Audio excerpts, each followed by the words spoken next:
Welcome to Bridge the Gap. This is the show where we want to bridge gaps of knowledge, and what we do is we invite people like you, Mr. Drew from NSL Collective, and we discuss your life story and other tangential events. And yes, your life might not be as long as some of my other guests, but not a lot of my other guests could also get to a 1,500 Instagram following on organic efforts based off of fucking just raw perseverance and taking advantage of time over the last little while. Also, making you a very interesting person where we can all learn from. As an example, I found myself almost more compelled by your Instagram posts than, like, I had to pause the music to go watch what you were doing on Instagram, because as a marketer, I found it too hot to ignore, even if the fans might want the music more. So, yo, Drew from NSL Collective is a young guy for sure, as you can see there. You know, he's got that rock in as I embrace my age. But for us, this is an excellent opportunity to bridge the gap. What a lot of people don't realize is y'all are the future, but also that y'all are active, y'all are working, and y'all have respect. This guy was punctual. He was so respectful and everything. His passion that I've seen is ridiculous. I don't know that much about you, except that you chose a name that is going to be exceedingly hard to deal with for SEO purposes for the rest of your life. That's facts, man. That's a good point. But That's a good point. But I love it, because I would just rebrand your Spotify to Drew from NSL Collective, like off the jump. It'll make your life so much easier. Yeah, maybe just add NSL, like Drew NSL type of thing. Yeah, off the jump. It'll just make your life easier. I had to rebrand at one point too, and it's a pain in the ass. You have to grab your ISRCs, pull it all, it's awful, but you don't lose anything. Yo, what up, Chris Chrome? Anyhow, okay. I got my first question for you, though. I'm excited to hear your answer on it. Get right into it. And thank you for even having me on, bro. Much love. Much love. I'm all for what you guys are doing here. So I love this conversation. Let's get right to it. Oh, I forgot to say my name. My name is Holden Stephan Roy. I've been bad at that. I've not been always, so I'm trying to condition myself in real time to remember to do that. And shout out all of y'all for being here. That's all I got to say as we get into it. So question one, it's a bit of a story. Sometimes they're a little bit out there. So my girlfriend is washing the dishes one time, and she's dancing around and she's bumping that Black Eyed Peas song, that I got a feeling, ooh. Yeah. So, like, maybe for you this isn't the same experience, but for me, that was the club music. That was literally, I would be like 20, 21. And that would be like the stuff we would be in the circle doing, that like sing along, goofy dance jump shit that people do when they're drunk at 2 a.m. And that song in particular, turn up your cup, you know, like it's a vibe for 2 a.m, right? And that was during Will.i.am's takeover of pop music. So that was the latest sound at the time. But the thing is now it's 2020 at the time, and she's doing dishes and dancing to that. And I'm like, wait a second, that used to be club music.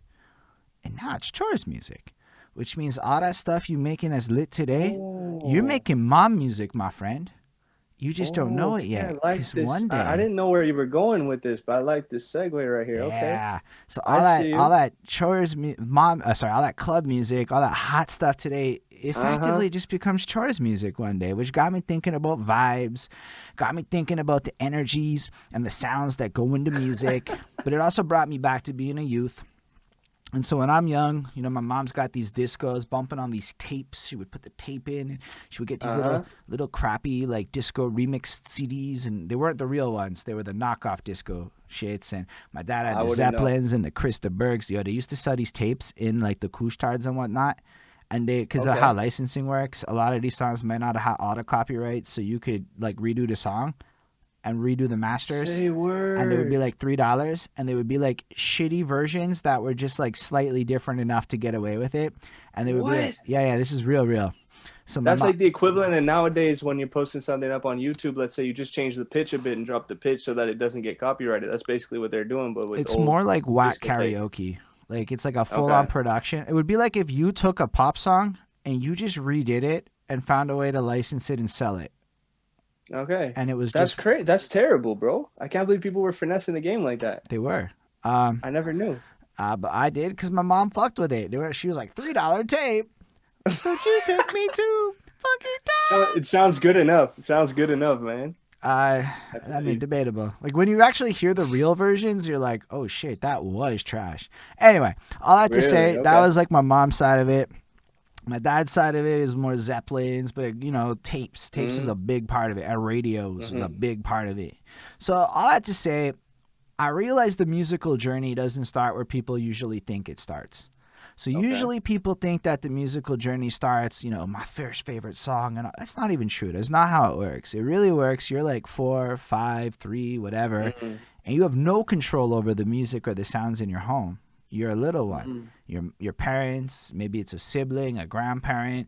And then in your case, what's also interesting, I want to know what the sounds of your real youth is, but I also want to hear about the technology you grew up with. And there's a huge reason for that we're going to keep coming back to in your life.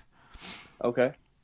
Okay, I'm with that. So let's see. First of all, in terms of technology, when I was a kid, it was still radio was still booming. And not to say that it's not nowadays, but man, like things like for example, like me and my older sister, every Friday we would tune in to see what the top 40 of the week was on like Virgin Radio or on 94.7 and stuff like that. So that's like where our main source of like new music was coming from and what was hot, what was popping and everything. And so I would say when I was young, my sister's older than me, right? So like I guess she was more of an influence on me of what I would listen to musically because she was the older sibling, right? She's like 4 years older than I am. So at a young age, that's a pretty big gap, right? So I would say she was the first or the biggest influence in terms of what I was listening to as a kid, just because that was like And what was it? my what was it? Yeah. Well, let's say her personally was more like in the pop wave. But then when we would get down and listen to the radio together, it would probably be like everything, man. So like when I was young, honestly, the people I remember the most popping when I was a kid were probably like Chris Brown when he first blew up. People like Neo was dominating at that time. Who else? It was like really big R&B and pop times. Like who No, was but taking that's off back then? interesting, right? Because your sound has a heavy melodic vibe. Mm-hmm. And For a lot sure, of people man. are judging that melodic shit.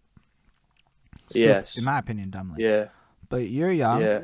You have a sister, which is actually interesting because who likes the melodic stuff more? Is it guys? Is it girls? I'm just throwing it out No, there. she'd be listening to like Hannah Montana, and she got me on No, those waves. She got me on some Jonas Brothers waves and everything. I was listening to everything, man. Like even my mom was a huge Celine Dion fan, so we had Celine Dion booming around the house, and we even had like Shania Twain and stuff like that. But that's stuff that's way older than me. It's just that when I was it's growing up, like painful that that you was said that, my guy. This is you. Hey, but because look, you remember you Shania just Twain said is that. like I was like, man, I was growing up with Shania Twain. Oh, okay. So for me, bro, that was even like I'm almost tempted to say that was like when I was born that she was popping, and then it like even before probably, She and it just probably stuck was. because like the narrative you just said like cleaning the dishes type thing, doing the dishes in the kitchen, like that's how it was, and that was Shania Twain here at home or like Celine Dion and stuff like that. So yo, Bonnie, Um, I know you do dishes to some Shania. so look, hey, but let me ask you this then: if you're saying that when you were 20 bumping some Black Eyed Peas, and now you're doing the dishes to Black Eyed Peas. Are you thinking that in 10 years from now, people are going to be doing dishes to people like Future? I don't know, No, people man. are already doing dishes to Future. Future's not You young in think the game. so? Future's like 2008, my guy. I know, but he's like, Yo, it's a Mask Off different is a kind of. chore song. I don't give a fuck what That's anyone. facts. So I can like, agree with I'm that. I'm I can agree already with that. doing chores to Mask Off. That's true. That's 'Cause- true. But it's just but the the vibes sound of has it, yeah, evolved so absolutely. much. But like, you're not thinking about it from like the other side of it, right? And you're good. I'm enjoying this. You're definitely gonna answer all my questions, but I'm gonna indulge your tangent stills. Um, Hey, let's do it, man. I'm here. nah, Challenge me. that's my fucking show. That's what we do. Tangents and stories. Yes, Uh, sir. Yes, sir. but you're not thinking about dancing. Can you dance to Future? Oh, you can dance to Future stuff. The Future just makes you want to move. Therefore, it's chores music. Now, what's actually Okay. blended with Future is that currently moms and grandmas is bumping the same Spotify top 40 playlist as you are, and Future's That's all kind of over that facts. shit. So people act like music distribution channels haven't evolved to a point where grandma's a new potential contender for their stuff, and that grandma might actually like melodic trap now. Bro, that's actually true. And like I actually maybe this is like me saying far-fetched things, but and maybe it's just um my ego, but I honestly think, bro, any one or almost all of my songs could be enjoyed by any age group. I feel That's like possible. my parents and like my friends' parents and stuff, like they listen to my music. They find it dope. You I'm know, gonna people in their go. 50s and stuff, but that's biased because they know me. But That's like, true. But I would argue that the melodic front of your sound actually creates a higher level of attraction because your influences start as we stem from your youth to shit like R&B. mm-hmm, And let's be real, R&B is hot with ladies, and biggest, yeah. whatever is hot with ladies is gonna be hot. Is something that is consistently a motif in terms of like, let's say the 40-year-old version of you having this interview with me will let me know abundantly. If you want to be successful, make sure the women is bumping your tunes.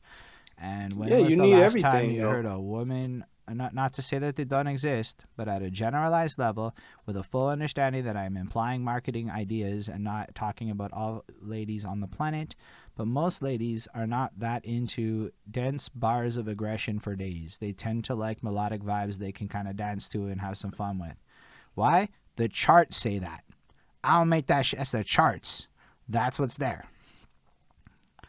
Okay. So, Okay. But yo, even I'm tempted to say that the dudes are going that way too, man. Like look at all these because new they want the upcoming women. artists like Because everybody's going after the same group. Like, guys don't necessarily show the same level of love to the people they support.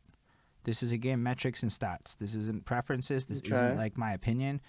Women are a much better group to pitch music to at a fiscal front. Sorry, everyone out there, if this sounds But you know weird. what, bro? You know what, bro, though? I'm gonna devil's advocate you on that. And I'm gonna say someone like I don't know if you're in tune this. I'm sure you are. People like let's say Lil TJ. Lil TJ makes a I lot of have no love idea music. what a little TJ is. You don't know who Lil TJ is? No, that's Oh okay. damn. Love Okay, makes a lot okay. of love music. I understand what that means. He's like in the singing trap kind of thing. Okay. Um, anyways, Let me. let's put it this way. This guy would make music that a lot of females listen to, but bro, I'm sure the majority of his audience remains masculine. I'm sure he has a huge female fan base, but I think if you looked at it on a pie chart, it would still be like a 60-40 or 70-30 split. Yo, but there's like a rate, but the fiscal nature of that changes versus a 90-10 split, as in what you profit off of changes. Mm, I'm talking about success margins. Now, this is okay. not universal facts. This is just ideas. I have to preface this because I understand we're playing with dangerous territory by like talking about stuff like this in No, these no, no, days. no, no. But this And is real someone just tossed marketing. in a comment. Someone said depends what genre it is. Big facts Absolutely, it too. depends what genre it But I is. would argue It in hip definitely hop, depends. what I'm saying makes sense for North American hip hop. Are you thinking like old school boom bap, like just conscious, like I'm saying all of it. I think a lot about a lot of it. This is, again, simplified.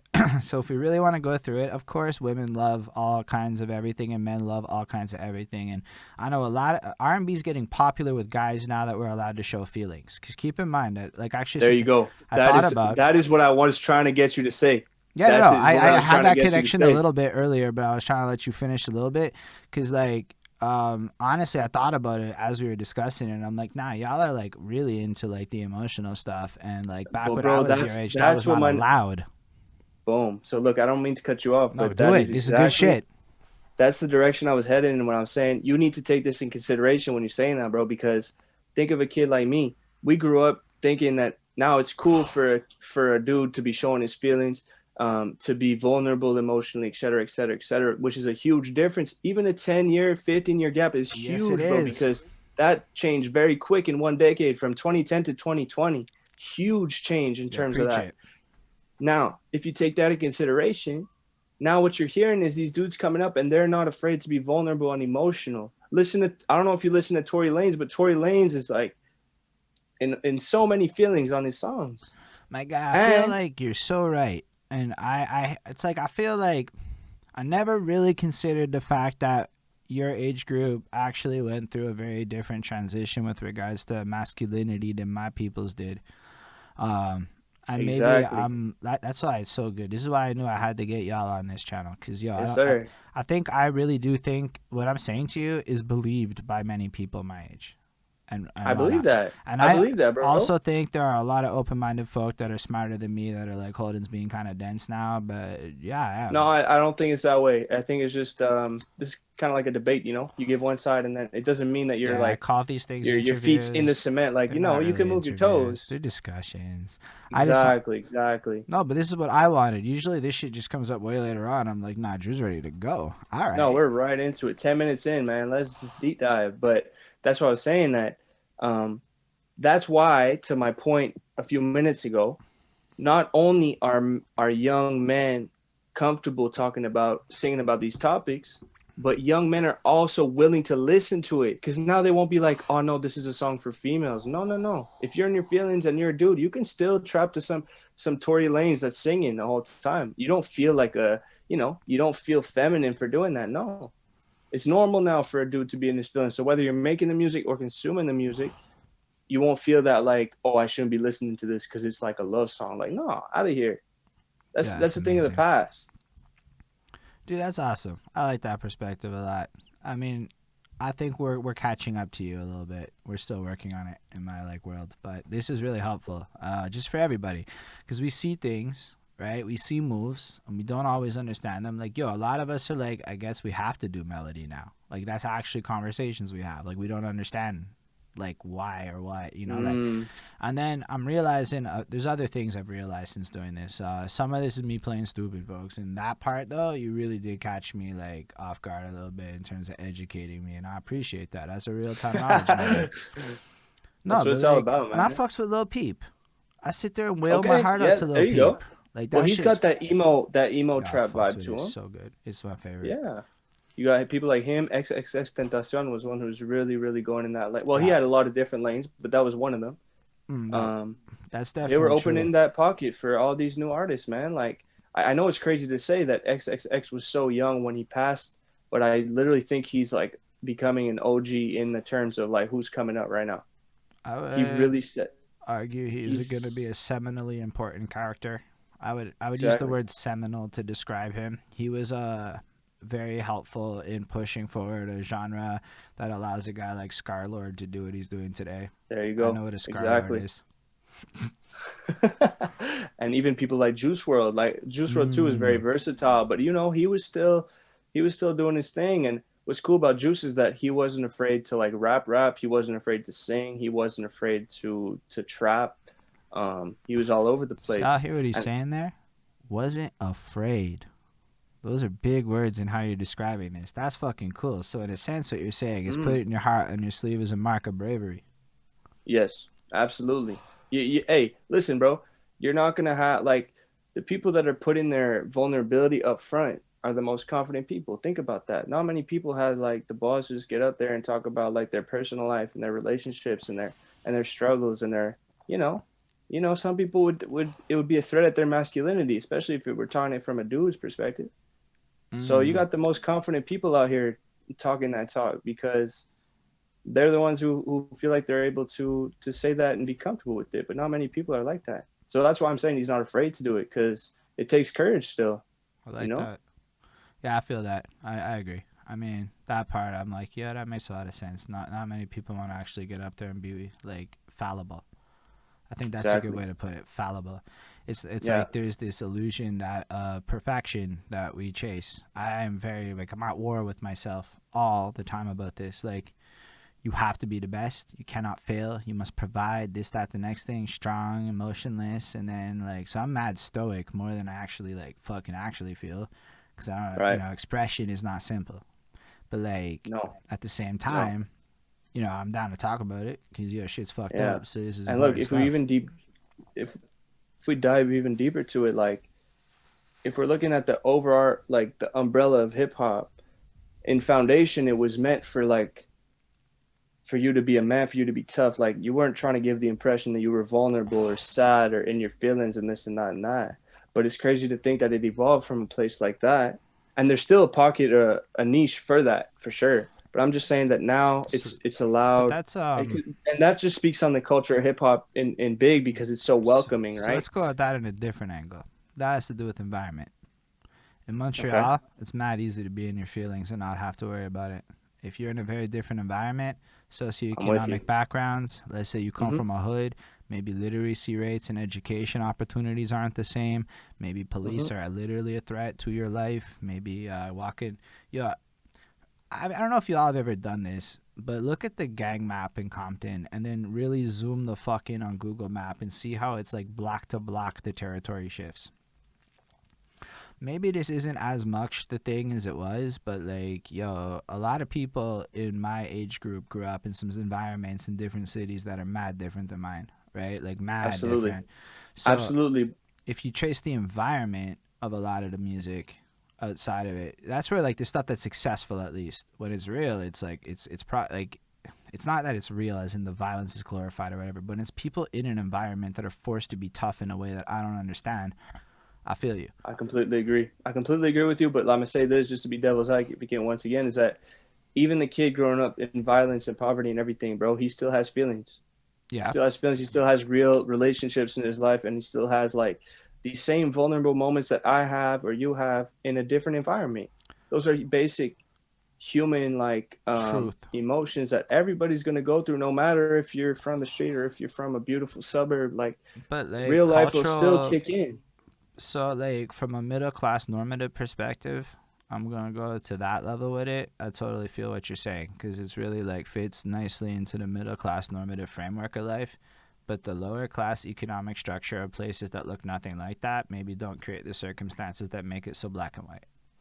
I'm not saying Yeah, you're wrong. I'm with you. I'm with you though. I'm I saying understand what that you're saying. without really going into specifics, which maybe at another time we could, it's not that simple to show emotions in environments where that is not necessarily positive. Whereas in our I'm with you. environment, it is super positive, especially if you're in school, especially if you're there. But yo, corporate America and in Montreal, maybe, and I have to be delicate here, but maybe showing emotion isn't the right move, and you have to be stoic in Hmm. 2021 Montreal's office life. So I'm just saying there are vibes and there are moves, and I'm not even trying to discount it. I actually love what you're saying because what you're saying is the most positive pro health shit that there is. It's almost like solutions to the problems. I'm just trying to say Yeah. that sometimes the realities are still more complicated, and I don't want to dismiss the idea of machismo across different cultures because I love what you're saying Hmm. because it's again a different culture than mine. Being young is not necessarily my culture, and people get mad at me for saying that. Like I don't actually think I'm fucking old, but like yo, I'm dad aged. I'm in the age of fucking people who make dad jokes. That's You're not. not there yet though. No, you're I'm not there yet though, 33, my bro. guy.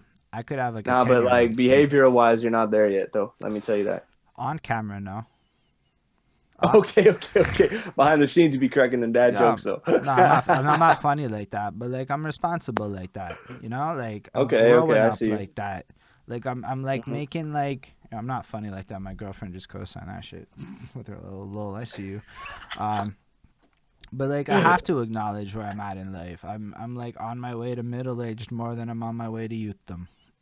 You know, Oh, okay. That's like deep, bro. that's Okay. the facts. Like people get Yeah, you're mad not at me, wrong though. Yeah, and yeah, yeah. everybody who gets mad at me is often above my age because I know what I'm saying and I understand the implications it means for your life. But just because other That just people have their that issues, I just still means have to they're be aware. insecure. That just means because you're a realist and they're just like in like fairy tale lit like Bill, you know. I try to be self-aware. I used to use the word realist a lot. I don't know if I like that word as much anymore. What is Got a over it. realist?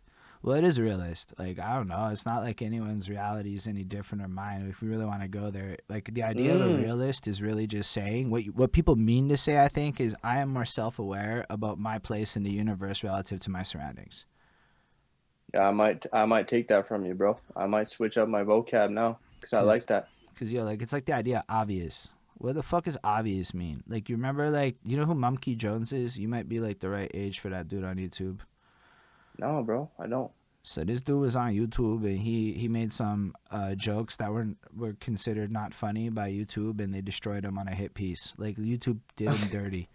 But then he Okay. played some petty stuff and it started like a 5 month debate with this young Scottish guy I talked to. Cause yo man, young people keep me like a little more in touch with how old I am, so I can fight that a little bit. Okay, I, okay, okay. it's true, yo. Everybody out there needs to talk to some 20-year-olds, yo. You're gonna feel like smarter after, I promise. And you know what? I would argue the same from my perspective, man. Like us 20-year-olds or 16-year-olds or whatever, we need to talk to people in their 30s, How old man. are you, Just by the way?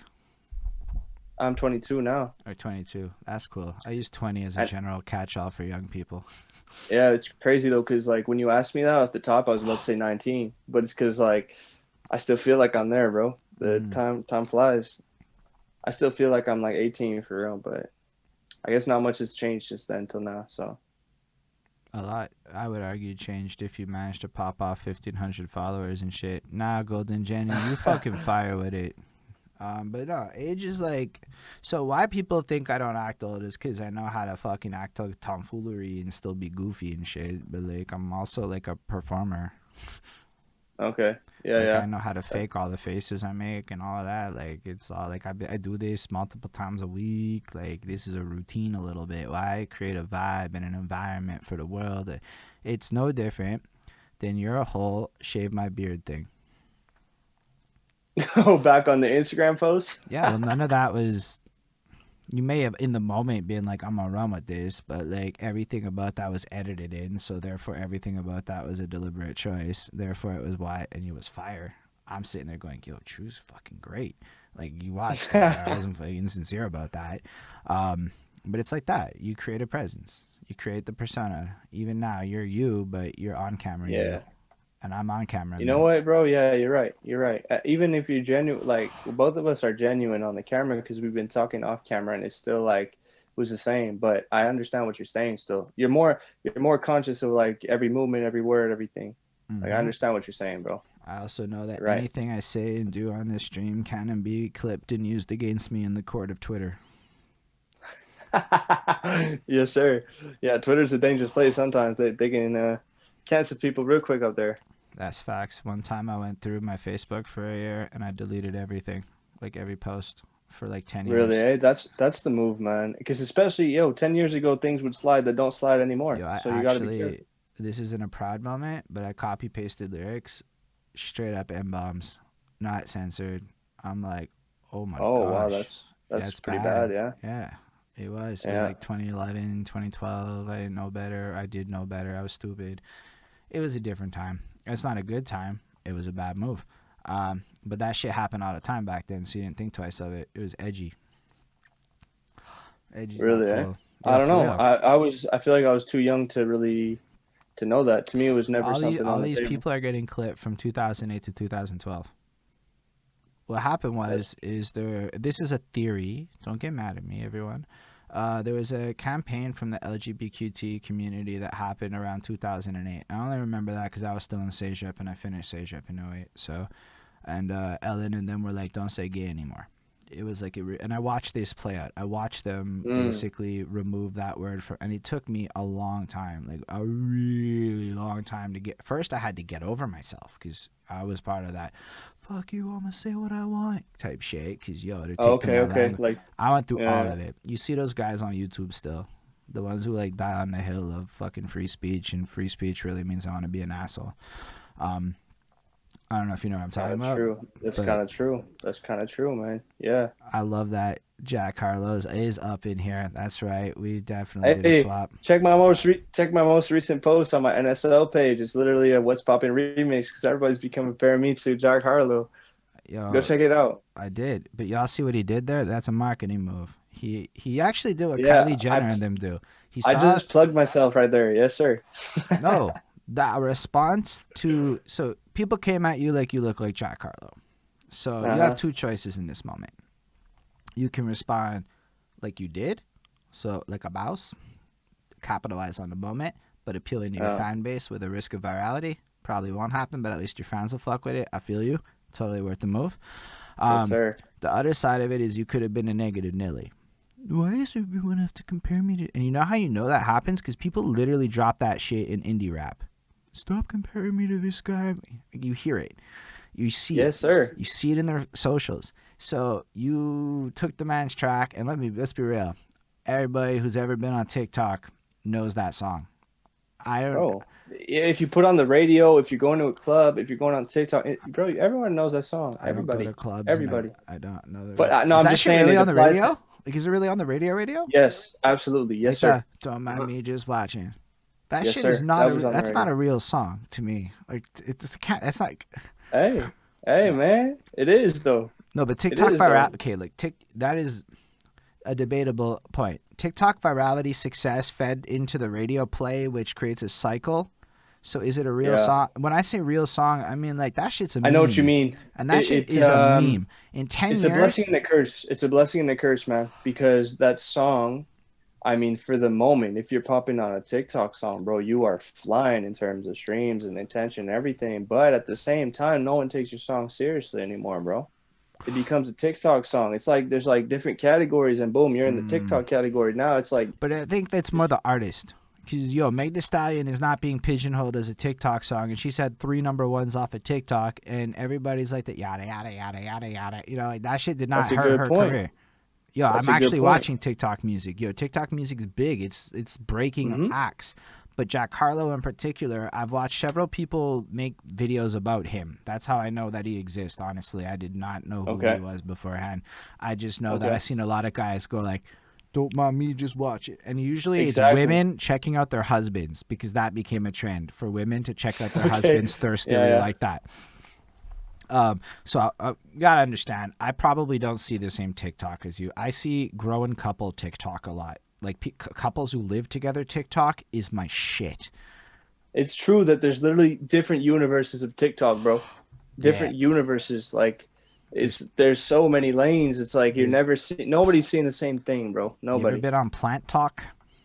That's I when don't even know what that is. that's when I have no people idea who what that grow is. plants and are super enthusiastic about it make TikToks about their plant growth. Wow. There's literally every niche in this world right now, bro.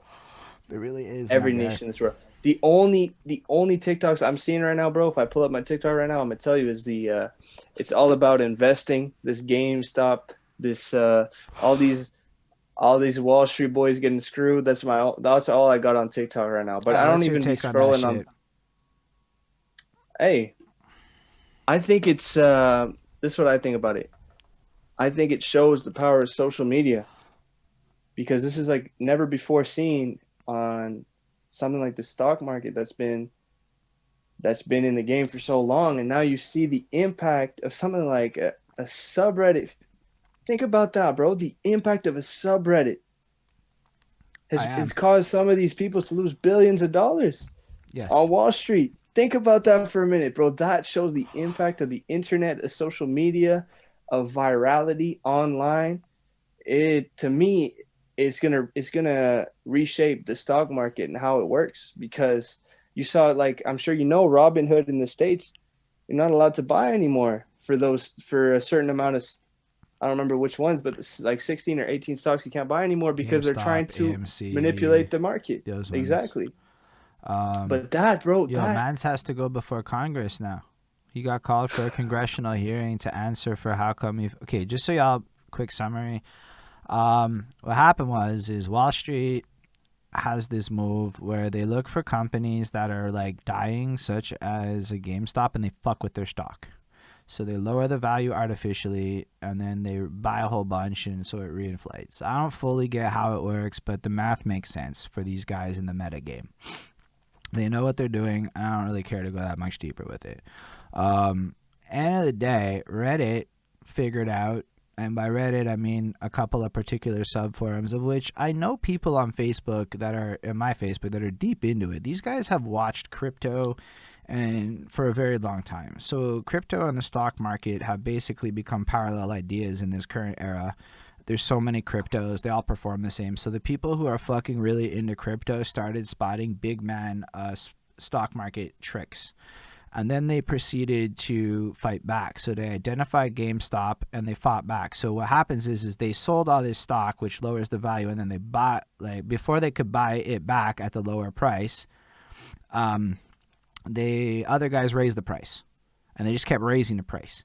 So now when they're buying back, they're taking losses because they sold at, let's say, 30. Now the price is 50, so they buy back at 50. Boom, you're losing money. It's a bad news bears.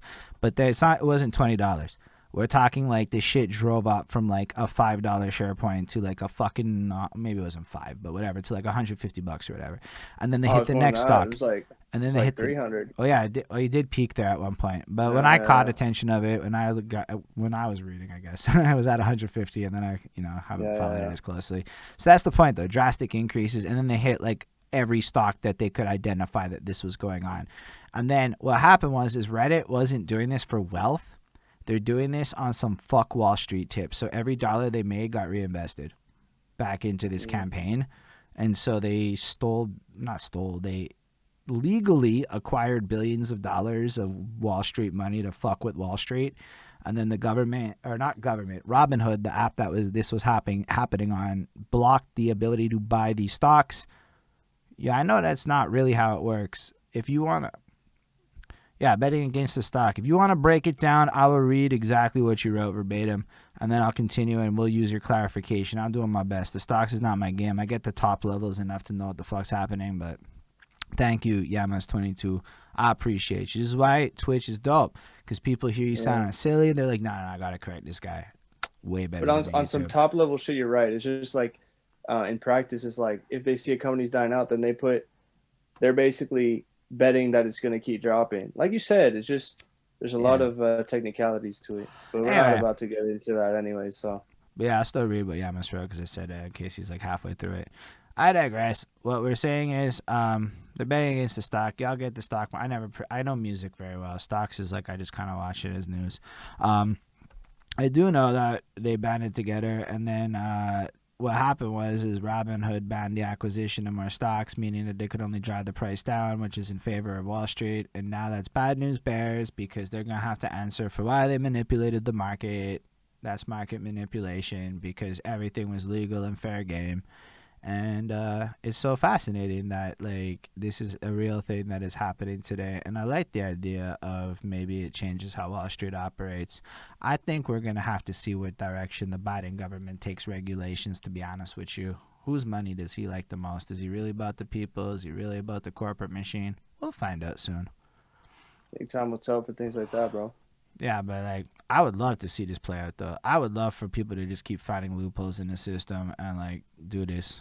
I think cancel culture is a fascinating point because I think it's mislabeled. I don't really understand. Like, look, there are like a handful of people whose lives have been canceled by cancel culture, but most people's lives that were attacked by cancel culture didn't get canceled, and the entire cancel culture community that was driving strong in 2017 imploded on itself, and now people are a lot more tolerant than they were.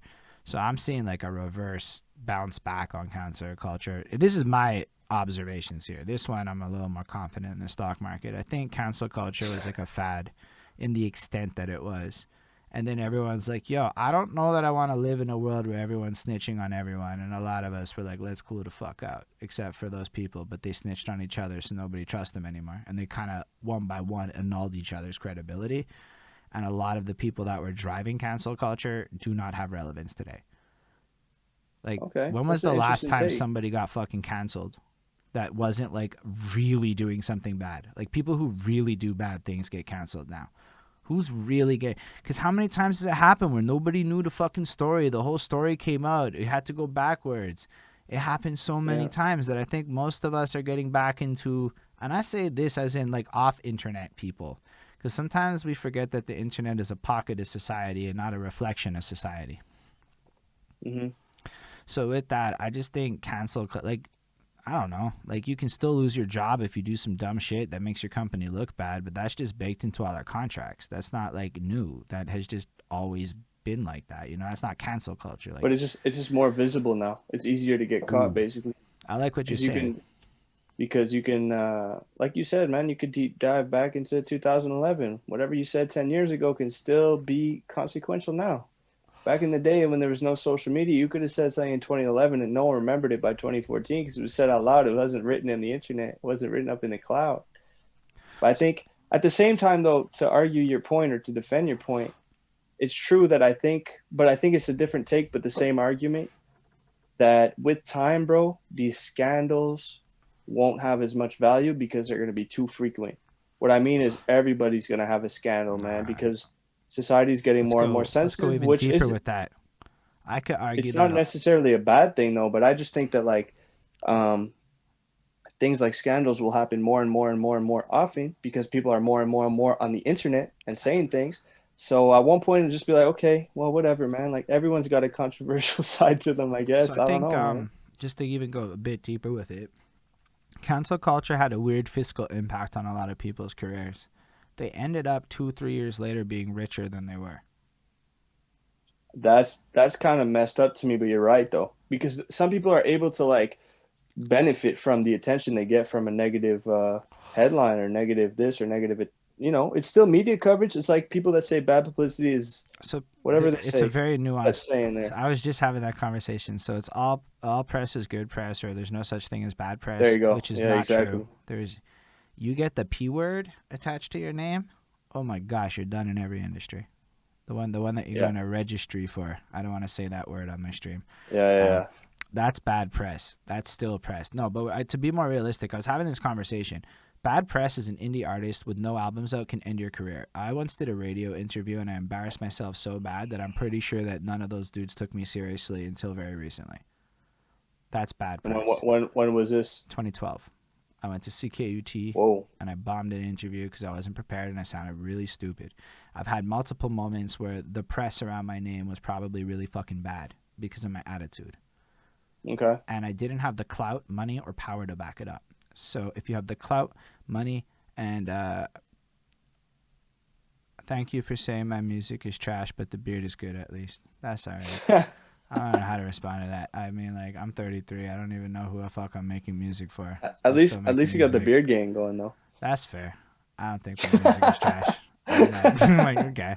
I mean, like, that's what the world is, though. Like, I appreciate your comment, though. Don't get me wrong. I'm not, like, I'm so far past caring if people don't like my music. I'm like, I know that my music is probably not the thing that's gonna make me pop. It still just fucking does what it is. I like what I do. I listen to my music. I don't necessarily make it for other people anymore. I just made an Just album make it to for your own fun, man. That's I what it's all literally made about. an album to remind myself what my value system is. If Hey, other if people you like get the that, job cool. done, it's a form of therapy, in my opinion. Big facts. Apparently my interview game's on point though, so like I'll roll with it. I don't care how I'm I get liking there. it. I'm liking the interview game. Yeah, I'm it's liking fun. it. I go live on Twitch. I chill. It's fun. I can do stuff. We all learn. Plus, my new music's gonna be saucier and a lot more wavy, so I'm pretty sure people will fuck with it more. I did pay attention to a lot of the trend shifts and have no interest in making music nobody wants to listen to. Like, I wrote a whole album that would have made sense in another time, and I dropped it in 2020. And I'm like, I'll fuck with that shit. I'll fuck with it heavy. And then I'm like, nobody's going to listen to this album. And guess what? Nobody listened to the album. And I sat there and I feel like, why did I make this? Like, who did I make this for? And I had this big conversation with myself. Then I wrote a song called Lose Weight, and a lot of people fuck with it. Moms bump it. So this guy is not to like my shit, but that one song, Moms is listening to. And I'm like, ooh, okay. Some it's some doing the laundry, doing the dishes kind of music, is it? Yeah, I'm completely rebranding my sound. My entire sound is rebranding. He's right. Honestly, from like a marketing point of view, he's absolutely right. My music's trash. Unless you're From a into market, like, why are you saying for marketing? You're saying your marketing is trash then, or your music is trash then? Which one are you saying? I'm saying that from a marketing perspective, if you were to take a Okay. grand level marketing perspective on sounds, conventions, and shit, and listen to most of Uh, what I've done in the last 2 years, it makes no fucking sense from any way to sell it or connect with any core audience. okay, so you And the don't reason have your target audience figured out then. Is that No, what I you're have saying? my targeted audience figured out. I Okay. just So marketing's fascinating, right? You're willing to do Let's get into it. Let's you're get willing into to it do a then. lot of things right now on Instagram that I've been very hesitant to do. Even this Twitch, I was so hesitant. I was so no. I always said no. No, I gotta do it my way. No, I gotta do it the way it's gotta be done. Yo, even down to fucking recording music. Yo, beards do help with marketing. I kept the beard and the long hair on purpose. It's It kind of true. displays instantly commitment. It shows that you're not gonna just abandon things. That's why people fuck with beards. And half the Oh. dudes out there can't grow them.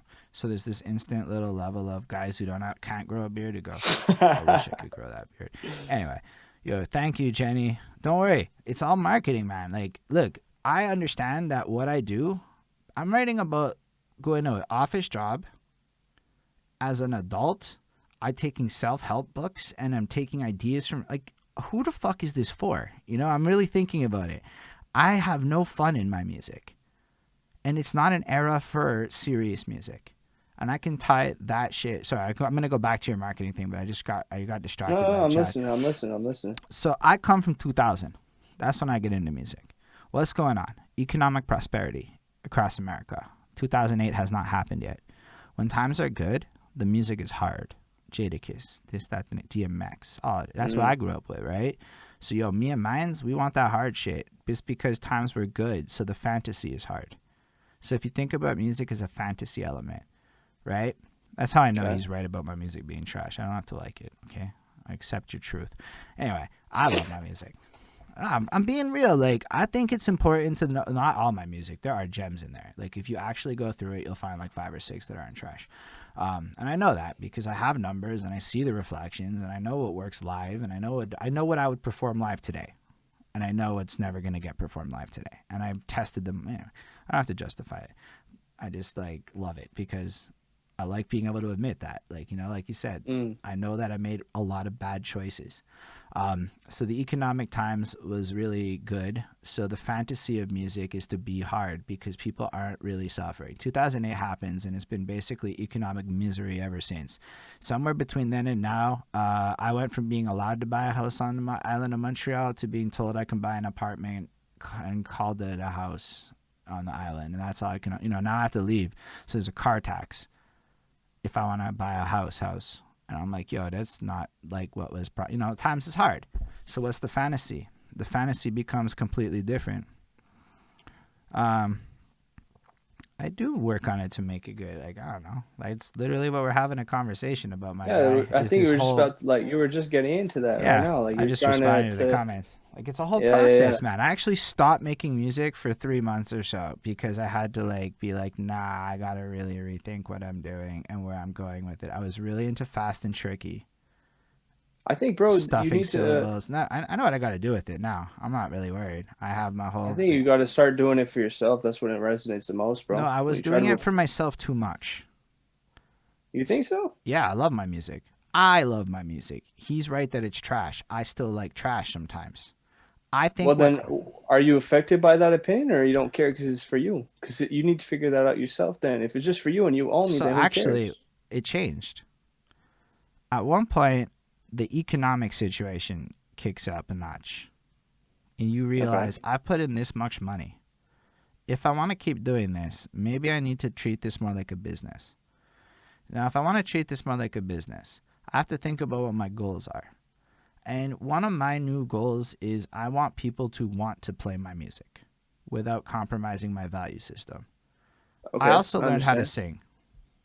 Oh, that changed everything. I sing well enough to throw autotune on it.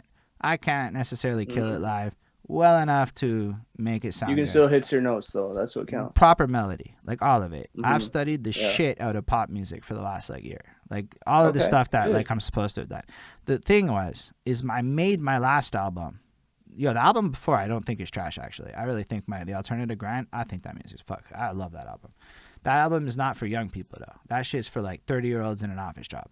So knowing that, I'm fucking cool with that.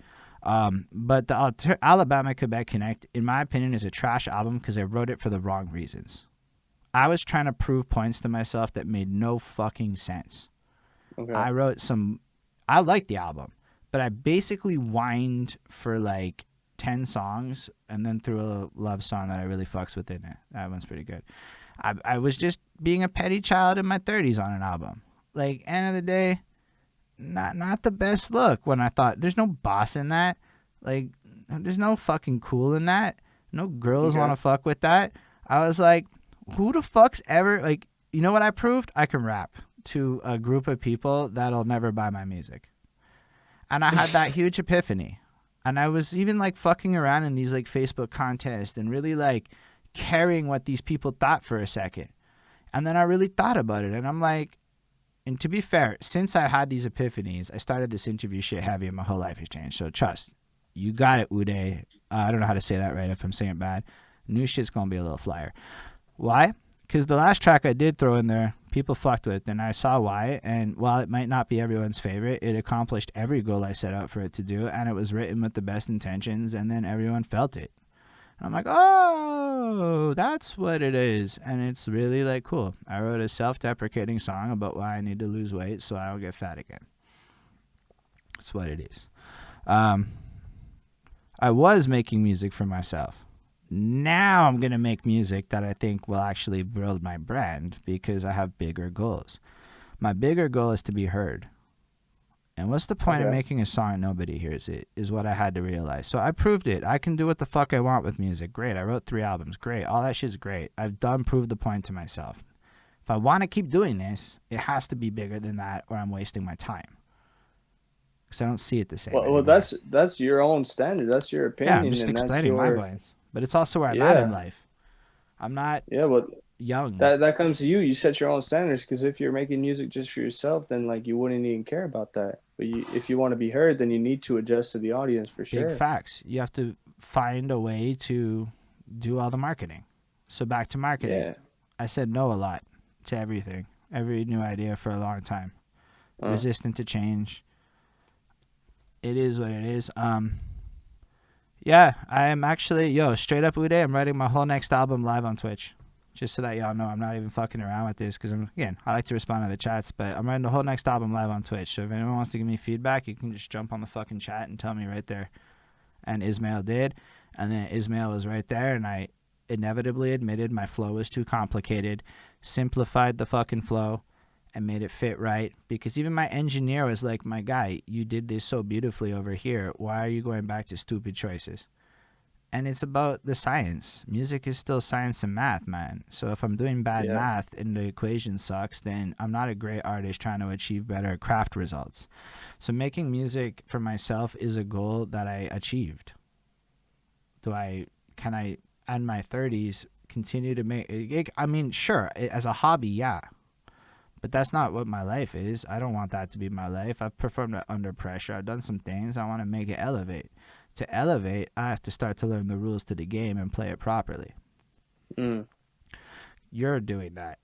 You're not even thinking twice about it. I've learned a lot about the agility of how you guys approach stuff because me and some of my older peers are trying to understand how to readjust ourselves into this Instagram, Twitch, online landscape. Like, this isn't easy for me. Like, it took me 2 to 3 months to decide to go live for the first. I had to fight. It was hard. Like, I try hard to make it look easy because you're supposed to, but for somebody like a lot of people, I find you're just like in this world where, let's go back to your story. This is why I wanted to start with your story because I have some assumptions that I can't clarify right now.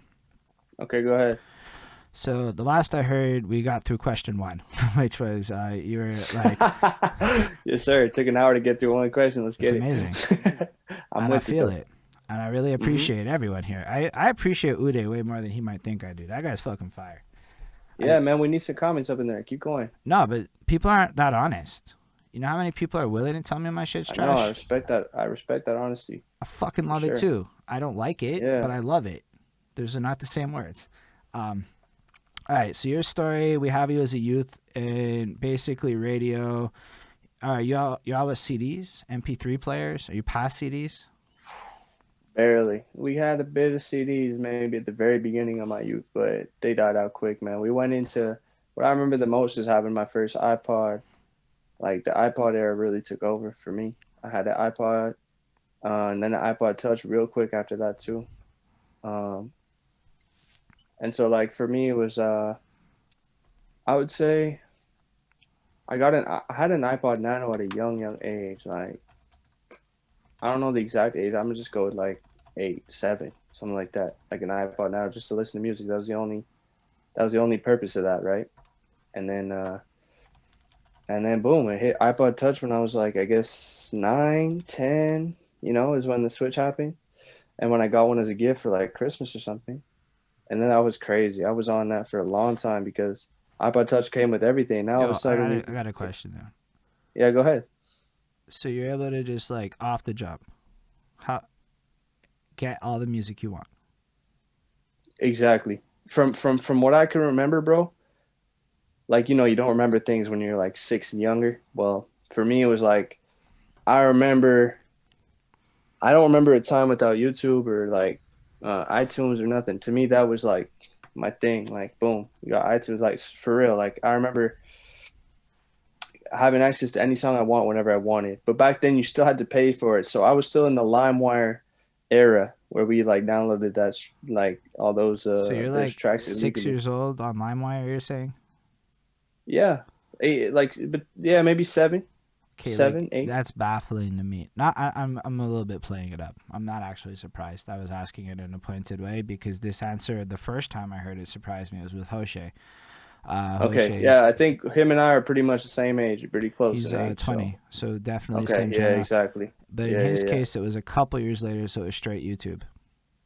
You were yeah, like right on the cusp of that. I would imagine yeah, because YouTube yeah, starts in like '06 ish. We'll say for like not like yeah. So official, but that's like exactly. so like why I bring this up is because one of the epiphanies I've had is in my world a lot of things is like yo Hoshe is so impressive. Big facts. Yo, if you ever can Hmm. pop on a Tuesday, hit up the cipher and show us all what you got. Is all I gotta say. Yeah, me and Jose, we talk too much though. If we get at it, like we'll just be talking like all night, man. So we Nah, got man. to Yo, gotta hold back. nah, it's what we want. I'm saying. Anyway, we started a cipher on Tuesday for freestyles and shit, and we're trying to Yeah, get that's y'all to dope. come through. If there's a Tuesday I can pop in, I definitely will, bro. Dope. And if ever I can make another day happen, I will let you know. But Yeah, for it's a sure. big Yeah, for commitment. sure. Yeah, Hoshe is a great talker. Hoshe was a great interview, but he taught me that your musical journey is way different than mine. I'm in high schools Okay. and shit, and everything's typecasted. Like, my dad's a rock guy, and my mom's a disco person. I'm able to say Uh-huh. genres, but that's all it was. Like, they didn't really, yeah, there's the radio and MC Mario and whatever, Christmas songs, and sure. But, like, they had the shit they listened to in the car, and they had the shit they listened to when they did their thing, and then there was the radio. But in your world, you're being conditioned from the youngest age possible to just listen to whatever the fuck you want. Yeah, pretty much, bro. Yeah, Do you remember some of pretty the much. early shit you had on your like 7-year-old iPod that you were Napstering? um. Okay. Yeah. I had a lot of Chris Brown. I had Dr. Dre. The Still Dre. I guess what is it? The green cover is that Chronic 2001 or something. 2001. That's yeah, exactly. That I had huge. That was I new had for 50, me. 50 Cent on there too. Um, that Come was on, you're probably what I like was. 7 listening to 50? Yeah. Okay. Definitely.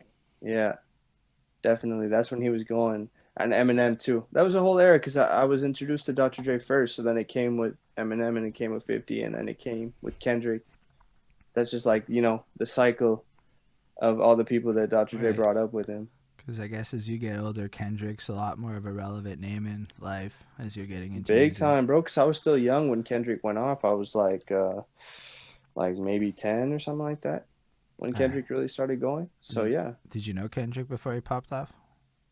no, no, Okay. I didn't. The first I heard of him like I guess right before Good Kid, Mad City is when he was really trying to get to like Mm. Section 80. That's when I first heard of him, and then he went crazy on Good Kid, Mad City, and then since then he's been like the top guy um, for this generation at least. Yeah. I'm curious. I think what he does next will solidify that. And I don't mean it I like agree with you on that. The next move, it's a pivotal moment he's at now, for sure. Whatever because he does next is the biggest move for him, for sure. because he's about to become a 3-decade artist, and that's where like you really prove your longevity into that true legend You're category. right. Yeah, you're And I absolutely know right. Because people it like was want to solidify him, but I don't know that I felt that Black Panther album personally. whoa. To me, that one's like amazing, bro. This may For real. also be me. Oh, okay. I'm gonna add a caveat to that. I recently discovered I like melodic trap.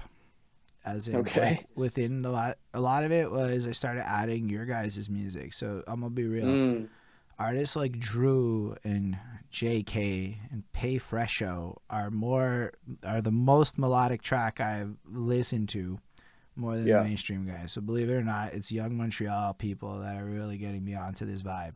Cause I Yeah. listen to y'all on my like I'm gonna discover Montreal music shit, and I'm like, I like this. I mean, yeah, there's other artists like Lil Yachty kind of showed me that autotune isn't trash, and like other stuff like I learned along the way, but It was really just like chain listening to your stuff on my playlist. That not like your stuff literally with other people. That got me a Yeah. lot more like enthused about the vibes and looking at the flows. And I'm like, yo, they're actually saying a lot here, right? Because for a long time we had this misconception that the bars of the youthful melodic traps are vapid, and then I started reviewing some of it, and I'm like, well, actually, because I do like album reviews too, not really Yeah. anymore, but yo, JK is killing it. JK is schooling my ass, is all I'm trying to say. Yeah, yeah. JK knows what's up, and he's like a kid. Like he's got years ahead of me, and I'm considered young, so he's got it. He's got time on his hands, man. JK's got it going on. I respect, yo, JK's here on Monday, just in case y'all Is want he to for know. real? JK's I'll here on tap in Monday. then. That's what I'm trying to Dope, dope, say. dope. He's my Monday. Yo, because I'm serious about it. Like, I know that if I don't tap into what y'all care about, I had the best thing said to me by this guy, Tech Luciano, who's my age. He said hip hop is whatever the urban kids in the locker rooms is bumping. And that really got me to think about it differently. Like, am I really hip hop? Am I? I don't know. I mean, yes, Mm, you can talk the big talk about it, but like in terms of the future of it, like, I mean, yeah, Griselda exists, so trust I have a market if I really want to go that route. So like Griselda's proving there's a market for everyone. there you go. But Perfect example, actually. yeah, I can argue it for days that there's a lane for everyone. I could literally not Yeah, change my sound and still find 1,000 people willing to buy my album if I really look for it back on that yeah. You just marketing gotta tip. find your niche. You just gotta find the niche, bro. It's not But for everyone. at the same time, you can make your life easier or harder. Yes. And I don't know that I want to keep making my life hard. Well, that's on you, man.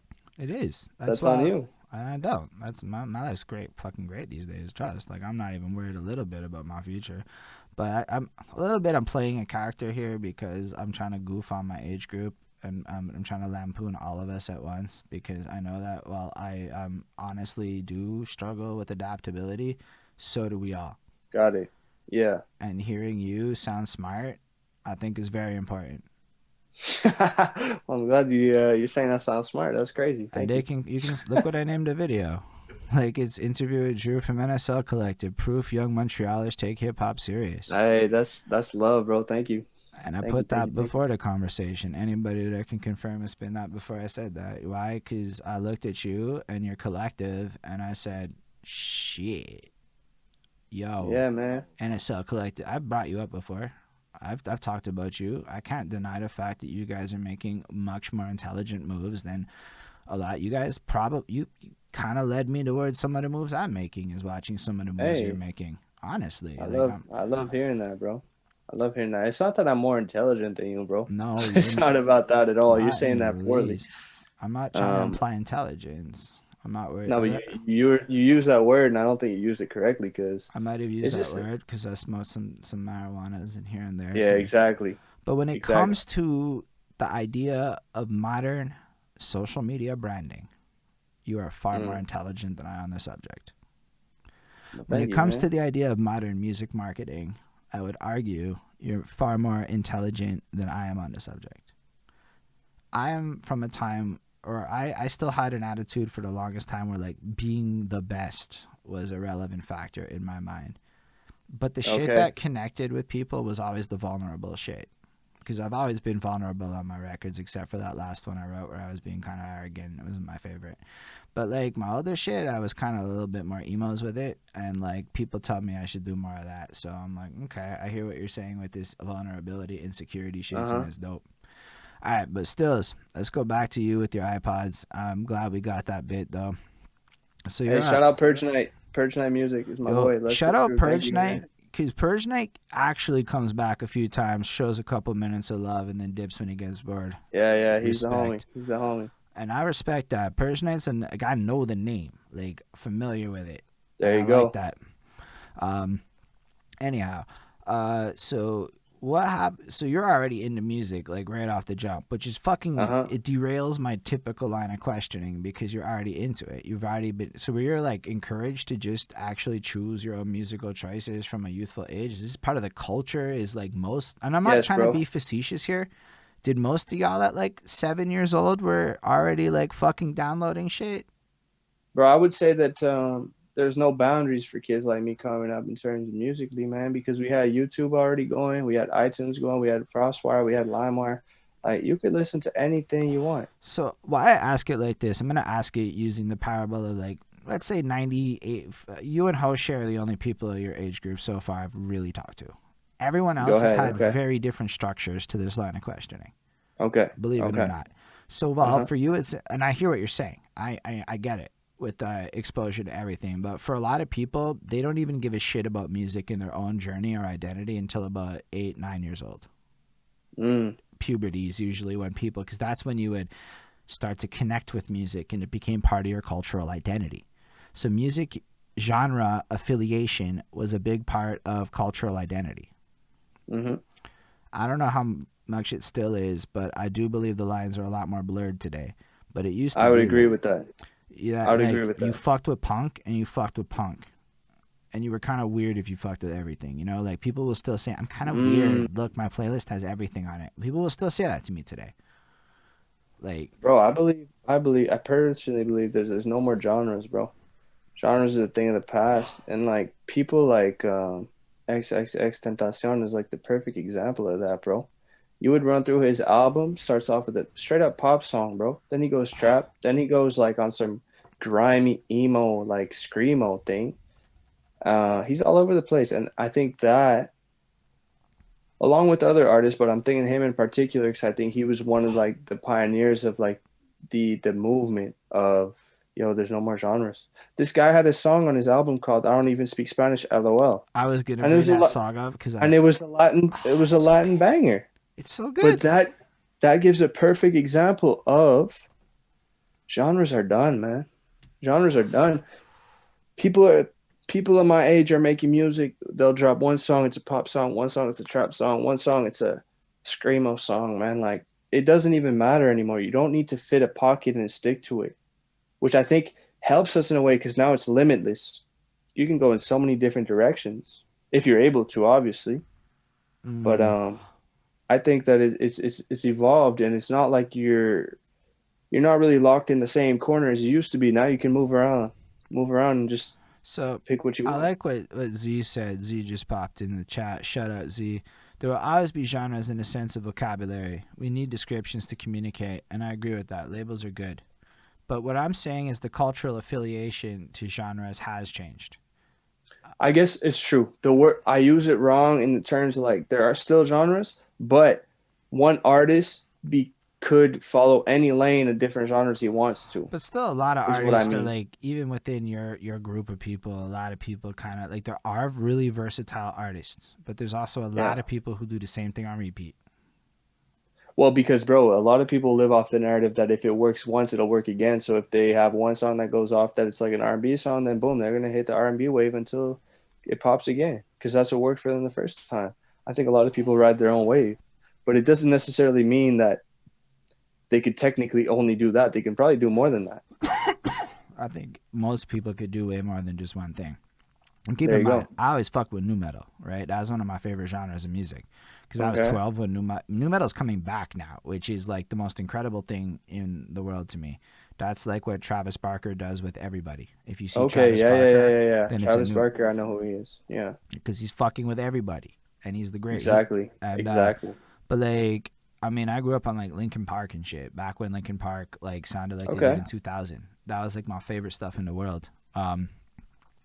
And it's so cool to see you guys talk about music because it's such a different perspective than the conversations I normally have. Like to me, this is really refreshing. Like it's almost like really inspiring. Like yo, the future is as bright as I think it is with y'all.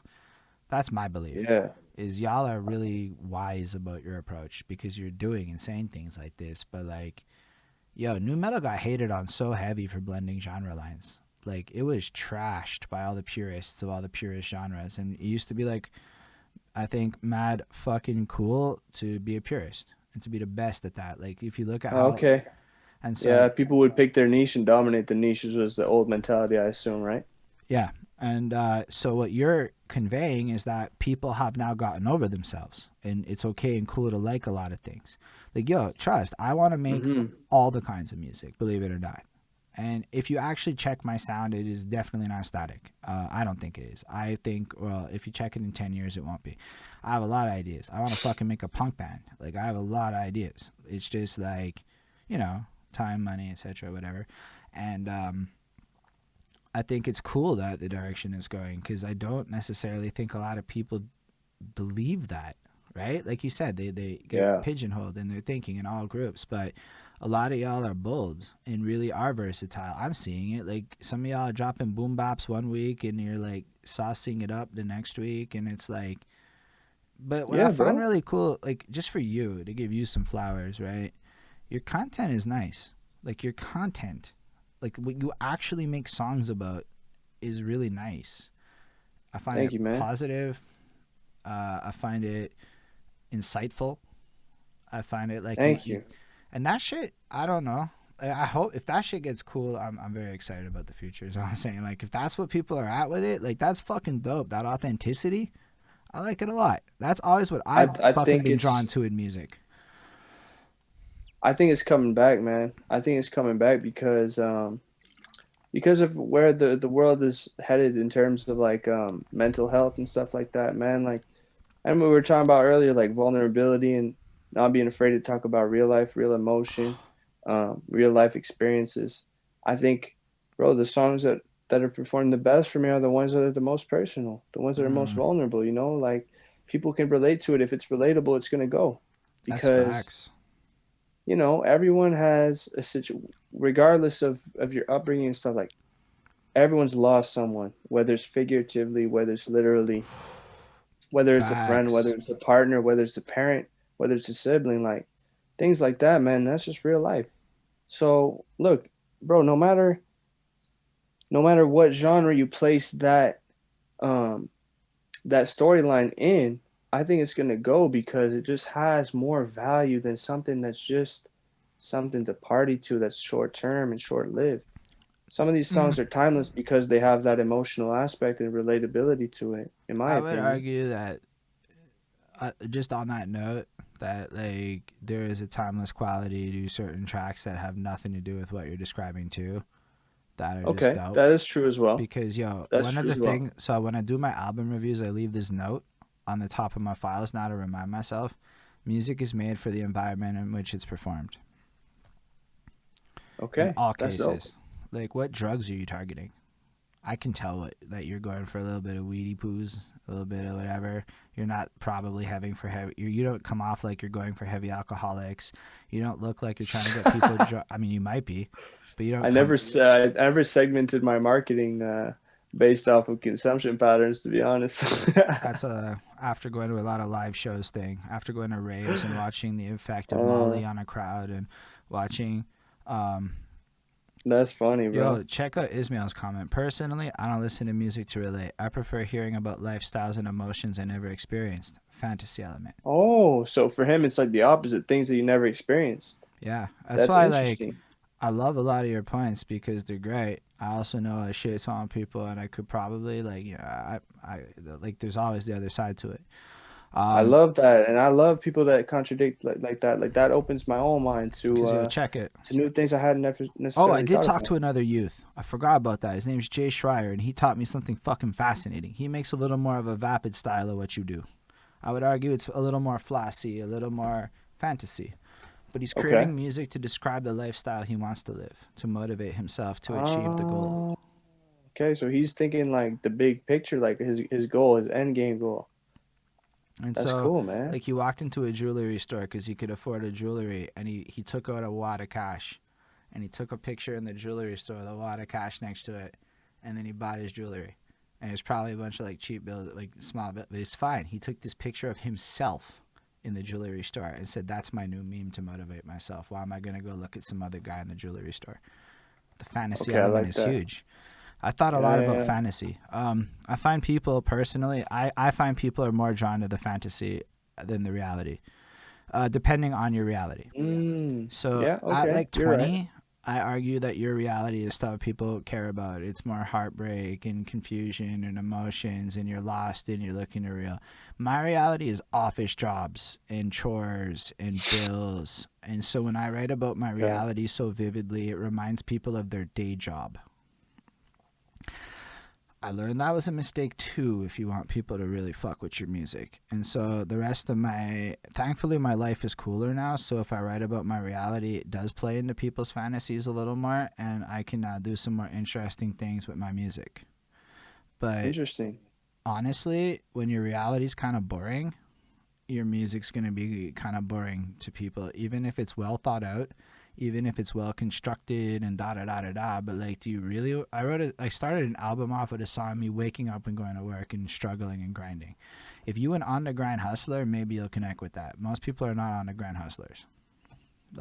But like I'm Yeah. targeting corporate America at the same time. So like now we're going into a world where there's not as many on the grind hustlers, and everyone else is like flipping stacks and racks and shit. I'm like, okay, I had to learn these things. I had to make these mistakes, and I don't call them mistakes. Again, I love my music. These are marketing mistakes. These was learning about who my target audience Exactly. was and how to brand. And cause I'll be real, there was the information available, but it wasn't second nature in my life to Google it and try to figure this out as much as it might be today.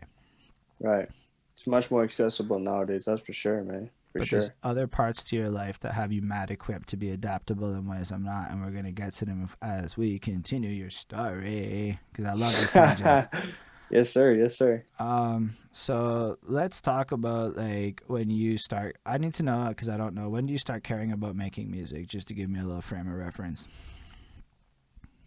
Making music, you said, right? Caring about it, like making music. Like when Caring does it about making. become something that you become kind of passionate or interested in? Okay, I'll have to go a little further back than that then, but That's what we want to do. um, So go a little further back and we'll move into it because I don't know how to timeline your life. It's different. yeah, Your whole exactly, timeline is exactly, different. exactly. So I had been consuming music. I was a consumer of music since the age of probably like, I'm gonna say 10 just to make it easy. Let's say 10. And then every single year, bro, it got more and more and more and more and more and more like present in my life. Um, to the point where like music to me became huge. It became like, how like Americans love football, like it's like their religion almost. It's like that became me with music. I was always tuning in on who was dropping, when was dropping, like the newest upcoming artist, this, that, this, that, this, that. I was so tuned in with music. But from a consumer's perspective, though, to No, be but honest, even that's mad nifty.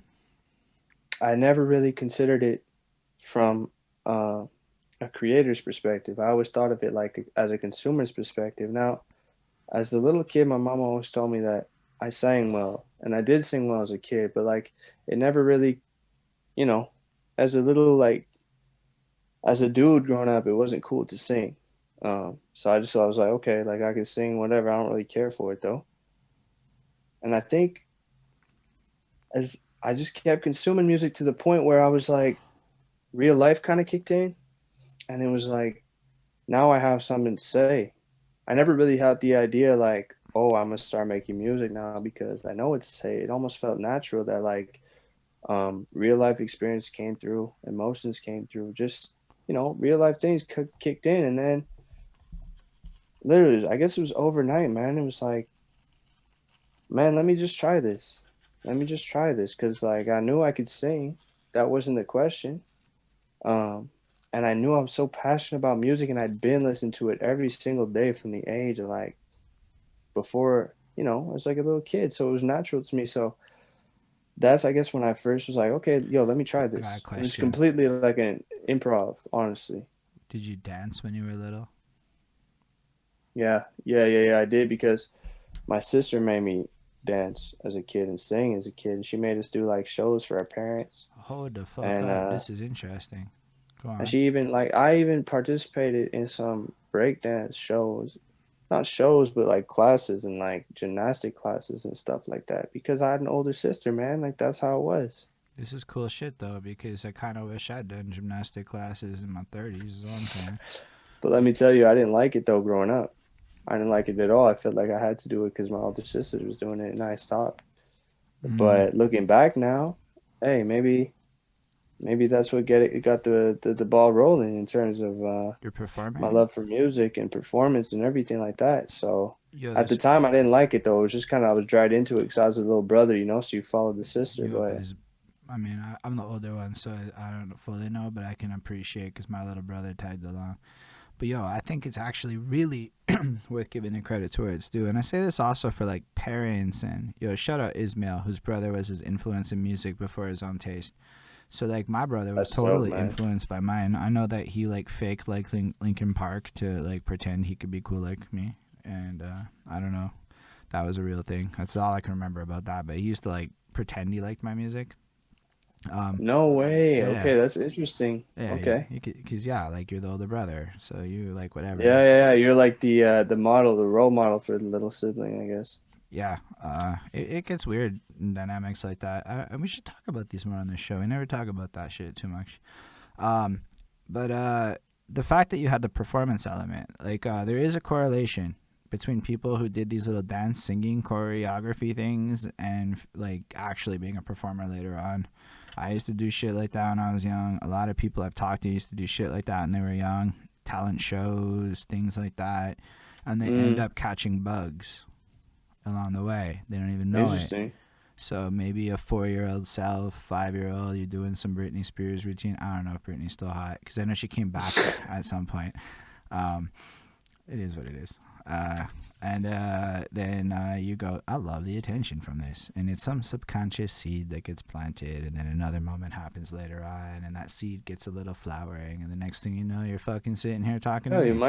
you might be right, man. Honestly, and I never, ever, ever even considered or thought of that to be real. But now that you're saying it, bro, it's possible. It's possible, man. Do you know about the idea of 10,000 hours to perfection? Yes, sir. I've been studying that. So many people have been saying that, like people like Ed Sheeran and stuff like that. Yeah, Malcolm Man, Gladwell dropped that shit like hotcakes in his book Outliers. Um, yes, sir. And people like Billie Eilish and stuff like that. Like everybody's been riding that narrative. And honestly, I'm starting to believe it, man. For real. I have practiced freestyling off the dome every day, probably since like COVID started. And apparently, I Okay. don't suck anymore. I think I'm trash, but people, well, maybe they were being polite because I am hosting the channel. I have to accept the fact. But I'm pretty sure if I was like completely trash, somebody would have been like, shut the fuck up. Am I sometimes trash? Of course, it's off the dome, so nobody's fucking perfect. But like, yo, it's way better than it was, and it's practice every day. There you go. I like There you fucking go, man. just do it every day. I like sing in the shower, washing the dishes. I spent five Yeah. years teaching myself to sing. My poor fucking girlfriend. She had to deal with my falsetto face. All right, imagine cracked ass falsettos. You know the song "Creep" by Radiohead? Oh man, I don't know. Yeah, okay, I'm old. It is what it is. Anyway, there's some fucking high ass pitchy songs that I fucked with that like have like a lot of those things, but I learned to do it. I'm not great, but I can now hit that octave and hold the notes and There you whatever. It just go. took fucking But it was forever. even me too, bro. It was like that because I was a little kid. I could sing really well, better than I could sing now. But like it was a little kid voice, right? So my voice hadn't matured or I hadn't hit puberty yet. Mm. And then once I did, bro, I restarted singing. I restarted teaching myself singing because it was natural to me at first. And then when my voice changed, I almost lost a lot of it. So my, I guess the way I learned or relearned, I just listened to Chris Brown for 2 years straight and sang along to every single song I could when I was in the car. That's crazy. I never thought people would talk about Chris Brown as much on my channel. He's like on that list of people where I'm like, am I allowed to listen to him? Like I know it's a weird thing to say, but like I lived through the Yeah, yeah, Rihanna yeah. situation, and I a know. He's lot of definitely got that controversial past, but to me, I honestly think he's the most talented artist in my generation. I believe that. If you think of it musically, if you think of it in terms of entertainment, performance, dance, singing, did you listen to first Akon? Just as a side, Akon too. big fan. Yes, that's a great question. Akon is one of my top guys too. I don't. I think Chris Brown is as talented as you say, but he's like the most vapid shell of an artist that exists. But on a talent front, he is everything you'd say. I don't think he Yeah, stands but for anything, but like he doesn't have to because he makes perfect pop music. I was just gonna ask you, why does he have to? Why does he have to, bro? That's why I think people dislike him. That's why I'm not really that into him. But that's preferences. This is definitely preferences. But is Chris Brown a very commercially viable artist? Of course. Like I mean, he's huge. I can't deny anything about his talent spectrum. any issues I even have with them are related to that one situation where I do believe he has effectively reformed. And if we believe in a society of redemption, people have to have the opportunity to do better. And to my knowledge, he has not repeated that action. Exactly. Exactly. But I also didn't fuck with R&B a lot in my life. It's just never been a genre I'm that into. Oh, really? Okay. Then that makes a lot of sense then. But That makes a like, lot of sense. I grew up with Linkin Park and My Chemical Romance and a lot of that Okay. shit. I fucked with Yeah, a yeah. lot of rap. The Aftermath era was the era I grew up in. Okay. Dope, dope, dope, dope. Okay. So like all of that shit, and it was just everywhere. You know, G Unit was fresh. Like I Oh, remember yeah, being yeah, in yeah, high yeah, yeah. school having a conversation about how many goes are at the beginning of In the Club. Like those were like the things we talked about in No class. way. That's crazy, bro. That's crazy. But yo, what's super interesting, I was really thinking about is, man, you could just get all the music you fucking wanted in high school whenever you Yeah, wanted. And man. that's like way big. Like, I remember having to get CDs. Like, Columbia House was the shit because you could get like Wow. multiple CDs at once. So new music didn't come in as fast. So you basically would end up getting the same album often, at least in my economic status, and you would bump that shit to death because you had 12 CDs, then you had 15. And Wow. then one time, my dad snapped my CD collection because he found music with swearing. All of it's gone. Now I have to start over No collecting way. CDs. No Yeah, you way, could do bro. mixtapes and stuff. And then inevitably MP3 players came, but I didn't have access to a computer till I was 17, like my own computer to do shit with. Wow. Yeah, yeah, yeah. So by the time I'm 20, I'm not really like thinking Napster, Torrent. I can do it, but it's not like a reflex. I'm still like, I'm Okay. moving into it. And Spotify was the biggest game changer in my life. I'm not going to lie. Spotify made new music easy. I don't think I would listen to new music. I don't think I would have started this whole project if it wasn't for Spotify. So when did you get into Spotify then? Tell me that. 2016. Yeah, Okay. Okay. Cool. Cool. Cool. Yeah. Yeah. when it was Uh, possible to buy premium in Quebec legally and simply. I don't know if they've rectified that, but for a while it was illegal to get a premium account in Quebec. Are you serious? Yeah. I didn't even know that. Well, because most of us got Spotify back when it was $1 for that 3 month trial. That shit's illegal in Quebec. So, Wow. Okay. and Okay. then Okay. Okay. I don't know if they ever fixed it because they could be currently viable. I don't know. But for a long time, and there was like a whole Reddit thread that broke it down for me. Spotify decided that it wasn't worth updating their policy to deal with Quebec IP detection, and they didn't want to create an ecosystem to handle Quebec, so they just said fuck That's Quebec. amazing. That is amazing, bro. It's a real I thing that think I really think happened. nowadays they're too big. They probably have one now though. Yeah, I'm certain of it. I'm like, it seems like a weird market, but because it was a legality in their offer Yeah. on how they did acquisition, and there was only one Spotify buy page, and so as I already have an account, I'm good. It never affected me. It was No This way. was like That's in crazy. 2018 or something that this happened, and it really like I was like, wow, that's fucking weird. So I don't know if they fixed it. I had one, so I didn't really care that much, but I never knew that. I never knew that. I'm still on Apple Music, but I have a Spotify. I just have the free one. mm, yeah, But that's fair. We I have use Apple Apple. Music. Yeah, Apple I use Music. Apple Music. Have you always used Apple? Are you an Apple guy for life?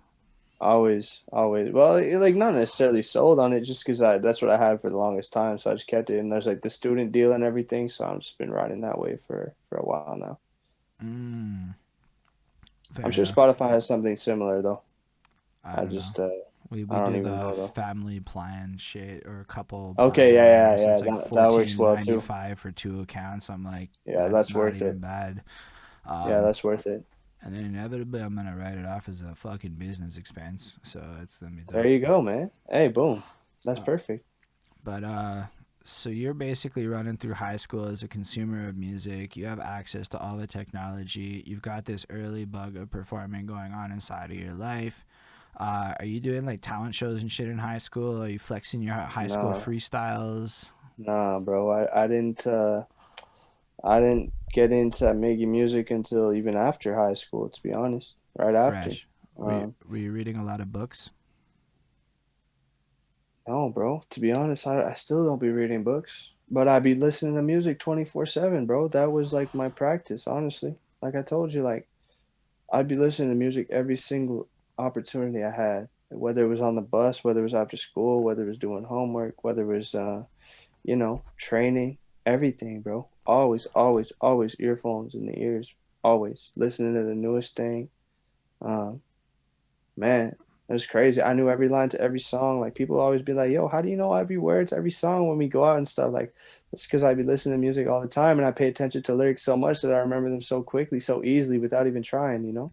Because it was impactful to me. Like Yo, I was that's I was always big. that's when I knew it was different, the appreciation I had for music because bro, I would always be the kid that liked the most storytelling or sad song on the album. It wasn't like the single that like was slapping in the clubs and stuff. It was like the one that, you know, that would resonate emotionally or whatever. And like every word of the album I would know. And people would be like, yo, how do you know every single word of every single album? And I'd be like, yo, I never even tried. It But just kinda happened.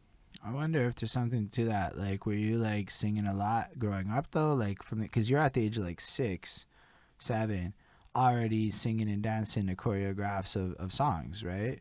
So and I'm just wondering out loud, right? Because I believe Pokemon made a lot of my Okay. peoples really good at math and data.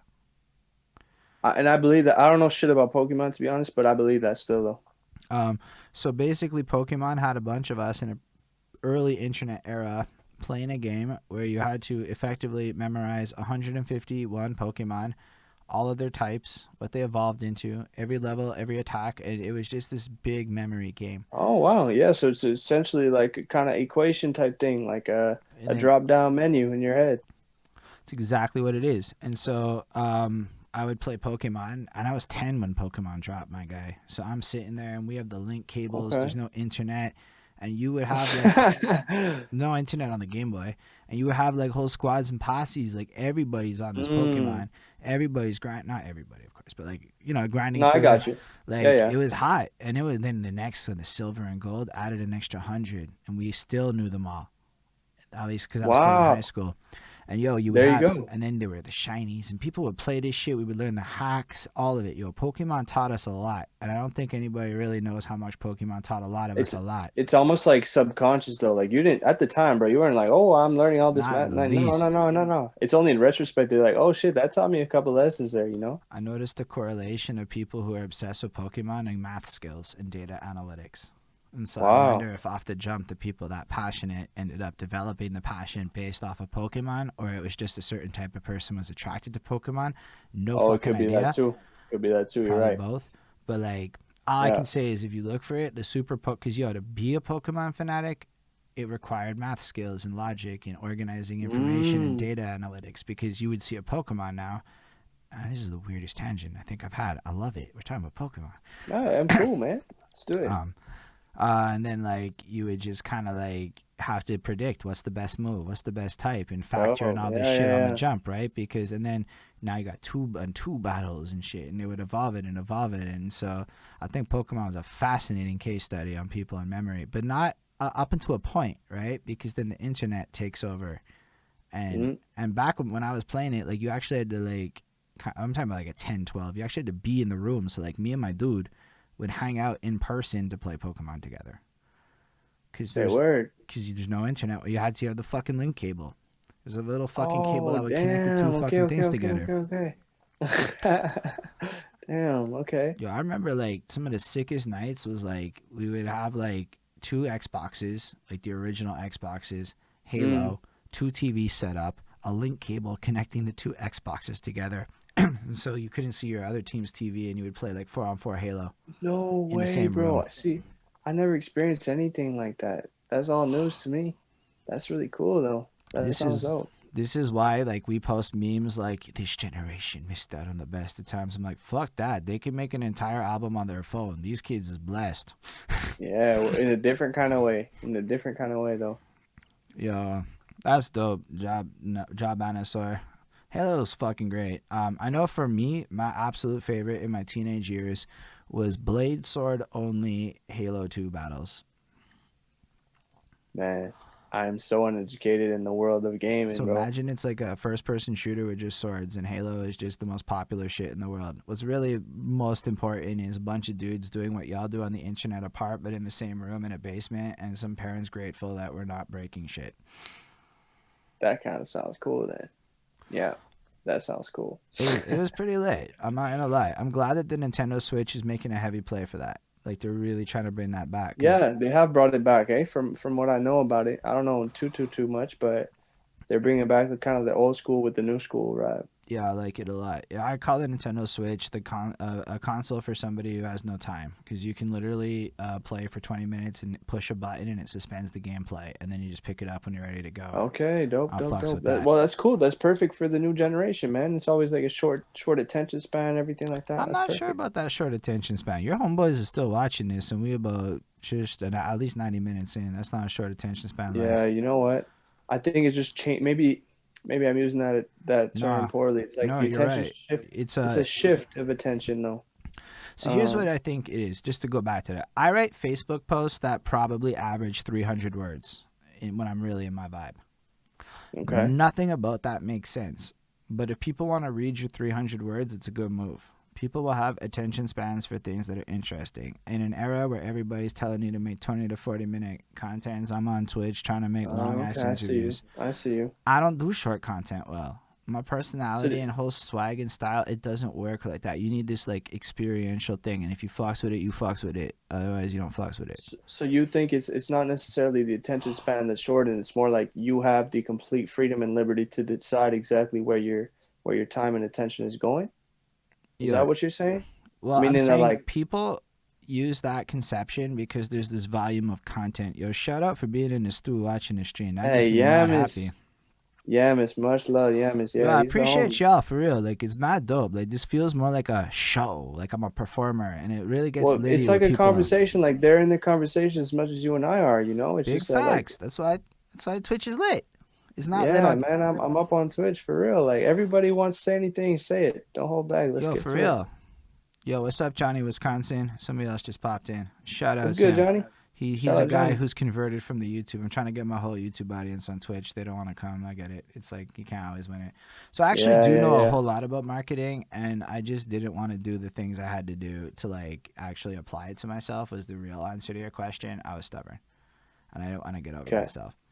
Just because to say all that, like, because we're talking about marketing, and I don't want people to think I don't know shit all about marketing. Like, I really, like, I was able to look at every move you did and be like, I know exactly what you're doing and why it's working. Your There shit's you on go. point. I Yeah, know. but to your point, like what you just said about you being stubborn, that's kind of how I am with TikTok, bro. Me too.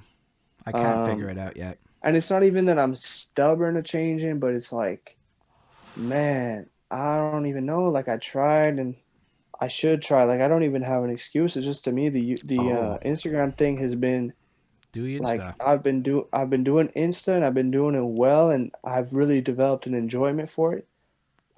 So it's like, man, I have a hard time switching over, you know? I do know. That's exactly. I had to actually go from being a YouTuber to a Twitch person. I had to go from video on demand to live. That was a huge mentality Yeah, shift. and it's hard to switch that mentality, Big man, to hard. like to put all that energy. Because like, bro, I'm sure you knew YouTube now. Like you mastered the game of I YouTube and then you had to again was very completely stubborn. relearn it. Yeah, but Well, at it's the least I same thing for me, understood. just different platforms. I understood Same thing the though. creation thinking. Like there's a thinking behind it. Is what people don't necessarily realize. Like I don't know how to think like a TikToker. It seems weird, but like I could go film myself doing shit on TikTok. Is that actually an effective smart marketing campaign? Nah, it's not. It's not really smart.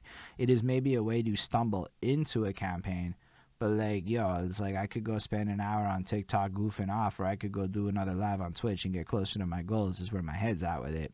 So like, Yeah, sometimes you have to pick platforms that make sense for your personality. Is a big facts.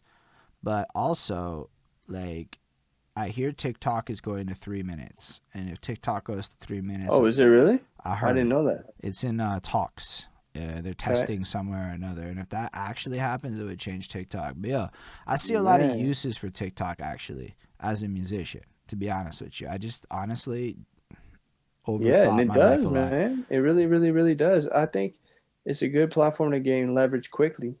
You know, I don't know Why do you think how that?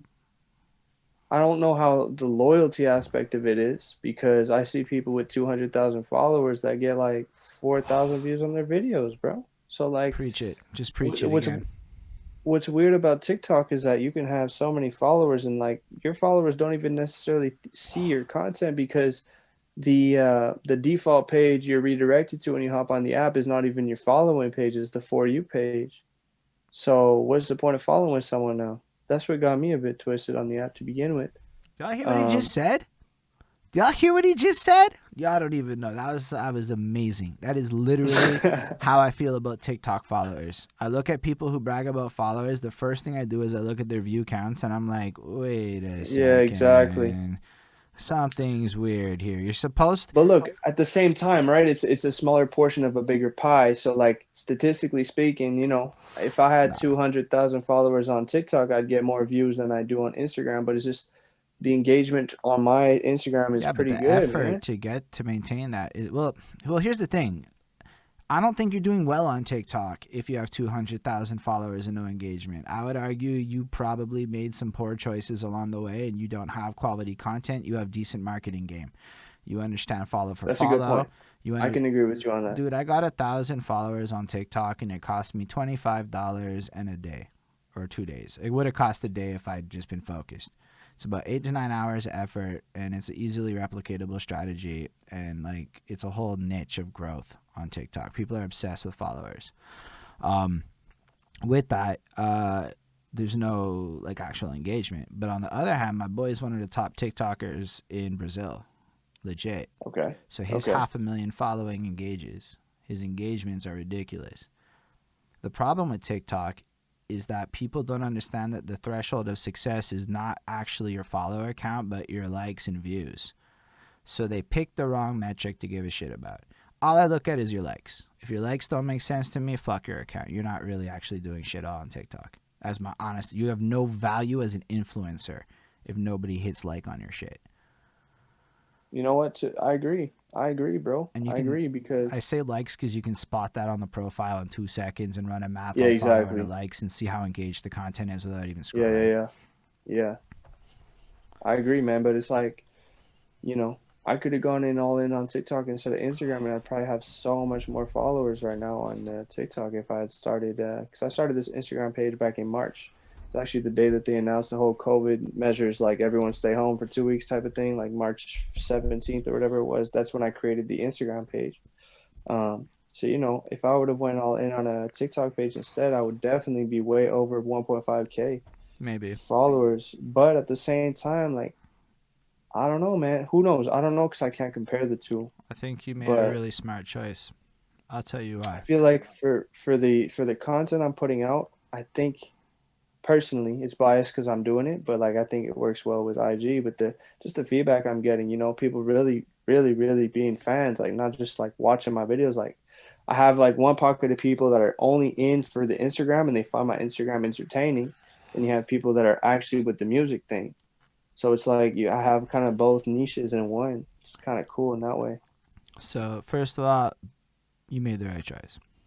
I would never have probably scrolled through your TikToks on a stream and commented on your Interesting. marketing Okay. because that's not what TikTok is. First of all, people don't even understand what TikTok really is. TikTok is more akin to YouTube than it is to Instagram. Reels Right. is TikTok. That's all. Reels is a subsection of a social media platform. That's the entirety of TikTok, and then TikTok has an easy live threshold. So people are fooled into getting to 1,000 because you can donate on TikTok and there's no monetization threshold. So effectively, you can start making 25% of your donations because, yeah, TikTok clips 75%. 25% of your donations, you can start making that off the jump. And then here's the thing. If you're not consistent, you're not going to get your $100 payout threshold. Check that back end logic. So most people go on TikTok, get live, make $1, make $2, never cash out, give up. Imagine how many millions of dollars TikTok makes in donations like that. That are unclaimed. Yo, TikTok is making big money right now on this idea of growth on TikTok and how donations tie into growth on TikTok. Because when you Interesting. donate on a live stream, your name appears at the top and it says you Interesting. donated. And every time you donate, you get a follow. Wow. Okay, this is new to me because I I'm not studying the platform enough, to be really in tune like that. My day job is social media and community growth. So like I do that for software companies. Yeah, TikTok is 75%. I have a friend who's actually doing well on TikTok. Like he did it legit as a gamer, and he does the music, and he made a whole brand on Twitch and TikTok. And so like he told me some Yo. real shit about it. Got $400 in donations, cleared 135. So That's like low, man. That's facts kind of about far. TikTok. But Yeah. on that volume front, you can probably get to $400 in donations faster. There's no There you go. subscription That's exactly what I meant by like a smaller piece of a bigger pie, But take Instagram. You were able to hit me up, and like we Yeah. connected. I was there, you were there. You figured out who I was somehow. You hit me. He hit me up, right? Like I don't know who the fuck he was. He watched my interview with Hoshe and hit me up and fucked Yes, with it. I was trying to remember when I came across you. Yeah, because I've been following Hoshe. Me and Hoshe have been like kicking it. Like he's the homie now. Hoshe's the And homie too now. I would say that about yeah, him. him and I, we really get along. So, um, and I spotted that he had an interview with you, and I was like, okay, let me tap in a bit. So, and then I was like, yeah, man, this guy's dope. So that's when I hit you. This was a while ago November. now, though. This is like a November. Yeah, exactly. That makes sense. November makes sense. Yeah. So that Yeah. happened like that. And Instagram is more permanent. Instagram, how did we link up? Yeah, that was it. He watched a Yeah, Hoshe that's it. She interview, might have and then asked, he hit me maybe up. that was asked I'm right not gonna before, but yeah. lie, this guy buttered me up so good. He hit me all the right ways. Like he is such a politician, guys. You don't even know how good Drew is at this. Like you don't understand. I'm gonna make money with Drew one day down the line. He doesn't even know. He's fucking. This guy's gonna be elevated as much as I No, can it's elevate it's Drew. all genuine, man. Like Oh, how did you and you know. Hoshe link up? That's a great question. Oh, okay, okay. I You know what? misunderstood. I thought they was talking Yeah, about me you and too. I. Let's actually go back to. Okay, okay, Is okay. that part of your musical journey once you start rapping and shit? What do you mean When you particularly? and Hoshe link up? Oh, no, no, no. Me and Jose only linked up recently, like right before you, basically, because I came across him on the All-Stars tournament, the second one. That's when he Yeah. caught my attention because I participated in the first All-Star tournament, Mm. and then Do you know who Hoshe beat in round one? that's you. That's I me. know that, and I know that only because I watched your 3 hour interview a few days ago, and I was like, no way, that's how these two guys connected. It's from round one of the second tournament, and then Yeah. I went back and looked, and yeah, sure enough. Um, but yeah, exactly. So What this to is me, that's what it's actually all about. the big answer to your question of Instagram was this. Actually, this just answered the question of why Instagram was your better move than fucking TikTok. This wouldn't have happened where the real fans on TikTok are like 13. And Yeah, the adults on TikTok are all trying to make money. This is generalized, of course. yeah, okay. I can kind of see I'm how talking about like in majority, that's how the game and works. Yeah, and yeah. don't get me wrong, there are a lot of adults that just make amazing content on TikTok because they got bored during COVID, and it is some of my favorite shits. But they don't care about Yes. followers. They love their, like there's just a different vibe about it than when you're sitting there as guys who make music talking about TikTok. Those are Okay. people who fell in love with TikTok and wanted to do booty shaking challenges and make husband and wife jokes and whatever other shit other people do. Yeah, Yeah. TikTok is full of great content. Just because some Elmo guy on TikTok, I don't know who that is, but TikTok is full of great content. But like, am I a Yeah. TikTok content creator? And that's where I'm coming from. It's like YouTube. It's not like Instagram. It's like a fucking content creation platform. Yeah, well, It's I think you got to adapt your content based off the platform you're going off. but like that makes it like but like people act like it's like that makes it sorry that makes it kind of incomparable to Instagram, which is a social media platform. Mm-hmm. So while TikTok technically qualifies as a social media platform, it's more akin to a YouTube or a Twitch, where there are creators and there are fans. And while Right. everybody has an account, that's the real dynamic on TikTok. Um, and then, yo, what's up, Willie? Shout out Willie. Willie's pretty old school with it. He's gonna love this What's good, chat. Willie? Yo, if What's you up, have Willie? music, send it to Willie Scandals and he'll play it Friday nights on Twitch. Hey, Willie, let's connect, bro. That's You what already it know. is. Willie, hit me up after. And well, you know what? Just look up Drew from NSL Collective. You know what I'm gonna do for you? I'm gonna put your Insta in the chat again a second time. Oh my God, thank you, man. I don't know if you have Insta. Do you have Facebook? Are you asking me? Yeah.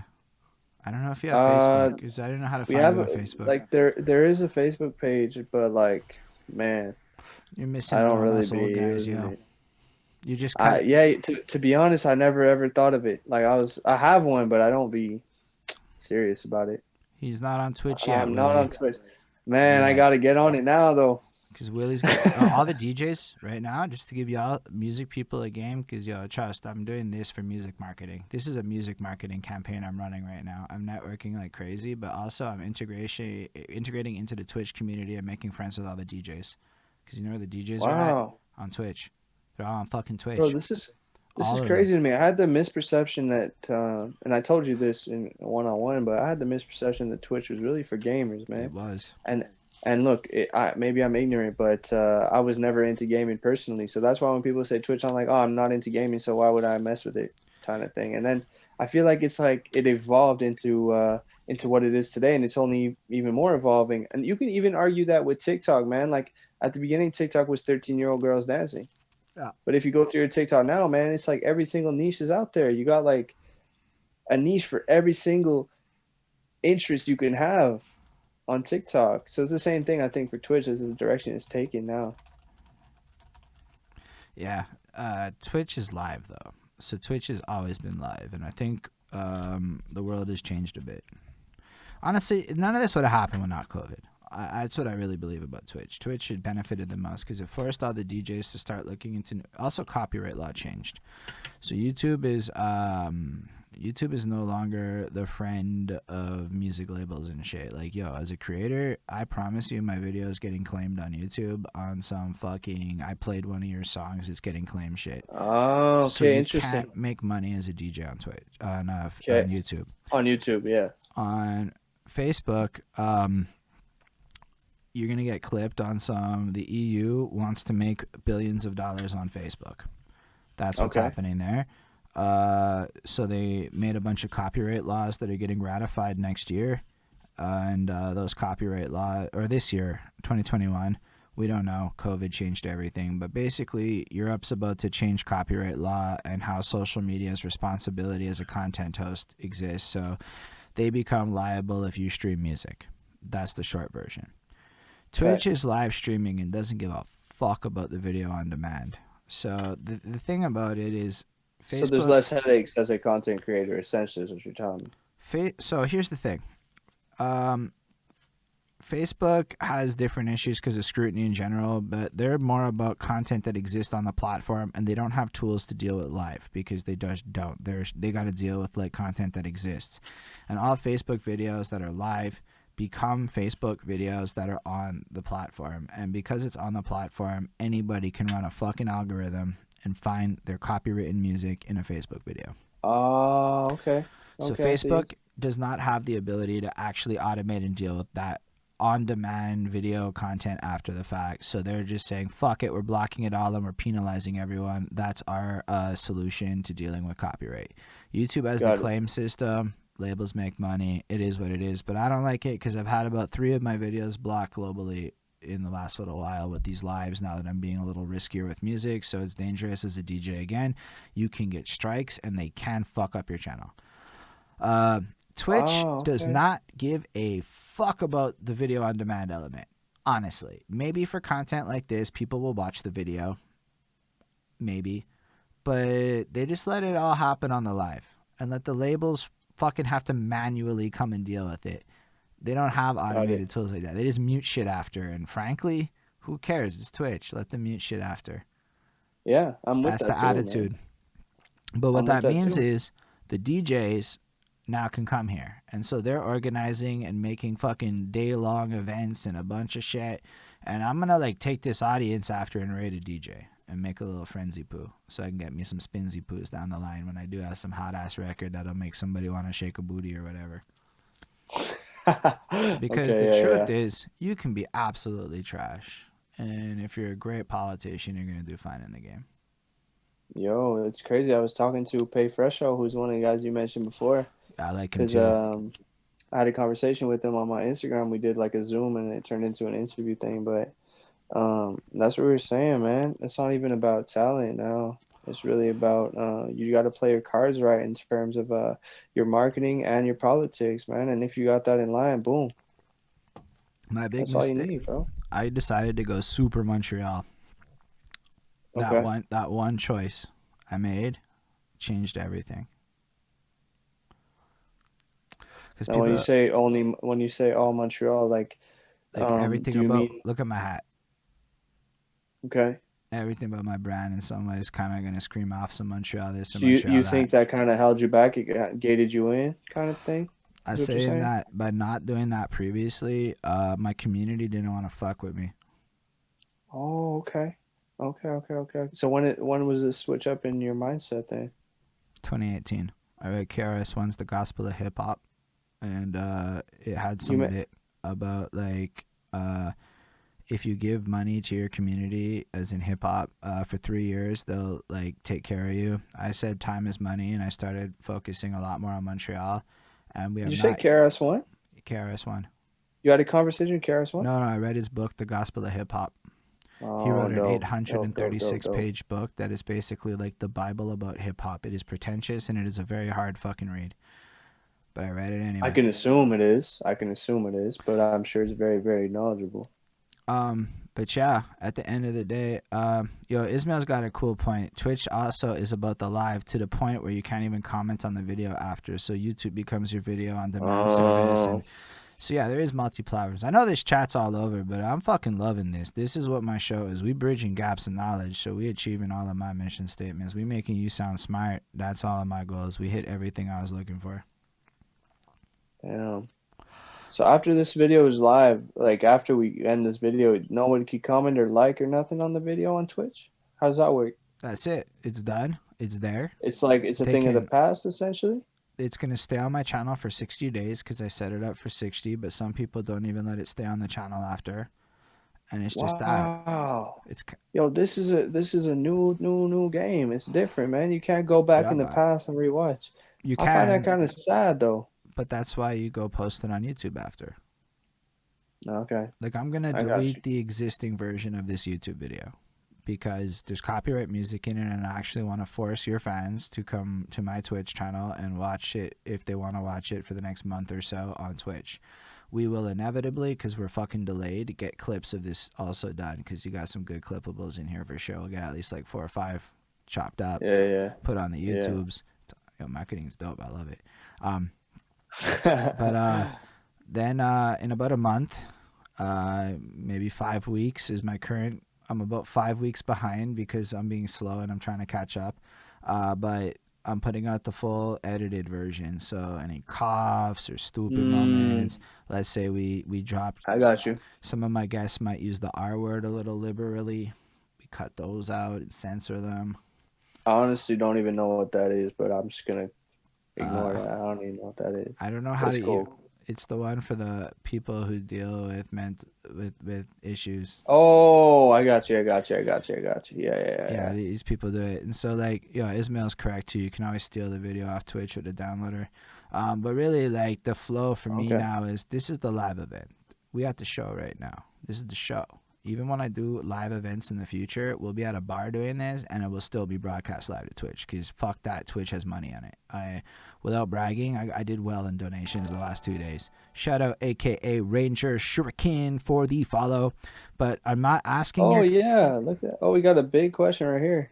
horrificator. I am Hawkmoth. Up until now, you have felt fear. From now on, you will cause fear, and you've shown them how you feel you would do something for me in return. I don't know what that Huh? is, but that also happens on Twitch, and it's dope. What is that? Is that like a spam type thing? I don't know. I don't know what it is, but he followed, so I'm more inclined to like read the comment, right? And that's kind of what it is. That's another thing that happens on Twitch.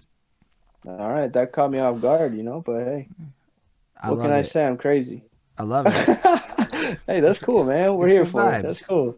It's good. But Yeah, it's all up. so this is what Twitch is focused on. Like YouTube Live, I don't like it. I don't even know what it is.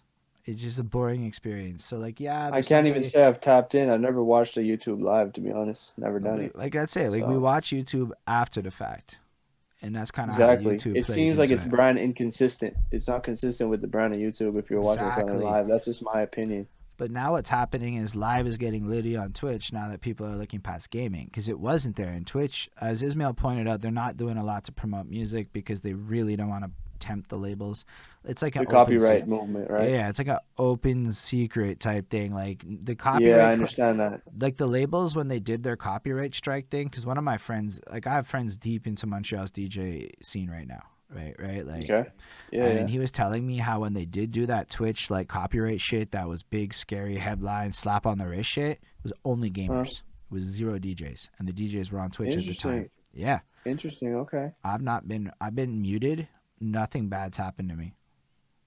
I'm a music interview guy. Like I'm not a gamer trying to go litty, stealing music with millions of views. They were trying to slap Yeah. gamers on the wrist. So evidently the labels are tolerating it because the labels can end the DJs in a second, but they're not stupid. They know it's getting their music out. They know that what we're doing sells music too. They know that all of this is good, so they're not going to block it, right? But yo, these labels have been paying Twitch, like big Twitch streamers, to play their artist songs in their streams. It's become a marketing tactic. So I think they're using it to their advantage more than worrying about copyrights. Man, if they got a 50, Twitch, 50. if you got a gamer on Twitch who's doing well, yeah, it's definitely split. But there's the other side where people like literally do reactions and shit, and reactions are going to be the interestingest thing because reactions move to Twitch, and I wonder how the fuck they survive because reactions are a retroactive experience. People tend to not watch reactions live, so they're all going to get muted after, and reactions can't survive on YouTube.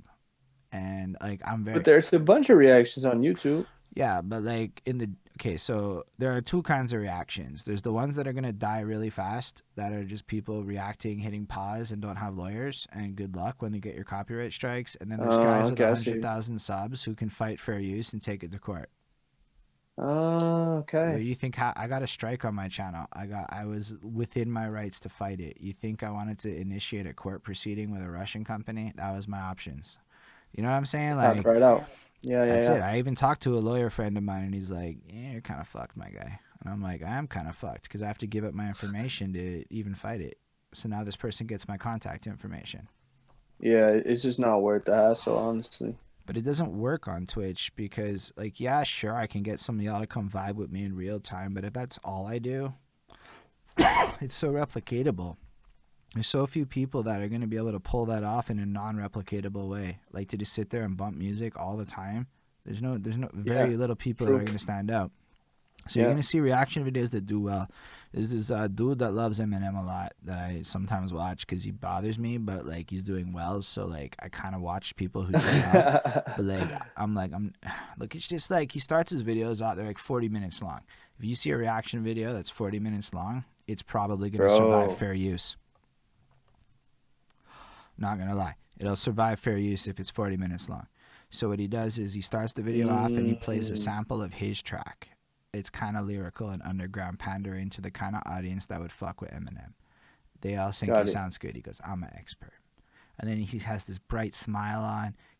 He plays like a couple of bars. I'm saying like a 2-bar. Oh, do you guys see what he did with the flow there and the A scheme and the rhyme scheme? And I'm a rapper. So, and then he like qualifies some flow shit, and he just pauses it so frequently that he really does ratio a shit out in a way where he would never get taken to court.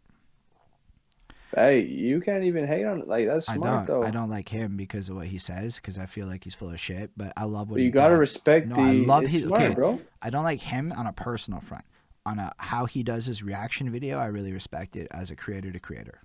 I respect it because it's how you do the reaction. That's why I brought him up. He's the guy to do it right, but that's not what most people are. Most people play the song and they don't really give commentary. They make facial reaction. And I say most as in I have spent 4 years in that world on YouTube. And I know what the amazing ones are like. I don't watch a lot of the amazing ones because often they're going to spoil the songs I fucking want to watch. So like I save it. I don't like watching other reviewers. They influence me and my taste and how I think about music. So it's dangerous for me to go down that rabbit hole. But I love watching them do it legally. Yeah. But most people, I feel you. They'd fail in court, in my opinion. They'd just lose. Because fair use is a legal defense. It's not like a law. Okay. I think people know that.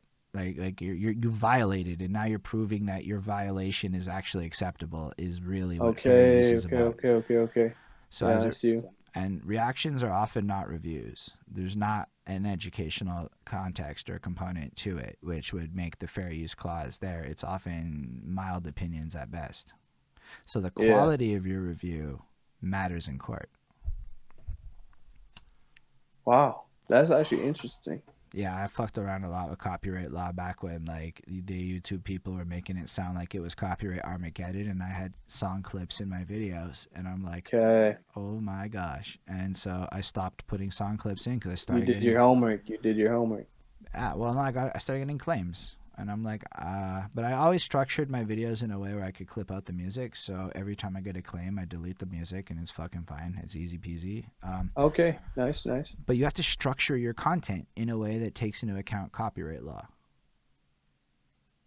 Yeah, Like you're right. Got to you, take that in consideration for sure. like your friend sample that you used, I might get in trouble for playing that on my stream because I violate copyright law. I'm gonna risk it, and nobody's gonna give a fuck, and it's like whatever, whatever. But I might get a claim for playing the friend sample with the monkey you used in an Instagram post one time back then because I just clicked on it without Crazy. thinking, and that clip is copyrighted.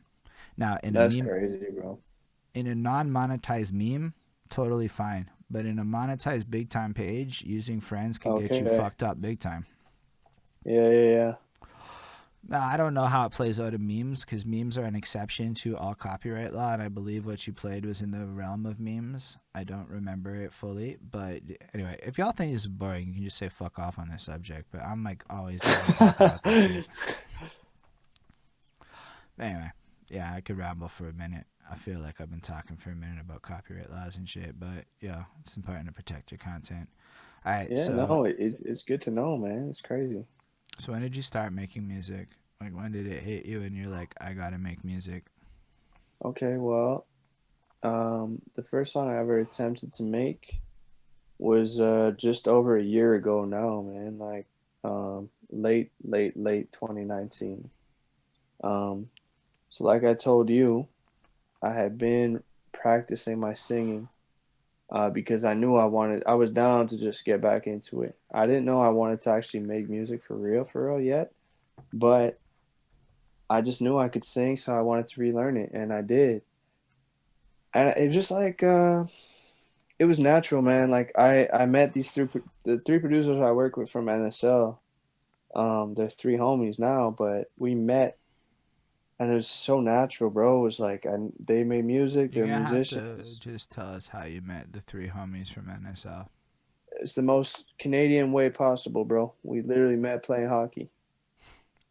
I know that was in one of your songs, so that's actually You dope. you listen, bro. Yes, sir. Like, yeah, I Exactly. We met reviewed. on the ice. Yeah, I Yeah. listened to your whole thing the way through. But I've been listening to your music for a minute. That track I only heard once. But yeah, you said that in your song, so I was curious if that was actually Yes, true. sir. But That is facts. So them three, they been homies, them three. Like they grew up together type thing. Um and who are they? I know there's a Bean because I follow him on YouTube now. okay, cool. Yeah, so there's Bean Beats, there's Dusty, there's Durza. Describe All what. t- Sorry. so their role, I assume that's what you were about to say. Their role or like what they're up to and everything. Yeah. Um, all three of them produce, you know. They all have their forte, I would say, but they complement each other well in the terms like all three of them had been making beats and been playing music before they met me and before we got into this whole music publishing thing. So they would do it straight out of recreation. Um, I think Durs is the one who knows, and I could be wrong, but this is what I think. Durza knows his music theory the most out of the three. Like he was really into playing guitar, playing piano, and everything. Like he knows his music theory the most. And I think the two others just love making beats, man. They were cooking up on their laptops. And look, Dusty can still play the guitar because one of the all in beat is literally Dusty playing the guitar. So they all have like the whole music theory more unlocked than I do. I personally don't know anything about music. I just have an ear for it. Um, So all three of them complement each other in their own way, you know. You know, Uh, you probably at like a subconscious level do know a lot about music theory. I do, but not in terms of like the terms used in music theory. When I'm with Mm. them and we're producing or whatever, I'll be like, no, hit it higher, hit it lower. Like I understand it, I just don't know any of the terms, you know, in terms of timing, in terms of notes, keys, everything like that. Like I do hear, I know when it sounds right, when it sounds wrong. But bro, I can't tell you if this is a G minor or what key the song is in and all that. Like, no way I can tell you that. I have no idea. Mm. I have no idea. But I know exactly when I'm hopping on a song, I know exactly what note I need to hit just naturally. And when they're cooking up beats for me, I know if like this one note's off, I'll feel it, I'll hear it. So I don't know what it is in terms of like theoretically, but I just trust my ear and it always seems right. So, but them three, they know their stuff way more than me musically in terms of theory. Um, and they kind of do their own thing, like they all work separately. But then some once, well, now COVID has changed things, but like usually they would get together, you know, and make a bunch of beats too once in a while. So they have their own thing going, but then they'll meet up and they'll just cook too. So it's like they'll send me individually beats. Like Bean will send me a bunch of beats one day, Dusty will send me a bunch of other beats, Darius will send me a bunch of other beats. So it's not like we have a group chat where we're just always talking the four of us. We do have a group chat, but it's more it's almost like individuals. It's a Um, collective. it's a collective, man, and like there's no hate if two of them collab on one beat and one is left out. It's not like, oh shit, like you were excluded. Like it's never like that, bro. It's never like that. It's just this one go wasn't that, and then the next one is gonna be him instead of him, and then boom, boom, boom. It always works out. So when we went into this, we're like, yo, if we're gonna do this, we're gonna do this seriously. I'm the type of person that I'm not just gonna half-ass something. So that's why when I started making music, I dropped my first song January of 2020. So exactly 1 year ago, pretty much. And the goal was to drop one song every single month, minimum. So every fourth week, we dropped a song. Then we had one tape on my birthday just because it was my birthday. And then we had one tape in the fall because the fall this year was so dark and somber with all this COVID thing. And I had a lot of sad music. So I was like, let me just drop a fall tape to really set the mood to finish off the year, basically, my first year in music. So that was in November, late November, just to end the year off, basically. But that's what it is. Like So, for us, it seems like consistency has been key and it's been beneficial, man. Like I think dropping this every fourth week has allowed us to not only switch up the style every single time, but learn from previous experiments. big Like facts. the first song we dropped, if you listen to it now, the mixing is trash, the master is trash, you know. But I'm not even mad about it because then we improved on it every single time. Now, if you hear the songs that we're dropping now or the songs that we have in the vault that we're going to be dropping this year, in terms of quality, bro, it blows it out the water what we did last year. But if we wouldn't have dropped what we dropped last year, my month, we wouldn't have learned. Because every single time we got feedback, if we're gonna drop a one 10 track tape only one time throughout the year, it's almost like a shot in the foot because by dropping one song in January, we got the feedback and then moved on to February from the feedback we got on January and so forth, so forth, so forth. I think that's what allowed us to grow that much, you know? And not only that, but when you're new to the game, you don't really have a fan base, so no one's going to go listen to a 15 or 10 track tape of yours. But they'll be way more willing to listen to one song, especially if you're changing the genre every single month. So we're going to do like a trap record, a pop record, R&B record, Latin, like Afrobeat record. Every single month's different, man. So it appeals to different audiences. And man, if you don't have a fan base, people are way more likely to listen to a 2 minute song than a 20-minute tape. So we're like, yo, let's just keep dropping, dropping, dropping, dropping, and boom, it's been to our. It's only been beneficial so far, man. For real. So virtually any single person I've talked to, and I'd say I don't know, maybe 50 interviews now, around that realm. So it's not like a super big number, but enough to start running statistics. Um, Everybody that's experienced success, whether organically or inorganically, resulted with that strategy. And I'm talking about, I was discussing, Consistency. yeah, but everything you just described. You Okay. basically rolled out what I would charge people to tell them. As Okay. in, I'm fleshing out a consulting course to charge people what you came up with on your own. and there's a market for that. So get your consulting game on now, my friend, because if you pulled that right now, you probably start Yeah. making stacks on that pretty soon. Okay. You It's just need noted. to It's learn some noted. of the lingo a little more. Just get the right analytics jargon Yeah, down. yeah, yeah. You're good for life. Okay, No, but word. for real, that is the content moves, man. Like I've talked to some people who have done it by going to cities and done a consistency plan where they built out a fan base and stages and dropped it out. I've watched people like talk about. So I was talking to Mickey Fax, who at one point was. Okay. So he was a guest on my show. Like, I watched that episode. I'm pretty sure I watched that episode, or I know the dude at least, but I've watched that. I'm sure I have. so yeah. Anyway, he was on the double XL freshman class with like Kendrick. I think it wasn't Kendrick. It was like right around that time. So and he's been huge in the underground for a minute. And what really made him pop was when his manager was like, "Yo, give me a song," and he put the song out. He said, "Yo, give me another song." The next week, he put the song out, and he started. He basically like helped pioneer the weekly release strategy in 2008, Yeah, yeah. and in the underground, and it was hot. And if you look at mixtapes, it's very similar. You just drop a bunch of shit on a regular basis, so people come to expect constant and new. And mixtapes used low quality to compensate and get the volume and to be able to. Exactly. So Yes, believe it or sir. not, Flea Lord, or I think his name is, released like 12 albums this year, and they all did well, and he's popping. Like, so it's not really about the size or the volume or whatever. It's about the consistency. So Okay, yeah, yeah, yeah. I don't know if you're right or wrong about the full album new audience thing. I would argue if your rollout's fire, you could catch some attention, but it would cost way more money than you guys probably have at your disposal. So Yeah. within your Papoose is doing an album a month in 2021. And yes, these are Oh, established people wow. with, because Nice. Yeah, believe it yeah, or not, volume is more the move, but consistency is the bigger move. So it's consistency followed by volume. yeah. I agree with you. So what I love about your story is, first of all, I have to give you some serious credit. Like, again, y'all are an example in my head to counter ideas that exist in my universe of life where people believe that there's no such thing as collectives and people never work together. You're in Montreal, right?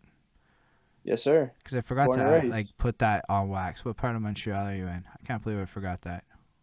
On the west side of Montreal. Respect. Which part of the Like West? border like Kirkland and Pierrefonds, basically. Dope. That's cool. Yeah. I know my West Island. I got my driver's license out there. There you go. Yes, sir. Where are you located? I'm in NDG now, but I spent 5 years in Dollard. So I went to Abbott. Okay, nice. Okay, okay. That's very okay. Dope, man. Yeah, That's so really like I close by then. actually I know exactly where like when you said that, I'm Okay, like I yeah, yeah, yeah. picture it. I used to go to that fucking Christian club that exists in the ballpark of where you live, over by where the Okay. two Yeah, yeah, Couche-Tards yeah. were. Okay, yeah, yeah. I know exactly which spot you're talking about. Two Yeah. Couche-Tards were. I don't think there's two Couche-Tards there now. But anyway, that's like back. Anyway, that's Back in old the day, times. yes, sir. So yeah, people act like in Montreal collectives and squads don't exist. So you actually got me to start thinking different. First of all, I saw an NSL Collective. That meant there was more than one NSL. Yes, sir. And that meant that empirically we were wrong. Because we were using the language of there is none, meaning zero. And I found one. And then I noticed Hoche has a whole squad set up too. Yes, sir. Yeah, Hoche has a movement too. Yeah. Shit, look at that. That's two squads I found. And then I'm pretty sure all of these cats have little squads set up and little machines that they're building. And I'm like, wow, why are all these young folk able to build like collectives? And me and mines are just kind of whining. You may go, Holden, why are you saying all this? Yo, I just started a whole cipher and shit, like straight up. I'm applying your tactics to my real life right now to Yes, sir. build up a bigger Yes, sir. ecosystem with it. So don't get me wrong. To me, though, you are absolutely a huge influence in my cipher. You're not the only Amazing, man. influence. You're one of a few. But I would Mhm. argue the fact that you and Hoche exist and showed me that young people, because I also watched you drop contests. I know we haven't got there. I watched you do Yes, a sir. lot of interesting marketing moves, and I'm like, yo, wait a Yeah, second. man. Why is his Instagram so litty and my Instagram so old man? And I'm like, this is Mhm. interesting. The thing is you have you have less tools probably at your disposal than me. I'm gonna be real. Like, not to be like flossy, but if I really think about it, you probably have less tools at your disposal than I do, and yet you're Yeah. doing so much interesting visual shit. Yeah, Wait, man. what? Like, What do very you? potentially. And I don't mean that in a bad way. I meant it more like to actually complement the ingenuity of what you guys are focused on. Because part of your world had iPhones in high schools and apps and all this Exactly. Yes, other sir. stuff Yes, that sir. was like going on. And so what I learned, so my dude is like even older than I am. And he made an album where all the beats came from kids making beats on iPhones and shit. And I'm like, Oh. wait, you can just use the beat made on an iPhone? And like, because to you that might sound preposterous, but to me it's like, yo, it's not made in Pro Tools, it's gonna be trash, is my first thoughts. Because yo, Right. I remember the early beat making shits, so it actually meant a negative thing to be a thing. And then all of a sudden, yo, there's not a huge difference between like a top quality beat and a beat made on a No, phone if the sir. person knows how to use the tool correctly. Exactly. Exactly, bro. That's what it comes down to. And while I might come off like I hate whatever, I love tech and I love using technical innovations to my advantage in life. Like, it's just amazing. So I actually, through talking to you, Hoshe, this Jay Schreier guy, and other youths along the way, find myself approaching all of my problems differently. Like, as an example, I wasn't rapping on TikTok because I faced a little problem. I didn't have anything in my room that could deal with TikTok as device wise because I have gear, and so I'm trying to figure out how to solve the problem of TikTok. And then I was like, Yeah. yo, if I was 20, what the fuck would I do if I had no money? And then I bought a $15 fucking earbuds with a mic. I said, this is probably Boom. good enough for TikTok. And That's so all you I, need, I bro. literally, as like I go through my life now, I'm like, how would these youth approach this problem? Maybe I'm fucking, and that's why I use the word old man a lot and it drives everyone nuts. But it's like, when it comes down to technological problem solvings, I'm not as agile as I was. And I have to now Interesting, fight bro. that for the rest of my life. And this is what getting older does. You become more set in your ways and comfort. Like, yo, I'm a one Okay. take guy. And every producer I've ever talked to is like, why? You're wasting your time and money. Because time is money. And I'm like, that's a That's kind of facts, fucking bro. good point. Why am I doing Yeah. this? And I no longer have an answer. I really don't know how to answer the question, but I don't know how to It's not probably have it. just in all honesty, it's probably just an ego thing, bro. It was an ego You're like, thing. I'm gonna be that one guy who makes it one take and impress the engineer and everything and just, I'm sure that's how get it on with my day. started. Yeah, exactly. I'll be honest with you. I have a second answer. You have to memorize the song to perform it. So, True. there, That's a good backup, yeah. I mean, there was a time I could spit any of my tracks in full on command on beat. Now I have to like practice. Cause yo, when you do proper, okay, when I say proper, I mean, I believe you. If you perform, are you the type to like spit your whole track, or you just like let it play and jump around?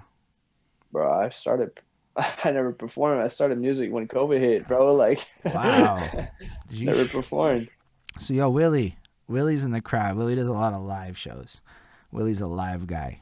Yo, shout out Let's Willie hear it, Willie. Scandos. Let's hear it, Willie. Well, I'm gonna like let you know that sorry, Willie. This guy has never done a live show and has 12,000 fucking monthly followers on organic intelligent moves via Instagram. Actually, did you pay for shit? I don't know if you paid for shit, No, but your shit looks I haven't organic. paid That's for a why I thing, boldly man. said that. I just wanted to like No, do it. So that is the most interesting part of this fucking interview to me. Is like, yo, like you've never done a show. never, bro. And the plan was that we were gonna do an NSL event last summer, but man, COVID just hit and killed everything, so we just put So it to the side, man. let's make it a hypothetical then. Alright. So all these features, all this is remote. All this is just you like fucking remotely working with people. Yes, sir. Yes, sir. There's no artist I collabed with. Bro, I never met JK. I never met JK and have 5 songs with him. I never met Zax. I never met Pay Fresho. It's all Now, these are online, all bro. local. Yes, sir. Yeah. Purge Night's another one of my boys. New Yacht's another one of my boys. Man, I never met none of these cats, man. None of them. It's all digital. That's baffling. I mean, I'm pretty sure I double checked most of those dudes from Montreal before adding them to my Montreal artist playlist, but sometimes it's good to double check. Like, I follow Yeah, most of yeah, them. yeah. Like I know a couple of them from that contest, the All Stars Montreal. Yo, those guys, they're the ones who Yeah. set me up with JK, and that's Yeah, dope. yeah, yeah. Yeah, shout out All Star. There's another that's another good example of a collective, man. I mean, Mm. they don't have a performing artist in terms of rapper, singer, whatever, but they're a movement Oh my themselves. They gosh, have their videographer, they have their marketer, they have I their know. merch guy, bro. Yo, they Ah, got to figure it out too, man.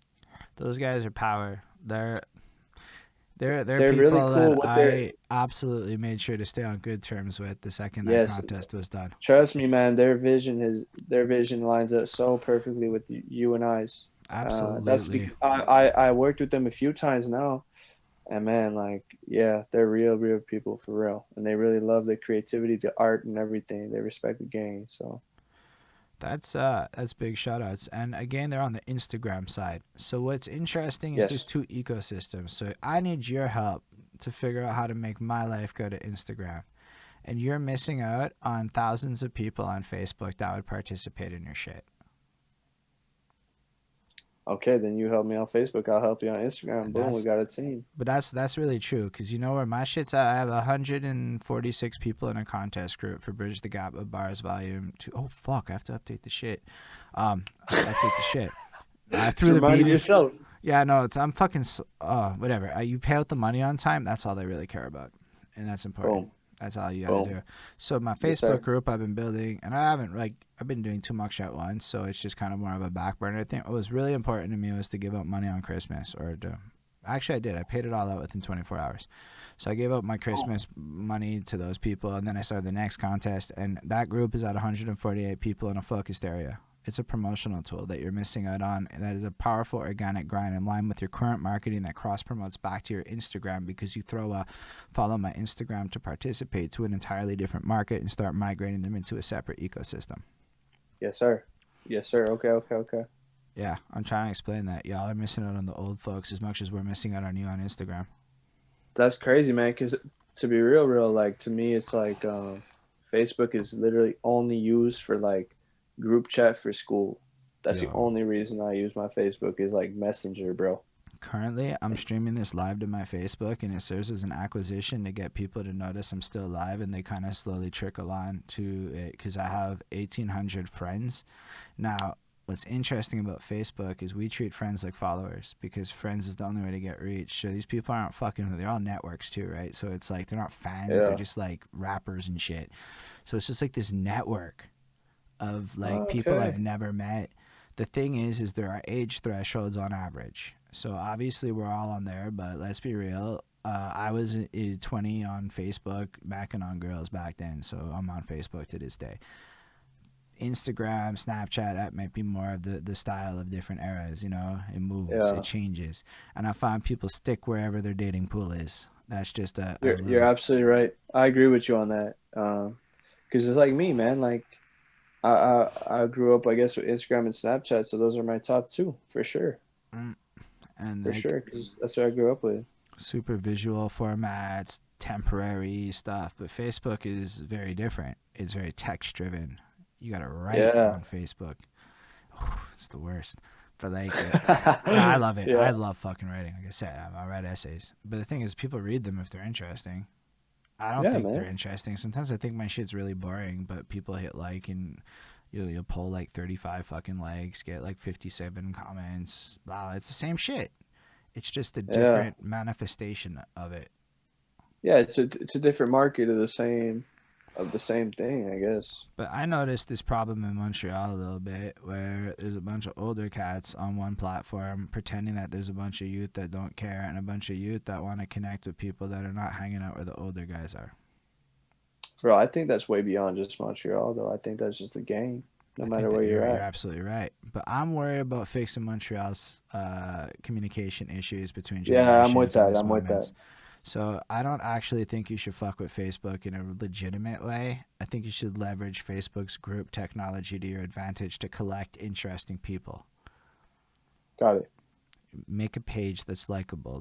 Let other people be able to like reach you and post your shit there too so that like if I do look you up I can put your Facebook, your Insta, your Twitter. Yeah, have a Twitter. Why? I've never had a Twitter in my life, bro. I mean, I don't think you should necessarily be all over your shit, but at the very least, throw a little tweet out. I got a new song, cause yo, maybe you get another little organic poo. Yeah, you're right, man. Even yeah, you're absolutely right. You're absolutely right. I think it gets overwhelming though, like, Mm. if you're all over these socials, like, man, it's like there's a difference between like, quality over quantity type of thing. And I've been so going hard on I mean, you could argue that I could just repost everything I post on my Instagram back on every single other platform, Yes, So I could be heavy. doing that. I would And then heavily boom. advise that. Yeah, that's one job for like 10 platforms. So that's what I should be doing, to be And there's honest, just bro. tools that'll automate it and etc. And Yeah, for like X amount of month, you'll find something perfect that'll make your life fucking simple. Da da da da da da you're da. right. Um, now I don't actually think you should use these platforms.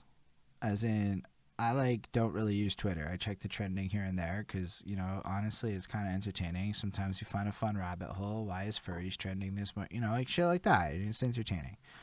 But I don't fuck with Twitter. It's mean. I don't like it. I don't want to tweet. I don't really try hard to tweet. Like it's not a platform I really fuck with. Instagram.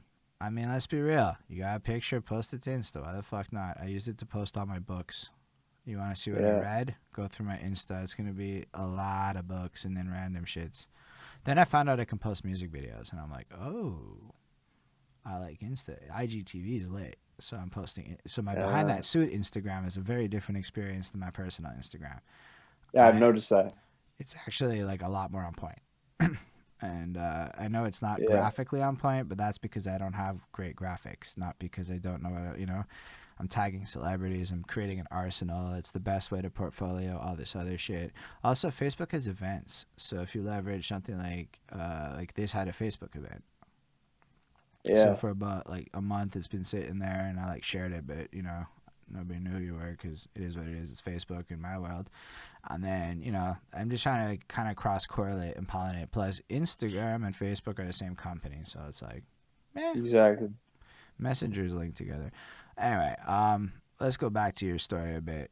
'Cause this is super interesting to me. I know it might not be interesting to everyone, but there's still 11 people with us. I know it dipped a bit, but there's still 11 people with us. That's fucking fire. Yeah, Um, we going. so you start making music, and you instantly decide to work with people that are gonna give you a position to own your music. That's what I'm Yes, understanding. sir. Why? Yeah, for sure. Why did you come to that Um, decision? Honestly, it was just more convenient, easier. You know, it's the homie, so it's like it wasn't even like from a business perspective. It was just like, let's get to business, not worry about all the what's the word I'm looking for? Logistics, I guess, that go into it. Like, let's just make music for fun and not worry about the business side just yet, you know? Yeah, I do know. Trust. Believe it or not. I'm Yeah, not. I'm not. exactly. I'm not doing poorly right now on that front. Okay, like I know exactly what you're talking about. I'm really all about that life. But how about you elaborate anything on this? Okay, because here's the thing. How do you guys actually resolve that? Like, how do you get to the point of like incentivization? Like, first of all, you're the front man, right? Well, I mean, I guess by default, just because I'm the one who's the vocalist, So it says but Drew and NSL Collective on the account, which makes it feel like it's Drew and the well, band. because so basically, it used to just be NSL Collective. Now I had a lot of people, and even the producers are the ones who told me, "Yo, change it to Drew and NSL," just because a lot of people was searching Drew on Instagram and because it's my artist name on like Spotify and things, and they had nothing coming up. So now to have both names there, it would you would have both crowds basically merging. Mm. So it's not necessarily that. I wasn't even trying to imply a significance because frontman isn't more important. It's just the face of, in like a Exactly. very literal way. Like I see you there, in a literal way. Exactly. Yeah. So it wasn't like there wasn't no like priority of like, you got more value to the collective or nothing. It just because I was the vocalist, I was the one who I guess, it's just how it is in like any kind of band or whatever. That's unfortunately how the game works. But And also, um just to add to that, some people love behind the scenes. Like they don't want to be on camera, but they want to be doing the work. there you go. That's it. And I was kind of the one who's the most comfortable with it and it just worked organically, man. Like I don't there's no we've had discussions like this. Like, it's no hard feelings that I'm the face of NSL on the Instagram page. Like, it's not that no one feels no type of way. That, I didn't take it like that. um, it's really we're all homies, man. So it's like we all have our own role, and we roll with the game, and that's just how it works. Like, it's no, no one's mad that they're not the face of the movement. It's like everyone's the face of the movement. You just might not see it, but there's as much going on behind the scenes as there is in front of the camera, and you know that. I know that. I know that, but I just was. I actually was. That's why I used the word frontman. It was literally just because of the band concept to me. Like nobody Exactly. in a lot of bands, the frontman is not the leader. The leader of the band is a Yeah. separate position Exactly. than the frontman. Exactly. We do have a comment from Ismail, and I know you said it on a project, something something laughing. But what does the NSL stand for? Okay. Yeah. Yeah. Very good question, bro. Um, NSL stands for Never Stop Laughing. Um, and now this is basically like my slogan, bro. Um, so most of the music we were putting out is all about it's moments of pain, moments of sadness. It comes from a place of like hardship. Um, and we're like, yo, let's turn these moments of pain into something that you could turn up to. You can have a good time. You could bop your head to it. If you listen to most of the songs that we put out, like most of them have like a meaning that's very emotional or dark or sad, but doesn't necessarily mean that the song is sad. It's like, it's just relatable. So NSL was a decision we made right away, because laughing is an expression I'd been using for a long time. Like, um, just in my personal life, I wanted to make a word trendy essentially when I was a kid. And I was like, man, that I would always use the expression laughing. Like, um, let's say you thought you would mess something up and you were in trouble on something, and it turns out that it's all fine. I'm like, yo, you're laughing. Like, it's cool. Like, let's say you thought you like, I don't know, you failed an exam or something, you got the grade and you got a good grade. Like, yo, you're laughing, you're chilling. It's basically the equivalent of saying like you're chilling or you're good. So I just started using it for everything, bro. Like, That's I abused that that's expression dope. like crazy. I would use it for everything. I was always laughing on anything. Um, and so that's why I was like, yo, let's turn this into way bigger than just an expression I use for fun as slang. Like, let's turn, let's make this music movement, all these sad moments in life, let's just make them optimistic. That's basically what it is. Turn this like negative energy into something optimistic, positive. So that's why it stands for Never Stop Laughing. That's dope. I like the Yeah. fact that you invented slang for yourself and then Yeah. doubled down on that slang. I'm all with Yes, it, sir. man. When you get Yes, into the sir. Twitch ecosystem, you're gonna have to come up with like things to make your little emotes one day. Emotes are the little emojis, so you have to get them all made and stuff, but you have to You're think of right. what they are. So you have to think of I like got to get the on that. slang and shit. So it's like really fucking fun. I just say it like because I enjoy that what you said. Like as a poet, as a person who wants to create a legacy, and just what you did was, and its distinction, like you didn't leverage regular slang. You created Yeah. something for your own moments, and were able to. You're gonna have merch with your fucking slang on it. Exactly. That's the goal, man. And it's crazy because I've been spreading the word, and all the homies. I'm like, yo, start using this expression. Like, it's gonna roll. It's gonna roll. And next thing you know, bro, I went to Queen's University last year, right before COVID, to party for a weekend. And bro, I run into these people using the expression like we're laughing. I'm like, where'd you get that from? And then he was like, that guy, and that guy was my homie. So like, it's spreading like just on some innocent like for fun thing. But it was just yeah, that's when we're like, yo, let's just use this. Let's just use this because it's actually becoming relevant now. It's like a fun. It just worked. So Yeah, just replicate that a lot, and you're in a great position for your rhyming. yeah, you're right. Nah, I You're mean, absolutely right. like think about faux shizzle. Just think about faux shizzle and the impact it had on marketing Snoop Dogg's campaign. There's a reason he just started talking it in every interview. Bro, you're absolutely right. Absolutely right. And then he stopped. Just a hard stop one day. Yeah, from one day to the next, you're right. Anyhow, that's dope though. Do you have other slang? That's the one, man. That's the one I'm going all in on right now. So Maybe when I rebrand, But for No, now, but though. just in general, like let's say you have a merch line, you're gonna have your main slang, and then you're gonna have your alt slangs. Like you got like, Oh, okay. cause like let's say laughing is the main word, like the name of the movie. There's still taglines, right? That's true. That's a good point. I got to get on that now. I never thought of that. You gotta create the universe. You're right. Yeah, Cause you're right. yeah, thank you. But nah, you're right a lot about a lot of things too. I just want to point out, y'all better be listening to this guy. I like compliments as much as anyone else hates compliments. Sometimes it's like, yo, I don't know if I like that. He's saying I'm right in this moment. It's fucking weird. And then you flip it or whatever. I don't know if that's something y'all do, but a lot of people I know are like fucking hate it when people compliment them or give them a sincere Yeah, I compliment. always found that kind of weird, bro, to be honest. That people hate that. Yeah, I don't really understand. Me neither. But it's real because like it's like his. I have theories based on middle class normative society of a certain age group because I don't really know fuck all about the younger peoples is what I've learned tonight. I've been wrong a lot, so I'm gonna be a little smarter. But like I think a lot of it's based on lying and sincerity. Like, yo, just watch Mm, TV. Like, I'm watching The Marvelous Mrs. Mabel or whatever right now. It's just this show okay. about this lady comedian in the 50s, and it's one of those explore the social norm situations, right? And everything about the culture and society back then is based on social charades and falsities.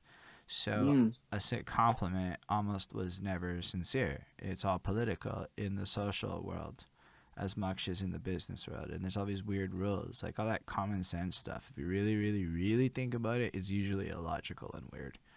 Like, just watch for that. When people say the words common sense, interesting. think about it at a practical level and think about how much common sense it is. Like, I question the value in putting up money for a house instead of pursuing a career.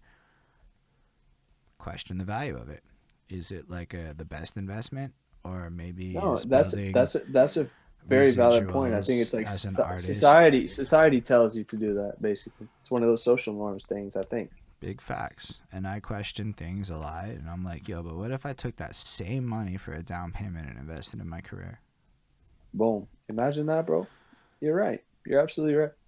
People look at me like I'm fucking weird about it because it's not the rule set. So I'm just bringing it up to establish that there's a rule set that exists, these I unwritten rules. completely agree.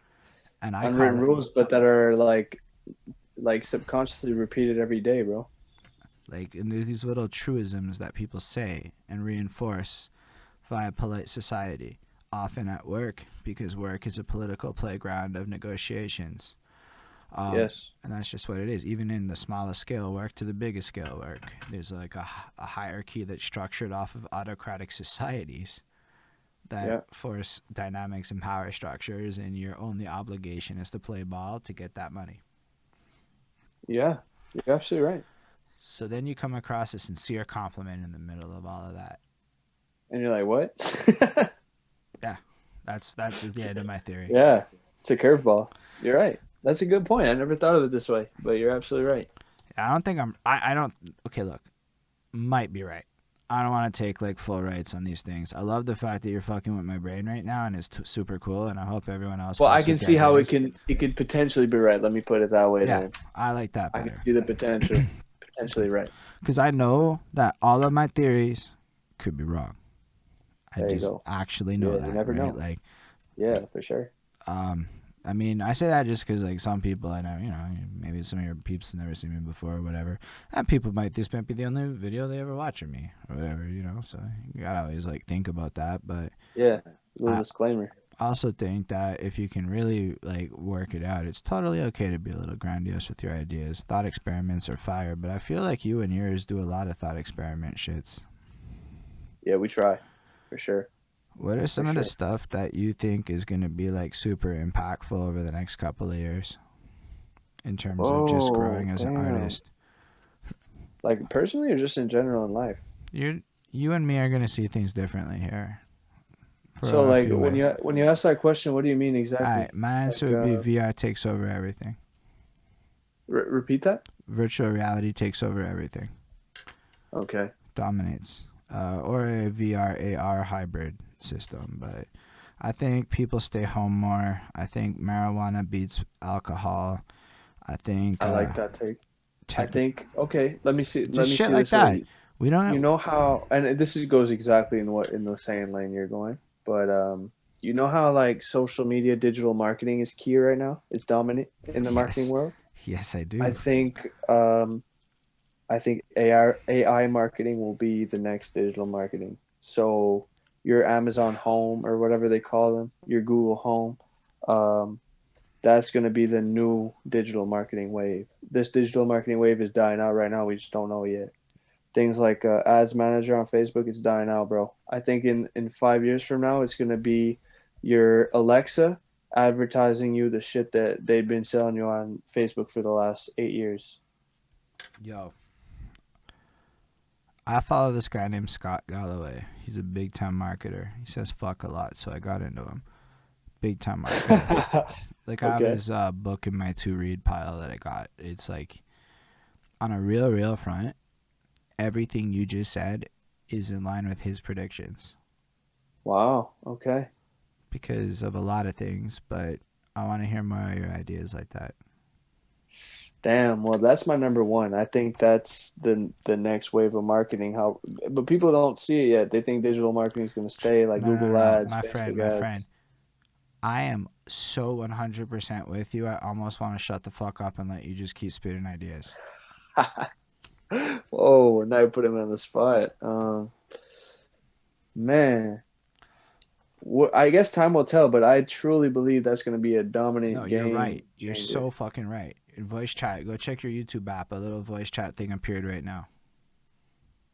Your What? in your YouTube phone app, a little voice thing appeared next to the search, encouraging you to use voice to search on Oh, are you YouTube. serious? Yeah, There it's you go. completely in That's line a with what perfect you're saying. example. Because yo, Alexa, Perfect da da da. example. It's completely There in you line. go. From an Yeah. SEO perspective, voice search has been heavily advertised. So literally, Absolutely, bro. You can even Google now this is reminding me, but on Google now you can like hum a melody of a song and they'll tell you what song it is.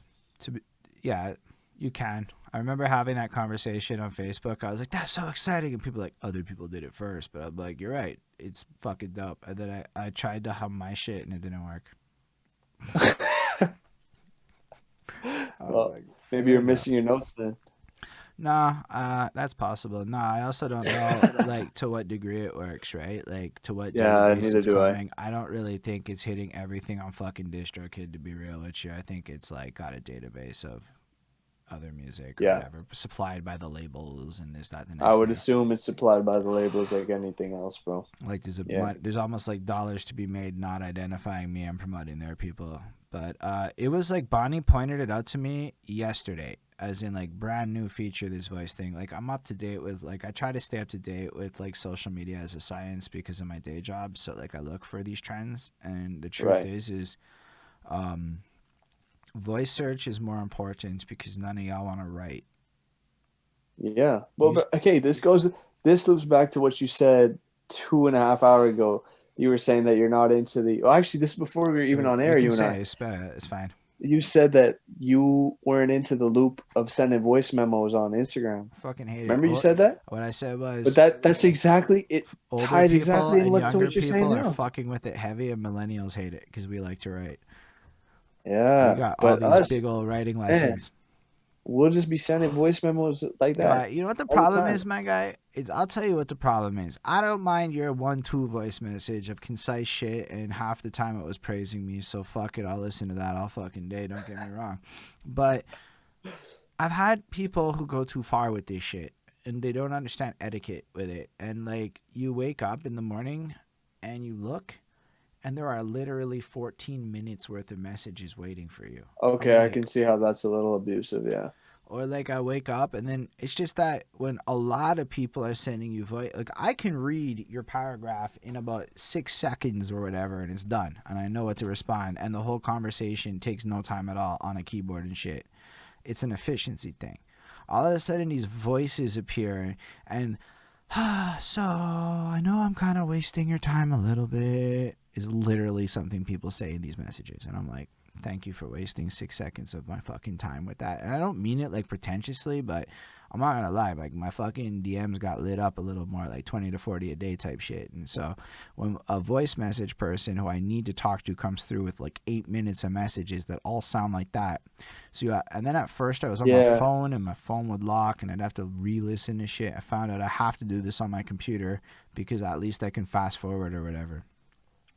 Well, I I can, guess that's because the people sending you voice memos are just not straight to the point, bro.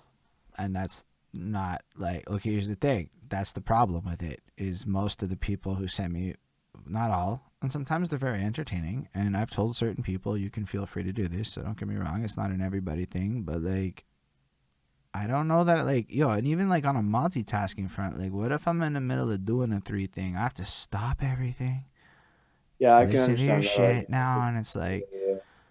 I'm the text message generation. Yeah. And now all of a sudden, voice is back, and it's like, well, I think I saw it put best, like, all of a sudden, voicemail has returned. These are voicemails. We're That's leaving each other facts, bro. fucking voicemails. That's facts. That's literally what it is. Yeah.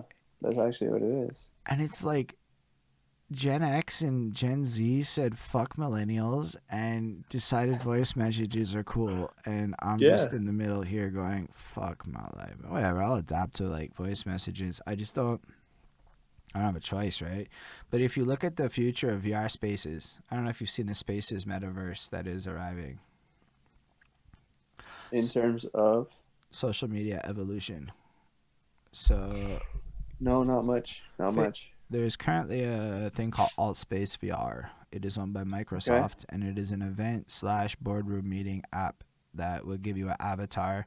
And honestly, I tried to get people to fuck around with it for music, but technologically it was too complicated and etc. etc. But in Okay. theory, it's the type of shit where you would throw on a VR headset, bust a 1-2 at an open mic, and then take your headset off.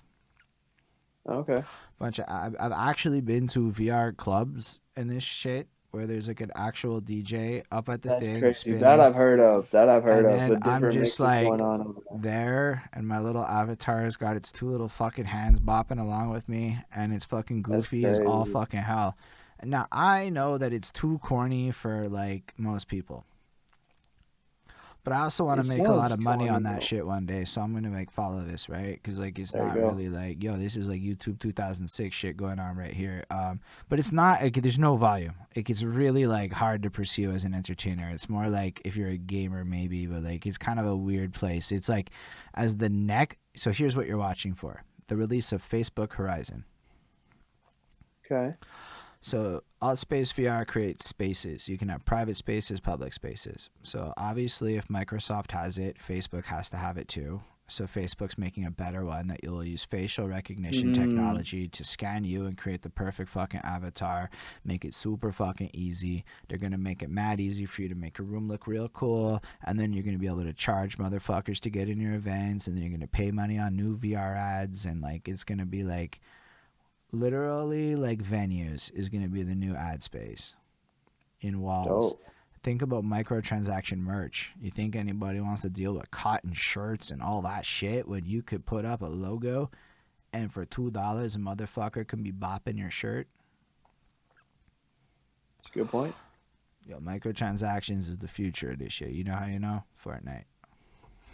It's just Yeah. it's a $1 billion fucking microtransaction farm. So imagine if you as an artist you can't convince somebody maybe to buy a $20 shirt, but I'm sure you can get somebody to buy a $2 fucking 1-2 click on a fucking phone. Yeah, you're right. Yo, what you're saying is crazy actually to me. I never really thought it or got into this at all, actually. Yeah, I'm kind of in this loophole where Twitch is, in my opinion, the intermediary. So I'm developing the skill set to be ill live in that environment. Is the truth of There it. you go. Yeah, I agree, bro. But live is absolutely the future of everything because VR is the future of everything. So, and you see this Yes. migration happening with Clubhouse. I don't know if you're familiar with Yes, Clubhouse. sir. I've been looking into Clubhouse. It's still an invite only platform, right? It is still only on the iOS. No, but invite only, like, don't you Oh, need to be invited to the if you need a platform to be code, able holla at your to, boy. actually? My guy, I have codes. I have no Apple device. I'm in this, and here's the problem. Obviously, I could acquire an Apple device, but I can't afford a new one at this time because it's an unexpected expense, and I don't feel justifiable getting one on Kijiji during these times. So as long as the non-essential shit's in place, I will not do that. That just seems wrong on an ethical front.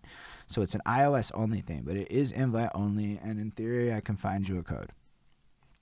I know multiple people on Clubhouse right now, and I helped already get a guy on, so trust. Interesting, because I've been looking into it. I follow Gary Vee a lot, and he's saying to go all in on it. So I made a Gary Vaynerchuk bar on my album that nobody wanted to listen to give you an idea of how fucking off brand I was. No way. Yeah, I wrote Vaynerchuk don't give a fuck about you at all. Yo, I was so mad at him. I was mad at that guy because Vaynerchuk Media is the people who killed off the planters' peanut and manipulated a lot of people's emotions to sell peanuts. And ethically, that's wrong. He doesn't give a fuck about you. He's selling you dreams. Is he very good at this? And is he right? Yeah. He don't give a fuck. That's how I felt. I think he still has value, though. Big facts. In terms of motivational speaking, inspiration, he's a big influence. Big money in it. Big money being him. I don't hate him. I love everything he says in terms of like the ethics of it. I just think he doesn't give a fuck about any of us and will off-brand and in another company name over there do whatever the fuck he wants at our emotional expense if it works to market correctly. Honestly, maybe, but at the same time, like I can't even hate on that, bro. I do personally, but it's not hating. It was just my feeling at that time on Wax on that record. Yeah. Because I just learned. I'm gonna listen to it though. I'm curious now. I'm gonna listen to it. I mean, whatever. You might not like it. If you do or not. I wrote like this whole song where I was mad at a bunch of shit, and I just put it there. And it was a bunch of obscure things I was fucking mad at that honestly nobody cared about in my real life. And I kept trying to have conversations with people about this shit, and nobody fucking cared. So I was like, fuck that. You have to talk to the mic. But I really think that Vaynerchuk is a marketing genius. He is one of the best in his league, but his entire industry is ethically questionable at best. And I can go into that in another time. I don't really want to take away from that. It's kind of negative, and I really don't know how much I want to piss off Gary Vaynerchuk fans on my stream. But it's ethically questionable, the industry of motivational self-help for profit. Yeah, I agree. But I personally I like the dude, though. I think he's a marketing genius, like you said. I respect that. I respect him. I love Ty Lopez. I'm a fan of Gary Vaynerchuk's work. I'm a fan of Ty Lopez's work. I don't know that I like either of these people.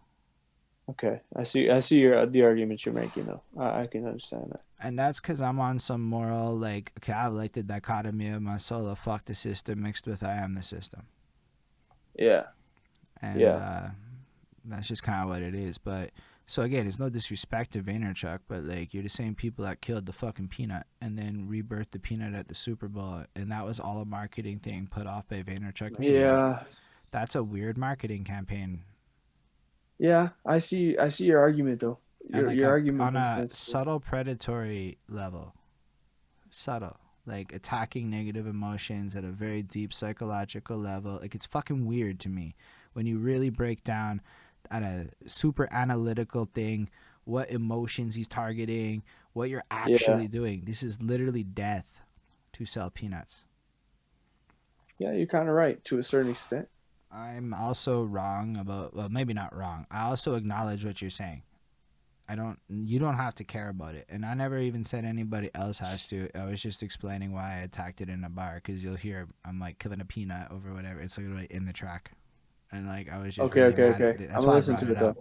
I still consider Gary Vee as one of my inspirations entrepreneurially though. Regardless, he's like that the definition of hunger. So I can only respect that though. I hear you.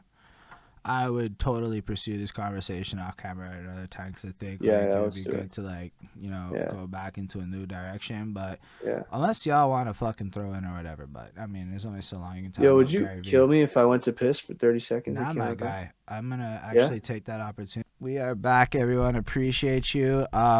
That's a long time without a pee break, and I'm glad that you did that. I've had to work on my my bad. I've been holding. I was like, man, I gotta do it. I forgot to tell you ahead of time that you're allowed to just take a pee break, and it's all good because it's fucking Twitch. Like, if anything, like, I feel like I'm maybe pushing it, and I'm like 80% of my A game, and you were able to murk me too quick, and I'm like, all right. Oh no. We good. We No, good. We I'm good. Don't having say that. fun. Shout out Chris Chrome, because without Chris Chrome, there's no fucking behind that suit, because I don't have time to do all this and edit the videos anymore. Yeah, that's what your life becomes one day in the future. Hopefully, I hope to outsource like every fucking thing I have to do. That's my dream, and then I can just do this, just be where I gotta Hey, be. yes, sir. That's the goal, man. That's the goal. Man, I want to be able to like sit there and put 4 hours into a song one day. I would love that. That Hell would be yeah. dope. I don't have that Hell time. yeah, man. It's more like For squeeze it in sure. here and there. Yeah, I On respect that that. Yeah, note, exactly. Instead of being on your spare time, you just do it on your main time. it's That's the the goal. dream. But let's talk Yeah. about you. Do you work and stuff? Yeah, bro. I've been working. Well, because I'm in school, right? Um, Tell us about so I'm in, that. so I'm in university, and ironically enough, I study marketing and finance. So maybe that's why I got a bit of some game. But otherwise, I have a part-time job at like this sports complex. I'm like a receptionist at a sports complex. Um, Obviously, COVID hit us hard in terms of like business closures. So we had been closed from March up until September, bro. Okay. March to September, we were closed. We reopened in September, so the whole time I was on employment insurance on that time. And then when we got back to business in September, I'd been back at it until just recently when they did the that 4 week lockdown in January. We were open until about I'll say January 10th, and then we had to close. And we've been closed since then. So I'm back on employment insurance for now. So that's how it is. But I'm just part time. I'm doing like I want to say 20, 25 hours a week. And then in school, I'm like full time in school too. So I've been busy with that, man. So how does your recording process go? Cause yo, like, let's be real. Maybe you just do it completely differently. Okay. Yo, my recording process is probably different, bro, because uh, ironically, because of COVID, the family's working from home and my older sister and stuff's working from home. So I record everything in the shed, bro, not even in the house. So that's why my video, you probably noticed when you watched all my Instagram videos earlier that I'm always in the same spot, and that's my shed Mm. outside. What I did Um, notice was that you pivoted a couple of times before settling on the shed, and then there was something on the floor. right on. Yeah, exactly. You paid attention. Um, so I record in the shed. Now it does come with a few challenges because it comes with the season. There's no heating or there's no AC in there. So if it's summertime, I'm dying of heat. I'm topless recording, you know. And then in the wintertime, like now, bro, I go in there and I need to be ready, and like I need to perform well because after 30 minutes, I can't handle it anymore. It's too cold. I need to come in, warm up, and my gear starts dying out. Like my computer just starts lagging out on me and my phone and everything. So, um, So let me understand it, this. You literally run out and record this shit in 30 minutes or yeah, whatever. I try to make one song in less than an hour. That's the goal. Like, write it, record it, all of it. You write beforehand. No, I go in the shed fully prepared in terms of writing. That I write everything on my phone, bro. Like I just put like in my Me notes, too. I have a notes folder specifically called songs. And I just write all my songs in my notes. I And love it. I never go in the shed without having a full song written out. And then boom, I go and Do I you just practice it? only in my head, never out loud. That's crazy. Only in my head. So like I'll kind of remember so I don't forget the flows and the cadences essentially. Because it's easy sometimes to forget the flows when it's only You written down on paper. practice the song in your head. Like, you sit there like as if you were performing it, and you don't actually Yes, perform but it. I never actually sing it. No. So I need to be quiet at home, man. Like I always need to be quiet. This is like the only space in my crib that I can be loud. It's like the cold room that I'm in right now. But even that, usually, man, I gotta be quiet at home because everyone's got different schedules and stuff. People have been on calls all day. Like my sister's on calls like literally from 7 a.m. to 5 p.m. like almost every day, bro. So like I can't be making noise then. Um, and then later, mom is sleeping, so I like now is an exception, and I'm up in this cold room, but usually it's not like that. So I always record during the day outside in the shed, so I come prepared. I love that. And I think it's fucking interesting that you practice in your head. Like, I'm not, that wordplay is interesting to me because, like, I feel like you choose your words very carefully. And I Hmm. never thought about practicing in my head before. Like I always Well, practice one out thing, loud. because for me, one thing is like I'll never doubt my voice. I know I can hit the notes and stuff. So it's not about singing. It's about remembering the flows. I'm always scared that I'm gonna forget the cadence or the flow of what I wrote. So I always kind of rehearse it. I'm like, okay, every day I kind of run through every draft I have to make sure I still remember how it flows, and that's about it. Then when I'm ready to record, I just go into it and I burn as much as I can.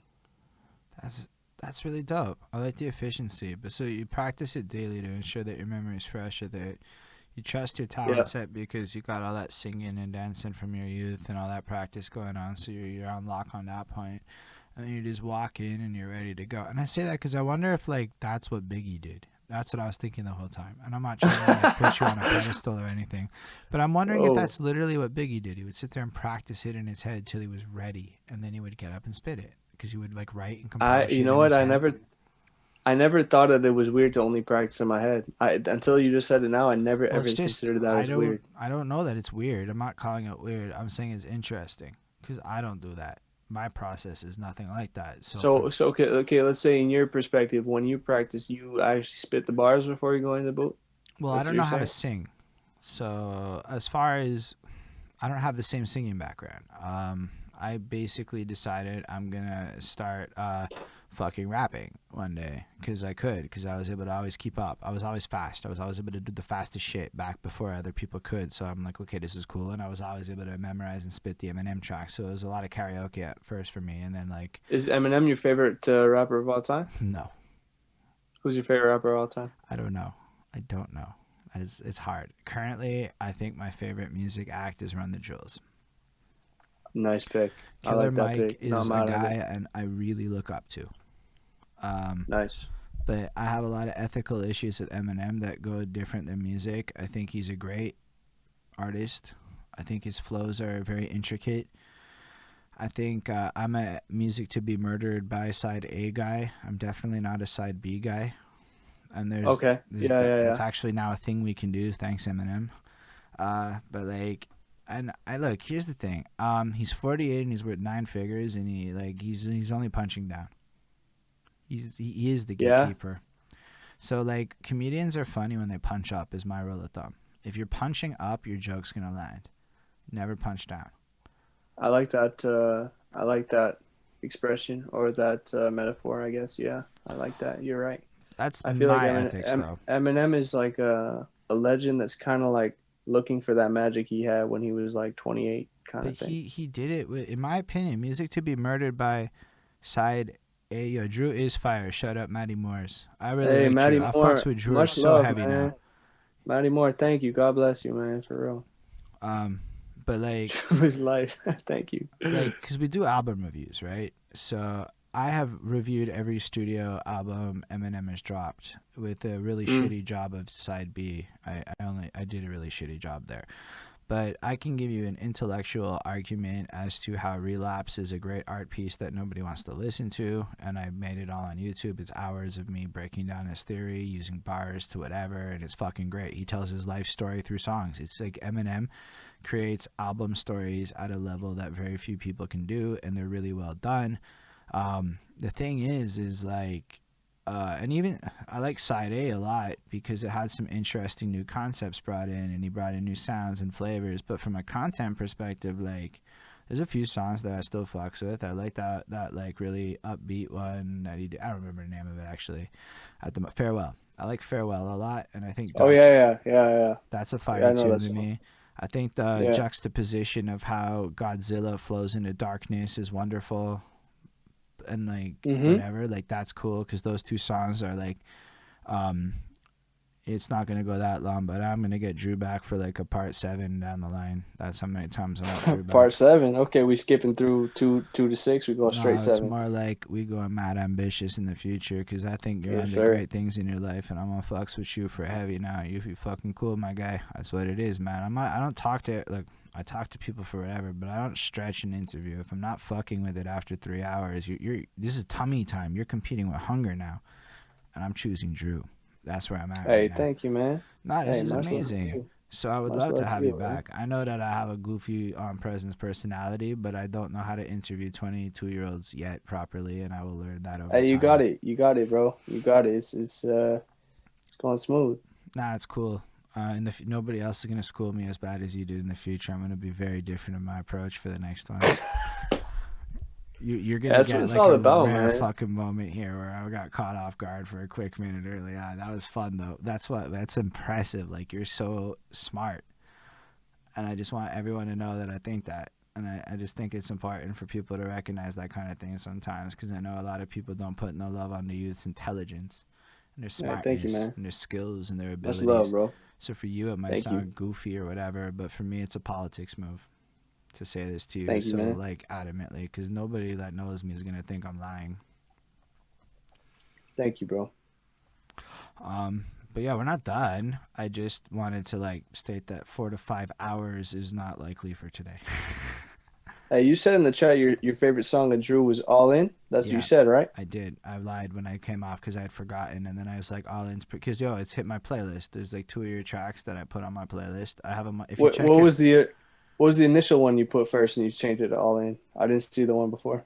I don't remember what the fuck it is, but if you check your back into Spotify, you'll see a Montreal artist playlist, and whatever the fuck I have on there that you'll see is whatever the fuck I put on there. Okay, dope, dope, dope, dope. Um, Yeah, All In was a different one, man. I like That it a was more lot. of the aggressive. It was more of the rapidy rap things, like but Pops not over not the not most. rapidy rap things, but just like not singing. I usually do sing, like 80% of my music is singing, but this one was just like rapping, bro. Like I just wanted to talk Yo, my it's. thing. I mean, you're gonna get me with that one. I think more like that one. Really, like every time I hear it, I feel happier. That's how I know I like a song. Yeah, I that's just it. My goal was it for be to like almost like a gym song or like a just Mm. motivational So I song. fucks with that energy though now because I lost a lot of weight and I got more active. And Look at these you, man. things, Hell yeah. yeah, I'm not even Hell worried about yeah. that praise. It's more the mindset's change. So if you can't jump around and dance for 4 hours, the way you approach music and danceability changes. So if you were gonna be just sitting on the wall doing a little two-step because music's for the environment, what you're physically able to keep up with, I think, impacts it. I think sometimes even people are mad that there are entertainers like a Waka Flocka Flame who honestly he can do all the rapping, but he doesn't actually have to rap. He can just make noises and jump for four Yeah. hours and sell at a crowd and do a littier show than I could ever try. Yeah. I feel you. And I I think feel you. people are mad at that because they can't. Yeah. Because you have to work out 3 hours a day to be Waka Flocka Flame's level of There energy. you go. Yeah, you got to put the work in. And I think people miss that or like, yeah, there's a lot of things. But your flow is impeccable. So I think it's pretty cool that you do it the way that you do. And I like the fact that Hey, you man. dropped your little recording videos so that it's fucking with no mixing and mastering, may I add. Just to flex Thank you, out the man. fact that you can do that proper because that wasn't lost on me. Um, let's go back to the idea of spaces though, because I don't think we really filled that out. So, Yeah, I don't know if it's me, bro, but your mic keeps cutting on me. yo, is my mic cutting for everybody, or is it just cutting for him?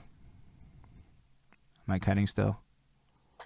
Right now, you're not cutting, but you were cutting for a minute, bro. Like the last 5 minutes, you've been in and out, kind of thing. All right.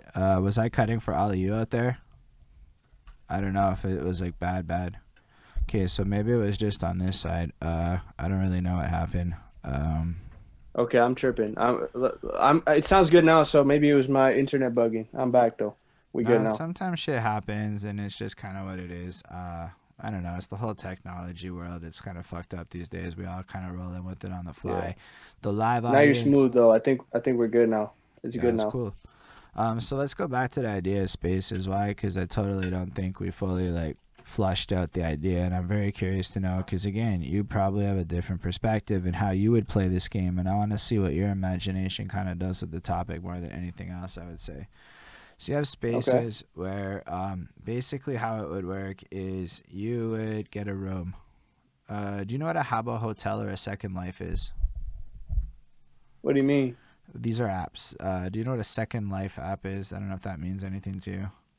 I literally have no idea what you're talking about, bro. Fair enough. I was hoping you would. It would be simpler, but it was around when you were young, so it was possible. It was like a shot in the dark thing.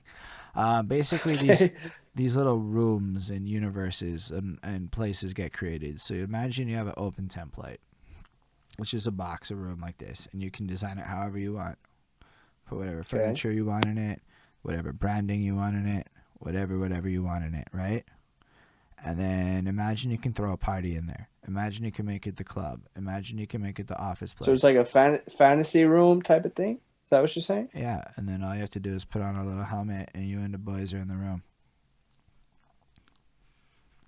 Okay. That's So what. so so what? So how does that change the live environment? Cause yo, let's be real. Like if you were to actually say, would there Mm, a bunch of people be sitting on a Twitch stream talking to us 2 years ago, we'd all be going goofy McGoofy, no fucking way. But yeah, here we are. And if we think about where this that's a is good point. going in virtual reality land, um, why isn't this gonna be the thing? At least we'd see avatars. We could see people moving, and people act like what it looks like today is what it's gonna look like in a year or in 2 years. At some point, it's gonna look photorealistic. At some point, it's gonna be like banging. At some point, the text's gonna be on point. Mm, okay, I see what direction you're heading in now. Okay, okay, So, okay, okay. like, do you see viability in this? Do you think people are gonna fucks with this virtual ecosystem that I believe is going to replace? Not okay. So there's gonna be a competition that's gonna go on between live and the virtual once COVID's done. There's a lot of people that are gonna like live stream shows Hmm. enough to not go back. And I predict the evolution of this is that virtual reality ultimately not replaces live shows, but makes live shows a niche, expensive experience, and the accessibility option for everybody else is the VR experience.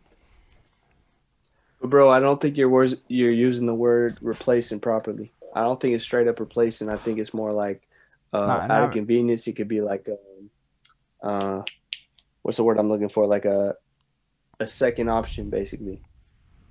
Like there could be two alternatives, and you can pick the real life or the virtual but the real life experience. is only I ever don't think it's gonna be straight in up, your city like one time for a bigger act, and the virtual is every time. but bro, trust me. Oh, well, look, I think this is my opinion. I think people from based off of COVID and what the consequences have been socially, I think it's gonna make people honestly, bro. I'm almost on the opposite perspective where I think the FOMO is gonna be at highest it's ever been. And let me explain to you, but like for me as a university student, bro, there have been a lot of events I've been skipping up on because I was like, yo, there's always a next party next weekend, next weekend, next weekend, boom, boom, boom. You know, there's always going to be another place we can go to next weekend and this and that. But now, bro, trust me, after 11 months of this, and it's going to be longer than that, but for the time being right now, it's at 11 months. When we have the opportunity to get back together and everything, people are going to have FOMO because they're going to be like, yo, who knows when the next opportunity we're going to get to do this is. People didn't think that way before COVID because they always thought next weekend, next month, whatever, whatever, there's always going to be the next. But Right. now there's a new narrative in the head that's like, tomorrow's not guaranteed anymore. Now we have this whole who knows what tomorrow holds idea in the mind.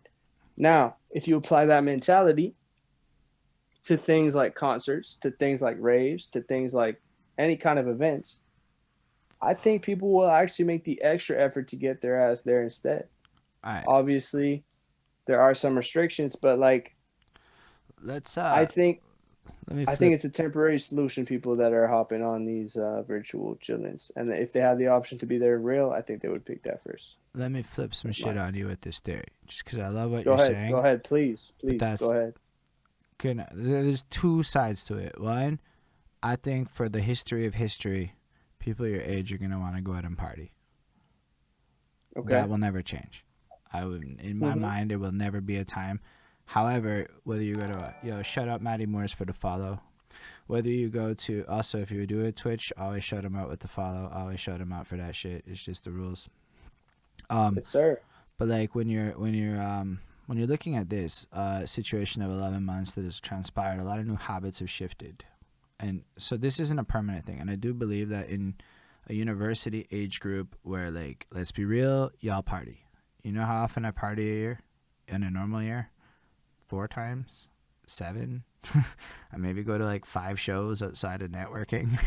Like it's just not my life anymore. I'm 33. Like Okay. I don't really want to do that. I want to be at home watching Netflix and smoking joints. Like that's my idea of an amazing Friday night. Like amazing. It doesn't get littier than that, my guy. However, 4, 5 times a year, I want to go the fuck up. So there's an age group dynamic that is definitely going to be in play. And so I agree that with your perspective and the way you describe things, I totally hear what you're saying, except that nobody's inviting me to parties, so it's not like as part of my life I get to go to social events like restaurants or get-togethers. Like, it's not the same world. I don't like that shit. I don't even want to do half that stuff. But let's go to the other side. I think your FOMO's temporary. I think it's going to be like, what's going to happen is there are a lot of, I'm want to go raving at this point, my guy. I just want to go out there and dance till 6 a.m. and be sweaty. And like, dude, I'm craving anything. Like, we're all craving it. I hear you. I think we're in this like opposite, but I also think I'm going to go do it 3 times and my attitude's going to start shifting. And the fear of missing out's going to go into, what do I value more? And a lot of people are going to make choices, and they're going to end up with camps. One camp's going to fucking love being out, and then there's that other camp that doesn't like going out. So for everybody I talk to on this subject, I'm getting a pretty 50-50. I have to admit that real life is very powerful, and a lot of people love that. But then there's the socially anxious that are pumping serious money and economics into the digital sphere. And if you add an economics to the situation, do billionaires give a fuck about your feelings when they plan out the entertainment industry? No. They don't. They follow dollars. So is it Dua Lipa's $20 live stream for the world? I guarantee you they made more on that single fucking event than they did on any individual show she did. I agree with you on that, actually. I think ICP or somebody else did a show. It might not have been ICP, but other people are fucking with it. I'm fucking with a live cipher right now. I got 40. I got like, here's the real problem: scheduling and convenience. My interviews did not actually start until COVID really locked down Montreal in September and said nobody can legally come to my house on camera unless I apply for a business permit, etc., because it's a home residence. And in September, they passed a law. I live with my girlfriend. Nobody's allowed to come over here. So I had to be like, adapt to an online world or stop my interviews. But prior to that, nobody wanted to come over. Yo, shout out Willie. He did, because Willie's in the chat. But like, most people didn't want to come to my crib where I'm set up to do this. So I couldn't get people to actually physically fucking come here. We go to this online world, and everyone loves it. They do these 3... even then, nobody went past 3 hours when you had to come to my crib. You had to travel after. You had to deal with shit. You had to come here. That's true. That is a bit of an inconvenience. That's true. You can bang out 7 interviews without leaving your house on a Saturday. Think about the economics of this rather than the preference of this. And I think that if you take an economic journey... the people with a lot of money don't give a fuck about your desire to party in a reality. They're actively trying to find ways to make virtual reality lit. Because, you have fucking bands performing in Fortnite. You think that's feasible long term, though? Big facts. I don't think it replaces conventional live shows. Because nostalgia is huge, and people pay $400 to see Iron Maiden in person still. So, obviously, but that's niche. It's not regular. Yeah. People do that once, twice a year. People will log on to your stream possibly every day, which is actually a better marketing tool for artists. Shout out Don Smooth. Like, Don Smooth is on this stream. Do you know who Don Smooth is? Don Smooth's an OG, right? Don Smooth is the voice of the city. OG. Used to be up there on the radio, K103. We just had this chat this week. So literally you shared a week with a real legend right there. And the real legend's up in this chat. You, what's the likelihood of you ever running into Don Smooth in an organic sense like that? Not necessarily real, you know? So it's meant to be, man. It's meant to be. It was this online sphere that created the opportunity. You're right. Yes, and sir. this won't happen in real life right like into this. The argument that you're about to make right now. How are you ever going to connect with me in real life? I'm never at your club or at your party. No, I think that the social media age has risen so many boundaries, man. Like, bro, so many of my followers are not even from here, bro. I got so many people from Germany, from Africa, bro. I have some people from Nigeria, from Kenya that are DMing me every single day. That would have never happened if it wasn't for social media. So now you have the opportunity in a VR space to spit to them every week. Or you worry about live shows, which is a cooler community growth move for you. Also, all y'all should follow Don Smooth. He fucking does live DJing on Twitch, and it's litty, bro. Y'all should follow Don Smooth. He's a fucking like top notch guy you should know about. And watch the I think, interview. bro, I think um both have potential in Big different facts. like just for different reasons. You know, like for you, what you said, like you're gonna have some people that stream it every single day on your live stream online. But But think trust me, bro, when it's in person, it's a different kind of experience. You can't even compare the two. When it's in person, man, like, bro, it's a whole different kind of energy, a whole different kind but of. who's gonna okay, so then we have to go to another side of the city, another side of the scene. We're not famous. Who's throwing the Okay, show? repeat that. Who's throwing the show? You said. Yeah.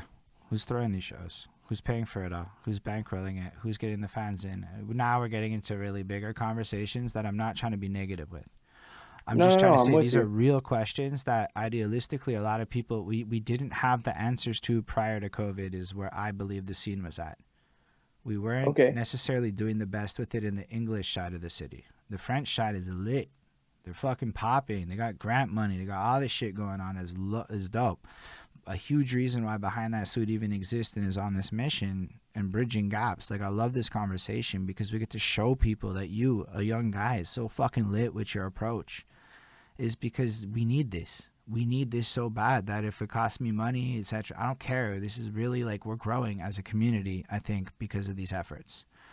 So, I mean, the live scene show is a really great idealistic time, but you also haven't gone and performed to a bunch of open mics and shit to get back nothing out of it. You haven't gone to all these shows and gotten nothing out of it yet. Bro, Not to say I nothing. I want to be clear. You get performance experience. It's super fucking fun, but none of us got 12,000 fucking monthly followers off of that or listeners. no, I agree. I'm with you.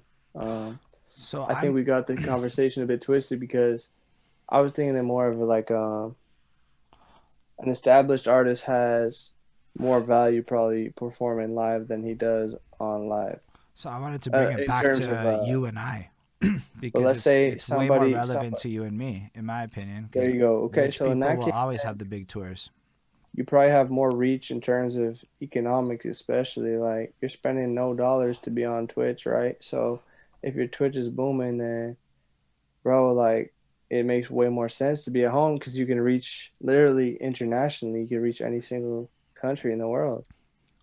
So it makes more sense in that way. I was saying, I guess my argument was more like in terms of energy, in terms of performance, bro. If you're an established like name, you're making way more of an impact in person, I think, than online because Oh, bro, you've been to a concert where like you really connected with the artist. Let's say you've been to a concert where you didn't even really care about the person that much. Like the artist, you were like, yeah, he's cool, but like I don't rock with him that hard. yeah, I know what Bro, you mean. I'm sure you've been to a concert where it's like that when you walk into it and then you watch his performance So and you're like, damn, like now I'm I'm a a fan of his, you know? I'm all about the festival circuit. I don't think that goes away.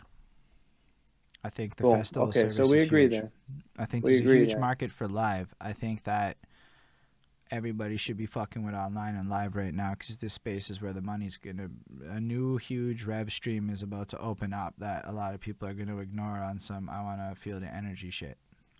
Yeah, exactly. And I don't mean it like, yo, dude, I know exactly what it is to perform live. I got the pleasure one time of doing Just for Laughs on some hip hop karaoke shit, and I did Rap God in front of a group of fucking old people and shit, and it was amazing. No way, bro. It's on Facebook. I can link you after if you really want to see it. Um, it really happened. I made sure you don't do that and not get.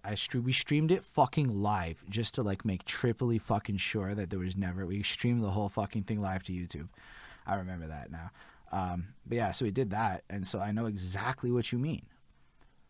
But Yeah, that didn't actually give me dollars, and Twitch has given me dollars. that's dope, man. But There you go. that's where my brain is at with it. So it's like I hear what you're saying, and when I have the financial means to maybe like do the show thing the way I would love to do the show thing, etc., etc., etc. I don't know, man. Like if it makes sense, but like yo, a show is a huge commitment on time too, right? But like you're giving up 6 hours easy to do like 15 minutes, and you got to drink at the bar, and so there's cost to this too that I don't like. And this Yeah, is true. I like you might enjoy going out If that's what you like doing, is lit. You're already going out. For me, it's like a little bit of a job. So I'm not really incentivized to like go out of my way to do that. Like I love it, but like I'm also very okay with just putting on a VR headset and fucking it. Because you know what? This chat is amazing. I actually like it 80% as much as the actual live experience when we're doing the cipher thing.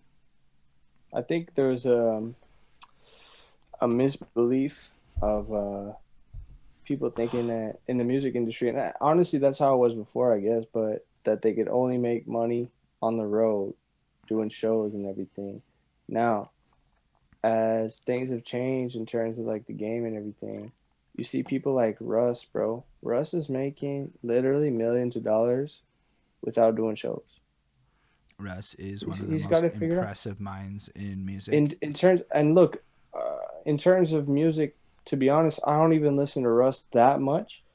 But in terms of an entrepreneur, Big bro, facts. this guy you cannot deny that the he's a genius in terms of like You being know an how much of a entrepreneur. genius he is? Okay, so Russ realized guys like me weren't fucking with him.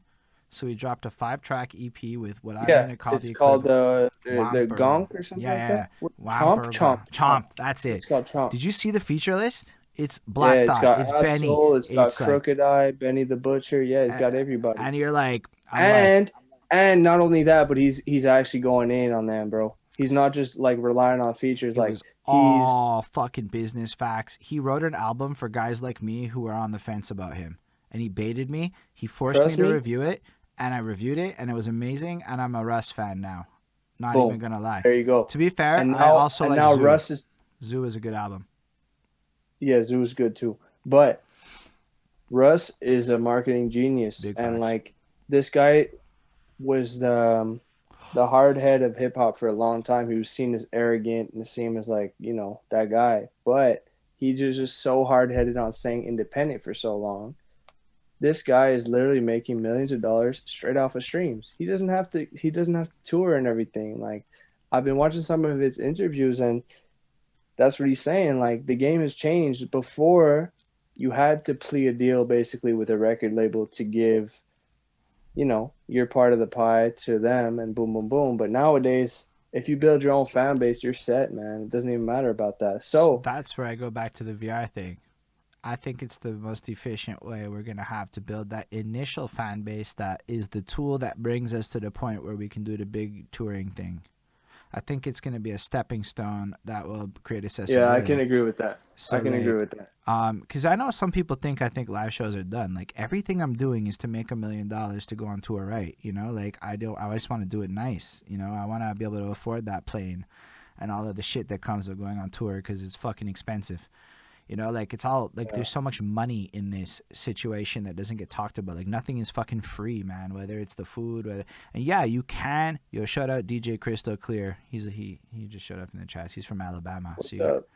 so I like What's the up, fact DJ that we Chris? got people all over fucking watching. And so, Everywhere, man. and Shout out. so what I would love to do is double down on my plan is the second COVID's allowed and I can get into a bar is to just do this in bars. Find a bar that'll let Okay. me. Exact same Yeah, yeah. thing, but stream it live to Twitch. Okay, that's dope, man. Because that's That's dope because you have your international audience on Twitch, and then boom, you got your niche in the city, and you're good. but I don't think it works one or the other. Because No, probably not. yo, In practice, it probably doesn't work. You're right. I mean it might, but like I think like it's like the way content's gonna work. It's gonna be like, yo, if you're not streaming it live to some degree or another, does it even exist? Are people really gonna notice it? Is that really gonna be something? Because yo, you might think that that's not crazy, but people are leveraging live on everything now. Yeah, you're right. I'm That's seeing true. people leverage TikTok live at midnight releases. Miley Yeah, Cyrus pre-streamed her album an hour before it dropped, exclusive to TikTok. and boom, it probably did numbers.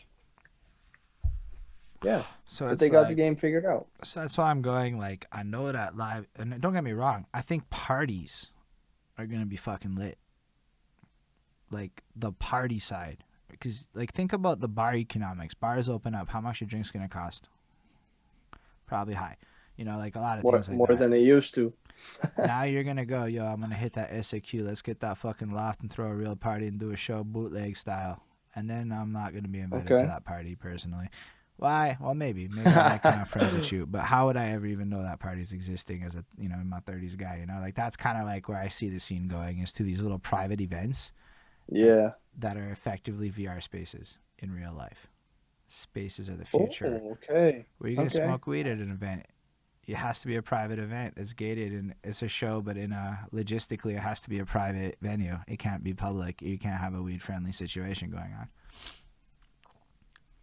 I see what you're saying, bro. I see what you're saying. I don't know. I might be like I fucking do wrong think, about stuff, but look, like, look, look. I do think both have value in their own lane. So I don't think there's one way that's. Look, bro. There's definitely a niche for, um, like the online lives, like Twitch, for example. And there's definitely a market for once COVID's done, bro. Trust me, these festivals are going crazy, bro, festivals, for big sure. facts. I question the live scene at bar levels though. I don't see that getting litty anytime soon. I think private parties and events, like, cause if you guys can just get a chalet and throw an event, why the fuck do you need the bar? Yeah, I'm with you on that.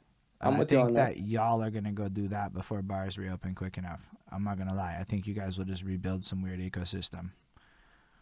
I know. You know what? I actually agree with you because me and the homies have been saying like, once this is done, we're renting a cottage. We're going crazy in the cottage. We're not worried about bars and nothing like that. So I agree with you on that, actually.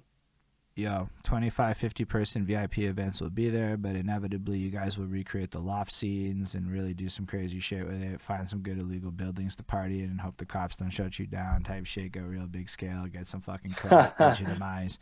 Anyway, there's a lot of. I watched the rave scene play out from like 2012 to like a little bit. My brother was a DJ there back when they were like in these abandoned buildings and you could smoke pot inside and it was truly wonderful before it got commercialized. Yeah.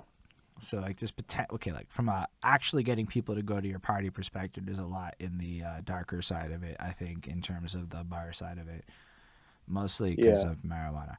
And I don't know. Do kids drink or smoke a lot? Like which is more popular with your age group?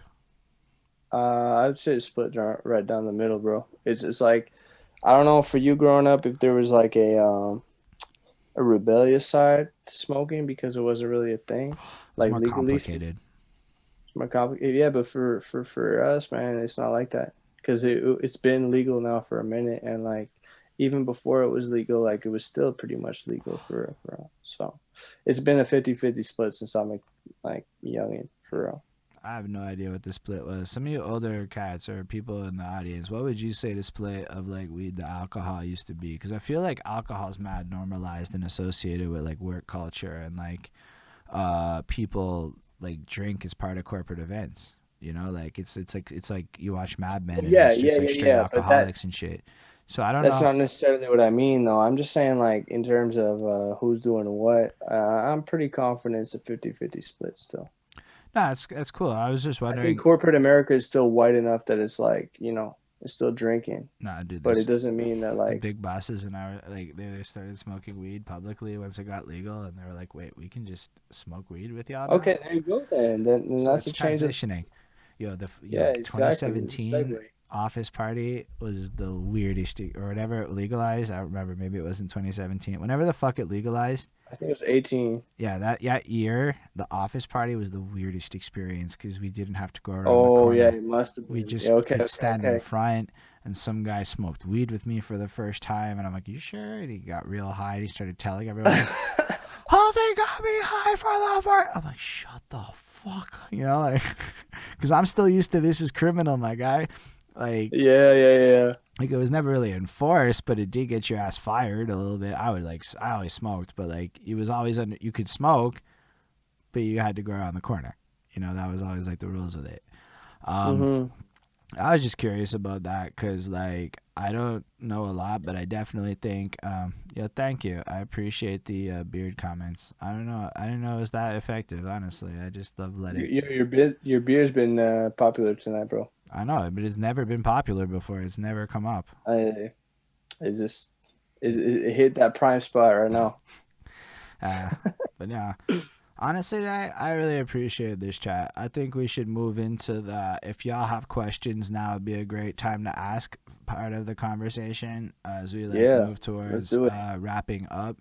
Cause yeah, I don't know. It's getting a little later, and I'm not in the same energy space of maintaining it that I was in. But yeah, I appreciate all the beard love for real. Maybe we will do a beard emote in the future. I fucks with that idea. It feels very on brand. But no, as I'm like rambling a bit, yo, is Molly today's kids thing? Do y'all fuck with Molly heavy? No, I don't think. I think it had its time. Uh, it was good times. Unfortunately, bro, I hate to say this. I hate to say this, but I think Xanax took a big peak recently. I Not, never. not personally speaking, but that's just like I think that's the wave for the last few years, for real. All right, so we did get a couple of questions, but yo, I do want to comment on that Xanax point. That's scary, but fucked up. Molly was Molly was more dangerous though. Well, not more dangerous. Molly was weird. Like I did it a few times. It's pretty good for intercourse. Like really good for intercourse. Like honestly, it's phenomenal on that level. But like Purge Night Music has a great question, and I would love to know the answer to it Oh, myself. Purge Night knows what's up. Are they ready for our music, Drew? Hey, Purge Night's got to get in the studio, man, because me and Purge had some good songs in the vault. Uh, But his sound engineer had like COVID or something like that. So oh, that's you seriously know, serious. yeah, look at him. He's gonna laugh for sure. He Um, knows. He knows. I'm waiting for his verses, man. Once his verses are in, oh, it's over. yo, and shout out Purge Chemo. Night Benny, actually, you guys should show love to Purge Night Benny. He's extremely dope. Yo, Very talented yo, artist from all I could Montreal. say about Purge Night is if Purge Night was playing the politics game with me in any real way, he won because he showed up and showed love way before it was cool. Like Purge Night was in like he's earlier on in this in the follower list for real. Like I can prove Dope, that man. shit. So Yeah, Purge he's a Night been real around one. for a He's the minute, homie. and he shows up, and I totally understand why sometimes he often shows up at like the most boring part of my stream, and I get why he dips. Like don't even get me wrong, because I do like a whole pre show of shit where I burn 90 minutes as much as I can because the first 90 Okay. minutes you're Yeah, not yeah. in the algorithm.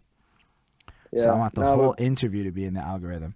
I feel you. I feel you. And I feel you. so But Purge Purge Night's got some mad talent though, for real, for real. And uh, he's just a dope dude, man. I is he connected in with him Montreal? earlier.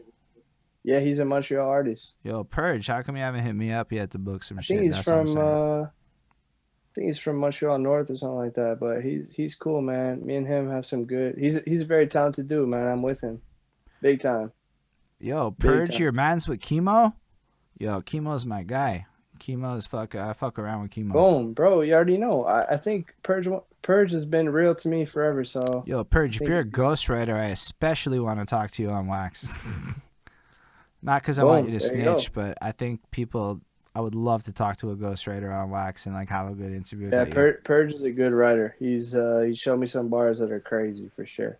So mm, he's got potential in that area for sure. I love that shit. That's fucking dope. I mean, you can find me at behind that suitor at well HSR 514 as it says very clearly in the video with the little shitty old graphic we made 4 years ago. We never updated.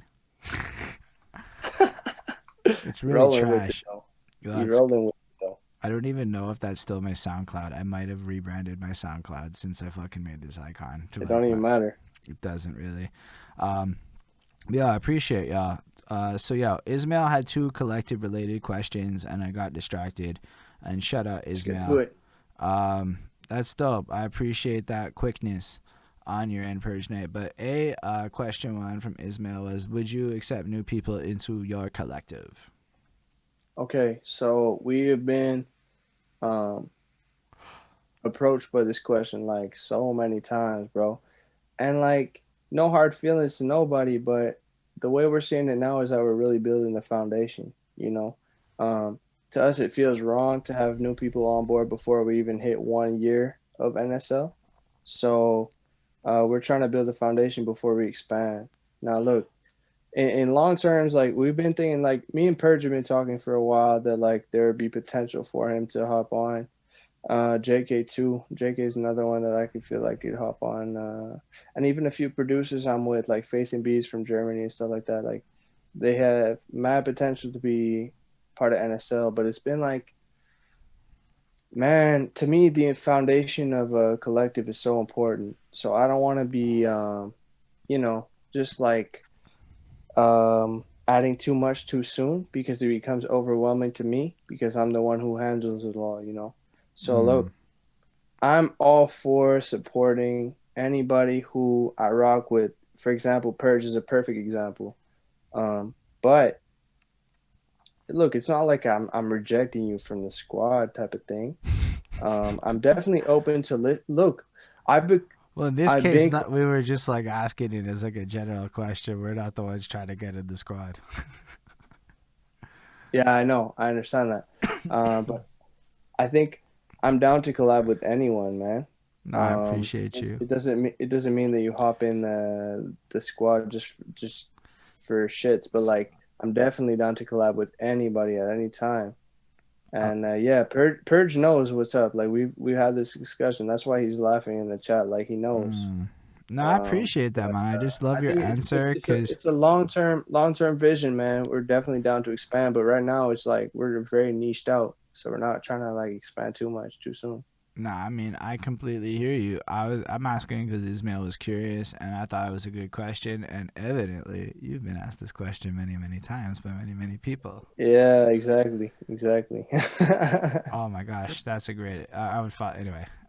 So what's the next step for the collective? Is Ismail's second question, and y'all have like your last chances on questions if you want to know stuff. But your boys are all like, "Guy, I know all the answers already." That's fair, but you don't Okay, know that. next step of the collective. Honestly, man, is just staying consistent. So we're gonna keep dropping every 4 weeks, consistently throughout the entire year. We've seen so much progress doing this strategy. Like it's kind of crazy. Like this last track I just put out blew up, but honestly, I think it blew up only because Spotify has noticed that I'm so consistent on my releases, bro. It's not even Mm, that the last song I put out was better than all the other ones I put out. I think it's just because like Spotify's like, oh shit, okay, this guy's actually taking the game you get a seriously. lot of. Do you have a lot of your people putting shit on playlists? I have a lot of European fans now. Yeah, man. No, I got a lot of. do you have a lot of your people putting shit on playlists? Oh, my people. You know what's crazy, bro? I don't even ask my people to stream or nothing. Like to be honest, bro, I don't have many of my own people streaming my own things. I have a lot of my own people like following the Instagram page. But that's only because they're the homies and they want to like support me. But uh, it's all genuine, the ones that are supporting my music. I'm never gonna be the one to DM people like, "Oh, my new song is out, pre-save it, this, that, boom." No, I'm not like that. Um, I understand that some people are just down to support me without even listening to my music, and I don't take that as a personal offense. I'm cool with that. There's a lot of the homies that don't even listen to my tracks, but I never took it as a bad thing. So Mm. that being said, um, I think I think it's just the consistency putting music out every single 4 weeks that Spotify literally noticed, bro. And I only say that because it's only been going up for me. So why is it going up? Like, it's not the quality of music that's going up. There's songs that dropped in like August, September that had more potential than the song that just dropped in January. I think the algorithm actually notices that you drop every 4 weeks or so, and they're like, "Oh shit, okay, this guy's actually taking this seriously. I'm gonna push him a bit more, a bit more, a bit more, a bit more." Because it's not ironic to me that every single song since I put out since August has been increasing and growing. You know, to me, it's not just a Mm. coincidence. It's not like But the songs got better and better and better. you also, like you said, responded in real time to data to optimize to get to a point to create that growth. Well, yeah, and look, if you're thinking about like the whole Instagram thing, like yeah, I'm posting like once, twice, 3 times a week No, I to keep the mean, like Instagram going. you said earlier in this interview that when you release songs with that particular strategy, you're able to get the immediate feedback and apply it to future songs. You didn't start in August, you were dropping shit earlier in the year. So if your momentum Absolutely. builds up, that early stuff was like a test work, but you clearly pushed it in a direction that was algorithm friendly, based on feedback, Right. I based on understand your what question. people would listen to, whether you did it organically on purpose, whether you did it by accident. I don't think it's just the algorithm pushes stuff that is consistent. I think the algorithm pushes shit people will listen to. Yes, you're right, actually. And I think that was our strategy But going hold on, into it. just to caveat, I don't think you're wrong. I think you're also right, but I think you're No, no, saying no. I got your point. I think it's a mix of the two of you and I's arguments right now. So consistency to me is number one. That's the number one thing. Now, um, I think that I benefited huge from dropping once a month because I got feedback from people. My mixing got better, my mastering got better, my songwriting got better, my singing got better, my everything got better every single month. Now, if you take that in consideration, as well as like my very, very, very, very small fan base is grown every single month, bro. You were watching a video earlier. I saw you on the stream before I hopped on that you were saying I had 25 or 28 followers on Spotify back in April. Well, now I have like 160, which is not much. I'm still saying it's a small number, but it's continuous growth. that's Now, actually a great growth rate. Honestly, as like if you play your cards right, labels will be on your ass very soon if they're not already on your ass. well, thank you, man. And look, what I see it as is like I take the people that I ask for feedback. I know that they know their stuff, and I know that they're gonna be genuine. Like Purge Mm, Knight on the chat right now is one who's very honest with his feedback. Yam is too. I know that those guys like they're gonna tell me how it is. If like they thought I flopped on a song, they're gonna tell me, and they're gonna tell me exactly what to improve on. So if I take that consideration and that feedback into consideration when I'm making my next song, then boom, you know that's what? when you know that like you're only gonna improve. And look, I'm not mad that my first song I dropped in last January was trash. I'm cool with it, man. Like I know the mix was bad and I know the delivery was bad and everything. But I see that as a win because every single month if I can improve, bro, by next year I'm flying. I'm flying. And to put that with the consistency effort, I already know that in terms of improving quality and continuing that consistency will get me the dub, bro. That I'm confident. And look, it shows if you check my Spotify right now, you see it. There's a perfect example of it. I mean, So your I think Spotify is people are looking kind of litty. I think people are too afraid to drop that first song, drop that first, they're afraid to get into it. But man, that's what I'm telling people. Just drop, drop, drop, Nah, drop, drop as so much as you you're can. right, but here's where I think people are afraid of that feedback part.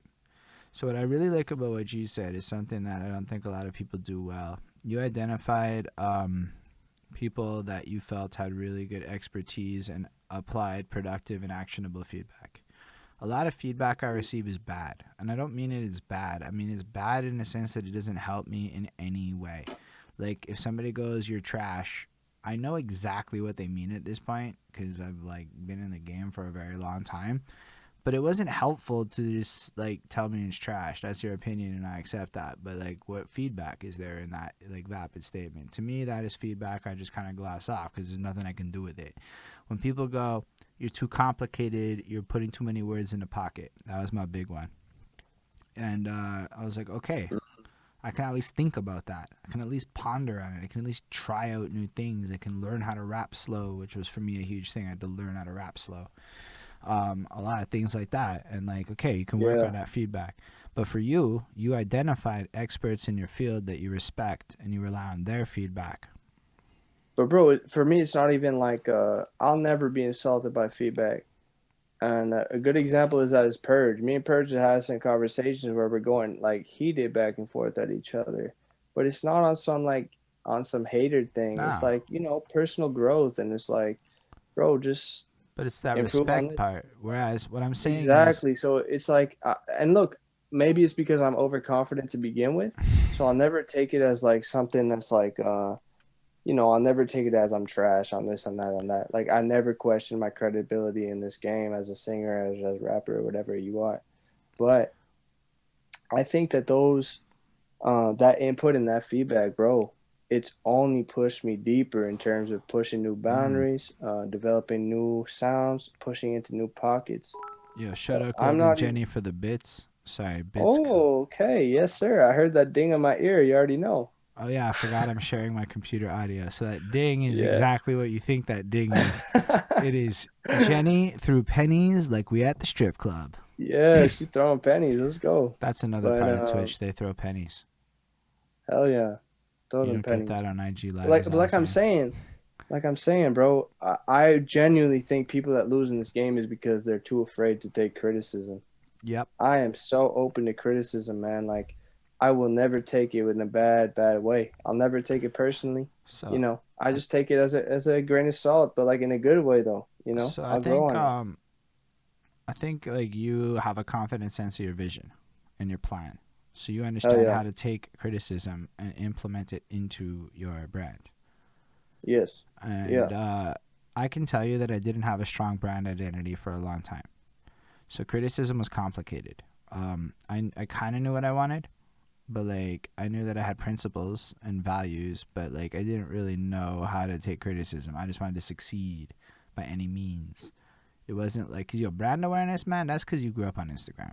That's cause you grew up on TikTok. You grew up with this shit. Like you're all marketers. You all grew up with brand awareness in a way that I did not, because that shit didn't exist. Do you think you had an insecurity issue where you're like, oh shit, like he's not rocking with me, like let me Nah, it's bash the him type of opposite. thing? I thought I was the shit. Now I don't listen to anyone.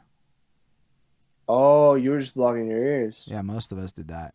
Most of us have done Oh, that. okay. That's a complete different narrative then. Yeah, that's That's kind of, crazy. yo, like, I would just say, fuck you. I'm going to rap the way I want.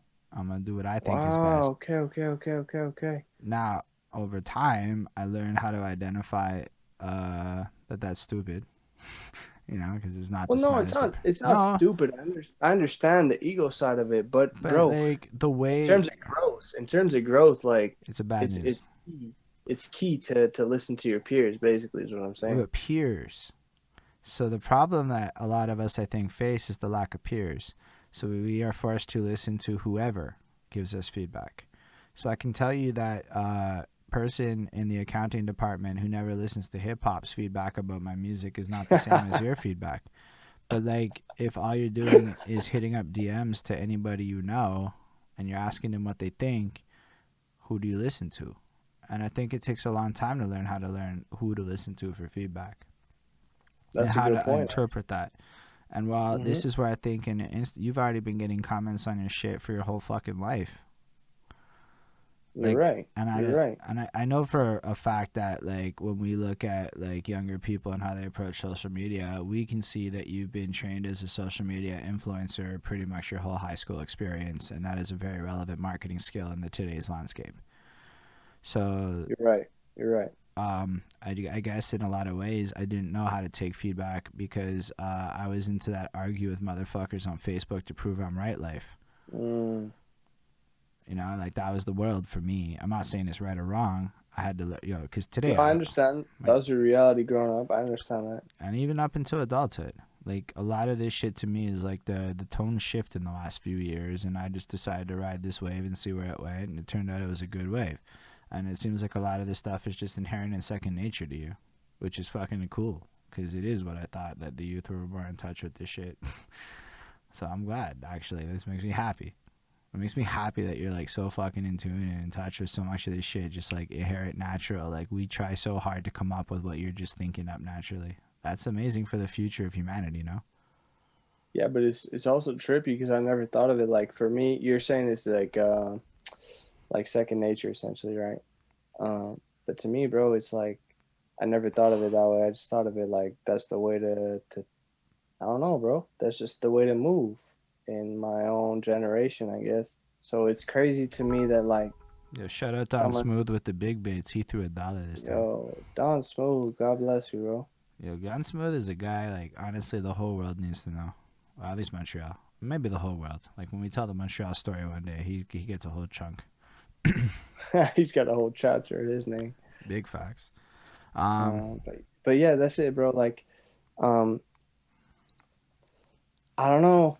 I don't know. I feel you, but it's like I guess I never thought of it the way that you grew up in. To me, it was like second nature, but to you, obviously, it wasn't. because It's it was not, man. Like grew up Facebook in a was different era. like I literally was on Facebook when it was just text and pictures. As in there was nothing else to do but post on walls and poke. We poked. I actually used the poke feature. I don't even know what that is. Wow, now I feel fucking old. Yo, shout out Don Smooth for enjoying the chat. Fuck, man, you don't even know what poking is. Like, fuck, hey? Like, wow. Sometimes I have these moments where, like, I'm forced to really accept the world is different. Social media is not the same. Your whole world, No, man. And but it's changing every day. but that's why, like, I recognize early on, I'm like, yo, I gotta get some young people on my squad in some way, because I don't know that I can think TikTok. So, yo, I 100% think that if I had, like, a 20-year-old, I'm not saying you, but a 20-year-old on my team who could film me and tell me what to do, I'd pop on TikTok. Because I do all I this believe stupid, it. goofy shit. I just can't I think believe of it. it or edit the fucking video. Don't make me edit the video. It's a bad idea. But, I like, believe it. I believe like if I was behind the camera, I can get you doing some things. Yeah. I genuinely, sincerely think that. But I could not think of the things to do. Once you taught me, okay, I'll roll with that shit. It would be easy peasy, lemon squeezy. But, like, the learning curve of how to think visually and create entertaining dances that would appeal to a wide-ranging audience, and not just dances, but short comedy skits. My guy, this is nothing of my life. I'm, like, making 4-hour videos. You know, it's like the literal opposite of what I'm Yeah. good at. Anyway, I don't know. I would love to keep going, but, like, I know at some point the girlfriend's gonna start sending me messages. I don't even know if she did. I don't have Facebook open, and then I'm gonna get these. Can you fucking end it? We gotta eat supper. Shit's going on. It's just kind of Oh, you're the. getting in trouble now, No, I'm not. I'm not, Bonnie. I'm not blaming you. I'm saying I don't want to get to that huh? Hey, you got to put that disclaimer out there because you're about to do it. About to point. do it. Oh, sorry, Ismail. I didn't mean to miss your question. The chat did go a little bit quick for a minute. Do you freestyle? I suck at freestyling, man. I That's a suck great at it. answer. I completely suck. I genuinely think that like um freestyling has its own venue, its own avenue. Like people that can freestyle, it's a complete different talent. Big facts. I can write a song in 15 minutes, but bro, I cannot freestyle. Huge I mean, I facts. could. I mean, I could, but like it's trash, bro. Comparison to what I would say in a song, like some people are just so clean with their bars and their man, but Yo, me, it's like Purge Night I need to Music, put. come through on Tuesdays for the Crossroad freestyle Yes, cipher that's thing that we're facts. doing. Purge Night is, from what I know, Purge Night is You extremely just good said off the it. dome. Because, yeah, we got an event on Tuesdays now. That's that. Yeah. Purge Night's very, very, very good off the top. I know that. Me personally, I suck, man, but I can still tap in. I can try, but like, We want you to you try. know, Because, yo, it's all love, man. My girlfriend dropped her first ever fucking off the dome, and it was amazing. It was a beautiful moment. And then we that's got her to do dope, a little man. written. So she dropped a little 20, and she made some hard bars. She connected the Ice Cube No Vaseline song with some, like, something Ice Cube, and then I'm gonna, like, enter you with no lube, and we're just like, Oh, whoa, that's some dope. savage Okay. shit going on right there. And it was fucking, because Okay. she starts it off like, I might look like a little girl, and then the next thing you know, she's coming at you all savage. You know, it's fucking dope. Yo, Hey, anyway, fun. Just gotta chill. but I definitely think that freestyling is actually a confidence thing. It Because is. if you can If you rap, can maintain flow, then boom, you're good. it's just coming up with the words to say, and that's why a lot of people practice with the fucking what I see in front of me and whatever, and then you migrate in. You know what I do? I try to get educational with it because I know I can explain things in excessive detail, and all it is just making it rhyme and flow. So it's almost like a tutorial video. That's the easiest shit for me to freestyle. If I get into explanation mode, I can go off the dome for fucking like a while. I would say hours, but I've never tested the theory. But like to try to floss or anything like that, or to do bars, I'm fucking trash. But if you want me to explain things and make it rhyme on flow, I am in. There you go. That's Yeah. something I gotta work on. And honestly, I've been working on it and I'm better, but like I'm still trash, bro. You want to try Like I, busting a little acapella? oh my God, bro, no. That's all It's right. gonna be embarrassing. It's I okay. just can't do it. I feel you, but remember the strength and insecurity. Yeah, I'm embracing I love it. I insecurity. was just trying to see if I could get you to do it. It's all right. Yeah, Anyway, you I try. appreciate y'all for real though. Thank y'all for being here. Thank you, Yes, sir, man. Drew Thank from you. Thank you, NSL everybody. Collective. Yo, thank you, man. Thank you for hosting me, man. It's a very dope conversation we had, and thank you to everyone who's been in the chat box. Shout out Purge, shout out Yamis, shout out Wild, Willie World, shout out everybody who's been in the Yo, chat shout box, out man. Chemo, Bonnie. Shout out Ismail. Lindell was there for a Ismail has minute. been huge too, That's man. cool. That's because like our audiences are hanging out in the same chat. There you go, in the same space, man. That's It's what it's all fucking dope. about. And that is kind of what That's what happens at music's all live about, man. shows. You can kind of Yeah, recreate. exactly. It's like 80% is good to me. It's not 100%, but it's 80% is good for me. Yeah, check out Purge Night Music's Instagram. I don't know where it is, but is it Purge Night Music? Put your at handle. Yeah, yeah. But It's yeah, Persian. I think it's Persian Benny, his Instagram handle. fresh. Yo, shout out Yamis too. Yamis is a dope artist from Montreal too, man. Yo, He's a Yamis, dope. hit me up. We should be talking if you're a dope artist from Montreal. That's all I'm saying. It's hard for me to meet everybody. That's kind of why I was hoping I could get you, and then more people would be like, ooh, I Yeah, want to come on exactly, through. exactly. Everybody just holler at my boy here, man.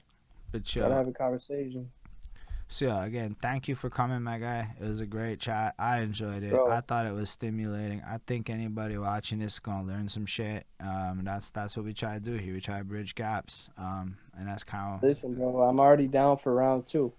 So this was just an introduction to everything we it's got going facts. on. So And I thank you love for even having me on, bro. It's much, much, much love to you and your team. Like, keep doing your thing, man. Yeah, we You know? just say it's the same kind of thing, man. Consistency over time equals success Yes, sir. You already know. That's with the formula to optimization success, points. bro. Cause trust, the first interview wasn't this good. I remember I've gotten several phone calls after giving me fucking shit about what I did wrong. You're a Hey, rapper, trust me, bro. bro. How you gonna interview rappers? And anyway, okay, Hey, I'll what do learn. you think Joe Budden went through when Joe Budden started being a podcast? Big facts. But yo, honestly, it's cool, man. It was really like this was a great chat. This was everything I was hoping for. Right. Man, It was everything I wanted out of this. bro, Honestly, thank you, man. I told everybody I'm so excited. Young guys coming on through. That's why I called you a Yes, unicorn sir. Hey, I'm because gonna be back whenever the fuck you want me, bro. No, no lie. I'm gonna be back for sure. I think you lived up to being a testament of somebody who defies the expectations of what I think a lot of people in their late 20s and 30s and beyond think young people really perceive about hip hop. I mean, what was the first album he Yeah, drops? Dre 2001. Anyway, thank you for being that's here, my facts. guy. Hey, thank you for remembering that, bro. I, you can't do what I do with a bad memory. It doesn't work very well. I can't remember bars for shit, but facts and details people Yes, say, sir. that's what this game Yes, is. sir. That handles. Yeah. But thank you again for being here. I appreciate all y'all watching. I know you listed y'all, we listed y'all. It's amazing to see that number stayed above 10 the whole stream. Honestly, that's big respect to you. Not everybody can do that, and that's a lot of you being interesting. Cause yeah, Hey, not. that's not only me. That's you too, brother. Like, Well, it's a here's the team thing. effort. I do this all the time, and I can only be as interesting as the guest I'm with. Hey, look, bro. You and I are both big talkers, man. That's all it comes down to. It's big That's all it facts. comes down to. I had a lot of fun. I mean, I'm just a god. So yo, on that note, for all the people watching this in the future, thank y'all being here too. As you said, he's gonna Yes, come sir. back for a round two in the future. So leave your comments on the YouTube. If you can hit that Yes, little sir. subscribe button and the like buttons, and if you're Yes, somewhere sir. else, the follows and whatnot, all that good shit. Show your love. You know what it is. And yo, special thanks to the patrons: Ismail Gadam, C. Chris Prado, Jonathan Barnes, DJ Black, Hurricane, Linda Williams, and Scribble. They're dope. They support what we do. If you're on Twitch and you support what we do, you can hit that little subscribe. And if you have Prime, it's free. And if you're in the future, twitch.tv/behind that suit, and that would be or it's Yeah. patreon.com/behind that Yeah. suit. I plugged the wrong shit, Yeah. whatever. All that shit Yeah. /behind that suit. Anyway, Patreon's dope Yes, for the sir. people in the future. On that note, everybody, we are going to raid DJ Bobby Payne. So if you're on the stream and you want to hear some hot Montreal spinning, show some love to the fucking DJs if you're an MC. That's a good type of people to become friends with in terms of Yes, getting your sir. music circulated to different crowds. So don't dip out. Already know. Get there, hit that follow button, show that love. And on that note, everybody, live long and prosper, everyone. Prosper, man.